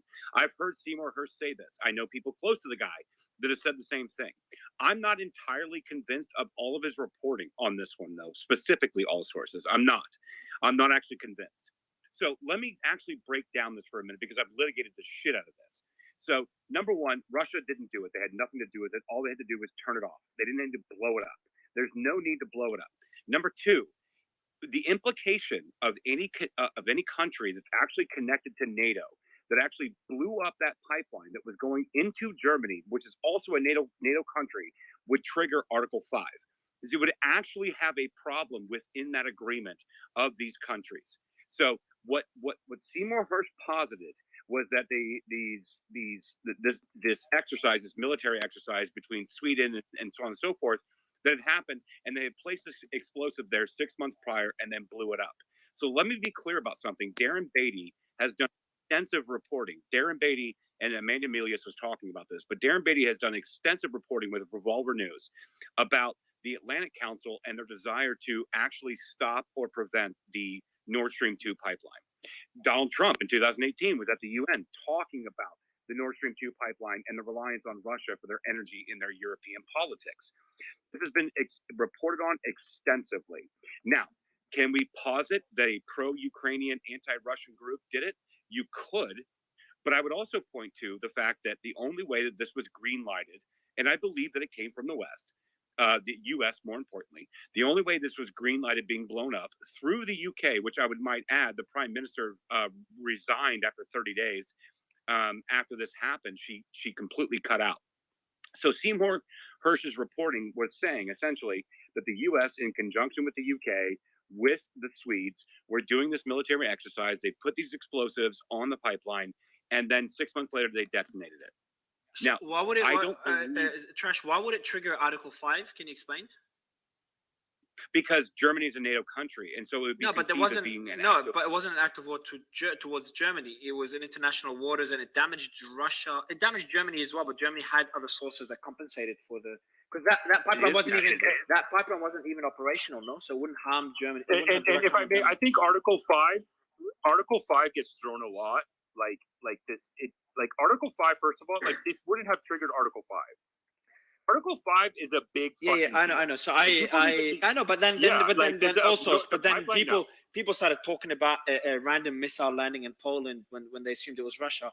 Yeah, that was never going to trigger. Yeah, but so then the whole Article 5 was thrown around, and even by respected people started mentioning journalists and others mentioning the possibility of Article 5. But to go back to the point that so I think it doesn't apply here just because it was in international waters and the pipeline wasn't operational, so it didn't harm Germany. But the rest of what you said, Trash, I think you've articulated it pretty well, and I see you've really dug deep into it. I have. No, there were two pipelines. So it's Nord Stream 1 and 2. Yeah, 2 wasn't operational. Yeah, they both fell. Yeah. So I'm just looking at why Seymour Hersh. By the way, there's a quick update on Donald Trump. He put it, I think, on the Truth Social like 10 minutes ago. What did he say? I'll read it, okay? Yeah, go ahead. He says, I will be leaving Mar-a-Lago on Monday at 12 noon, heading to Trump Tower in New York. On Tuesday morning, I will be going to, believe it or not, the courthouse. America was not supposed to be this way, so he is turning himself in. Okay. That's good. But one more point. one more point before we get there. So the Baltic pipeline was actually completed in December of 2022, and then the Nord Stream 2 pipeline explosion happened. So the Baltic pipeline was actually operational and in place, which was replacing any kind of Russian energy source that was going through the Nord Stream pipelines. So because when the Baltic pipeline became in place in December of 2022, what happened in January? This is my point. So again, this is more evidence that I believe that the West was involved, not a pro-Ukrainian anti-Russian group that did this. I And think also, John. after that, I mean, Russia's so like crazy. They blow up Nord Stream 1, which is operational. They blow up Nord Stream 2, which is about to be operational. And guess what? They don't blow up the Baltic pipeline. It's just Sam, I think everyone. I don't think anyone on stage has said that it's most likely Russia. So even also, who you strongly disagreed with, he said it's most likely pro-Ukrainian group. Also just following the establishment position. No, he didn't. Hold on. He in this case, hold on, bro. In the establishment position is that it's Russia. Also said he thinks it's a pro-Ukrainian group. No. Isn't it Russia? Establishment position is exactly what also. Oh, that it's a pro-Ukrainian group. Yeah, social position on this. Not that they don't know who it is. It could be anyone. It could be. But one thing, and they want to land on this idea. One thing we don't. So basically, the establishment a small group of who know what, Guys, do you know that you're both talking at the same time? Yacht, and then they blew it up in the middle of the. You know how fucking deep the dive is. Like, yeah, I know, but hold on. Like, just to the establishment, are they blaming Russia, or are they saying we don't know who it is, or are they blaming a pro-Ukrainian group? The establishment position is it is. They're saying they don't know who it is. Hold on, guys. I don't know if you realize. Every time I ask a question, you're both talking at the same time. What's the establishment position? Oh. The establishment position is that they don't know who it is. Okay. Yeah. Okay, they don't know who it is. Yeah, they want to, and they don't want to do an investigation, right? Whenever, like, the United Nations wanted to do an independent investigation into it, they voted against it. They're like, nah. And did the establishment say that it's a pro-Ukraine group? That is the narrative, yes. Oh, okay. I wasn't aware. But by the way, Mario, the establishment position is what all sorts of position was, which is it wasn't America, but it could have been anybody else. Go ahead, Joe. yeah, I mean, I could put together a 4-hour video if you want to of everyone from the left and the right telling you for the past years of how this pipeline needs to be gone with, right? So I mean, almost everyone has said they don't want this pipeline anymore. So even if it wasn't, and I don't know of anyone else, but a lot of Americans saying they don't want this pipeline. So I mean, it's kind of hard to say that it was in America or had some American involvement. Yeah, I'm just trying to see what the establishment position is. John, what's your position? Yeah, so my position is that it doesn't make much sense for Russia to do it I forget who stated that. I think it was Jim, or I know it's Trash. He's the one who said that out of everybody who could have done it, it couldn't have been Russia because they would just turn the spigot off. There's no need to spend all that money, with submersibles and whatnot, and go down there and blow it up. I think it makes more sense that Joe Biden personally swam down there himself, attached C4 to it, and blew it up than Russia did it. But one thing I will say, do I think the United States did it with their own assets? Of course not. I think when Allsource says that, it makes the most sense that they did it through some type of third party or another entity or supposedly unaligned entity, right? That makes the most sense. If the United States was going to do it, right? Because why do it yourself and get caught doing it? Like if you and you guys are right. Seymour Hersh is a pretty acclaimed journalist, but when it comes to defense matters, he time and time again tends to fall out like really bad. That's what Allsource was referring to when he was talking about the raid, Osama bin Laden raid, because some of the stuff that was coming out the day after from Seymour Hersh was so shut out that he was like standing by adamantly because he knew. He swore he knew, and this isn't him in the public sphere. This is him in his articles, trying to figure out what went on. I mean, some of the stuff he was talking about. He was talking about we were shooting down Pakistani jets and all this crazy stuff. Like it didn't make any sense. Even the Pakistanis were like, this did not happen. So I think on other issues, he's bang out all the time consistently. But when it comes to defense issues, he consistently drops the ball. If you just watch some of the interviews, which actually ironically kind of somewhat supports what Trash was saying, was that in the public sphere he kind of looks like a dotard, but there's difference between bringing in, trying to bring in people and not knowing what you're talking about, not being able to answer certain questions, which he kind of showed a lot. But if he did do something, he did bring the interest in to the subject, because I wasn't thinking about Russia not doing it. But then as soon as you stop and think about it, you're like, wait, why would they do it? So yeah, that's so my there's so just to go back to the earlier point as well, Slaman, you said that the establishment does say it is a pro-Ukrainian group. So there's a new. So I just googled.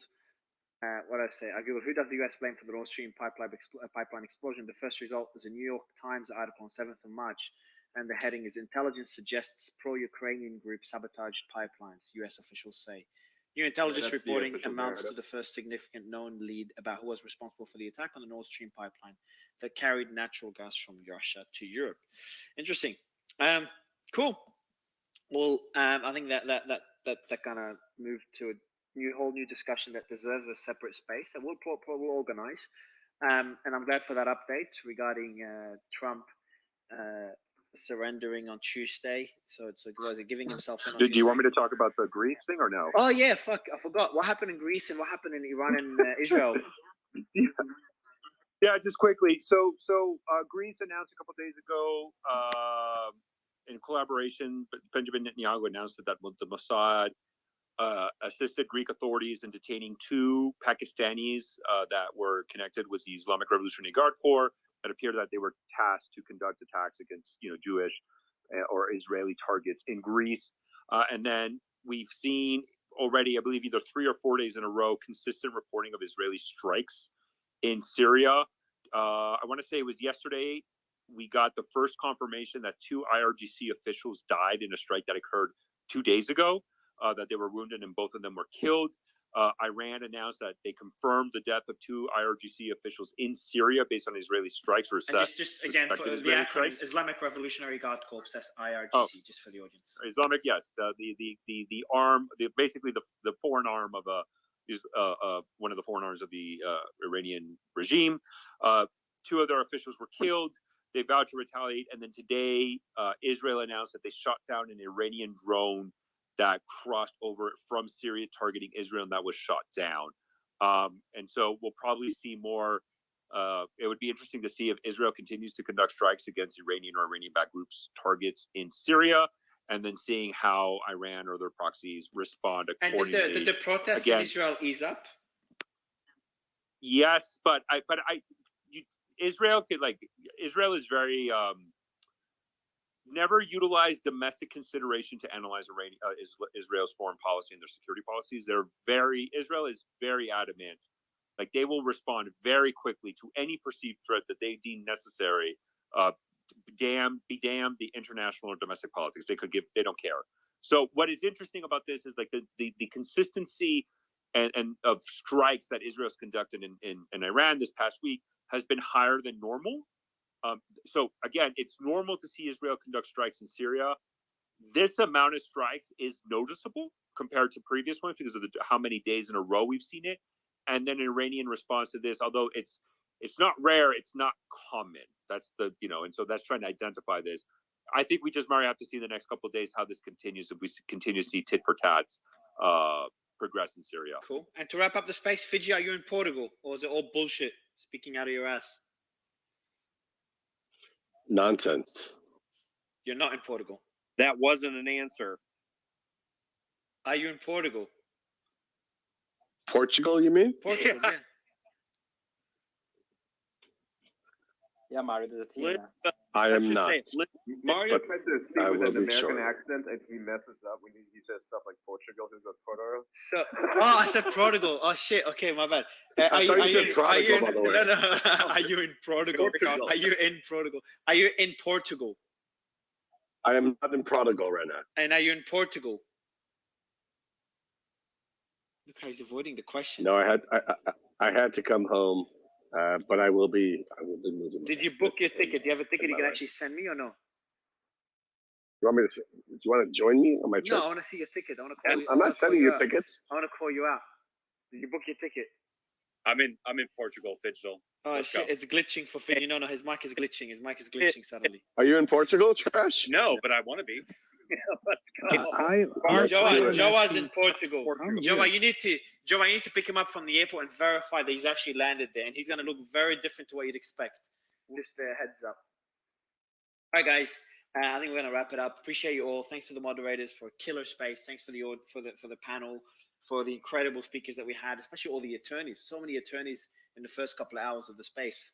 Didn't expect to be muting attorneys so much, and appreciate Fidjiro for coming in and all the constructive debates that you've participated in, Fidjiro, all the information you've shared in the space. For the Yes, last 8 definitely. hours. I'm going to You've be been in. incredible. I'm going to be in Prodigal for the next like 2 hours. All right, guys. I'm going to be deep inside Thank of you. Prodigal for the Right, next you're 2 not hours. getting me canceled. Thank you, everyone. Really appreciate it. I'll see you again tomorrow. Thanks, everyone.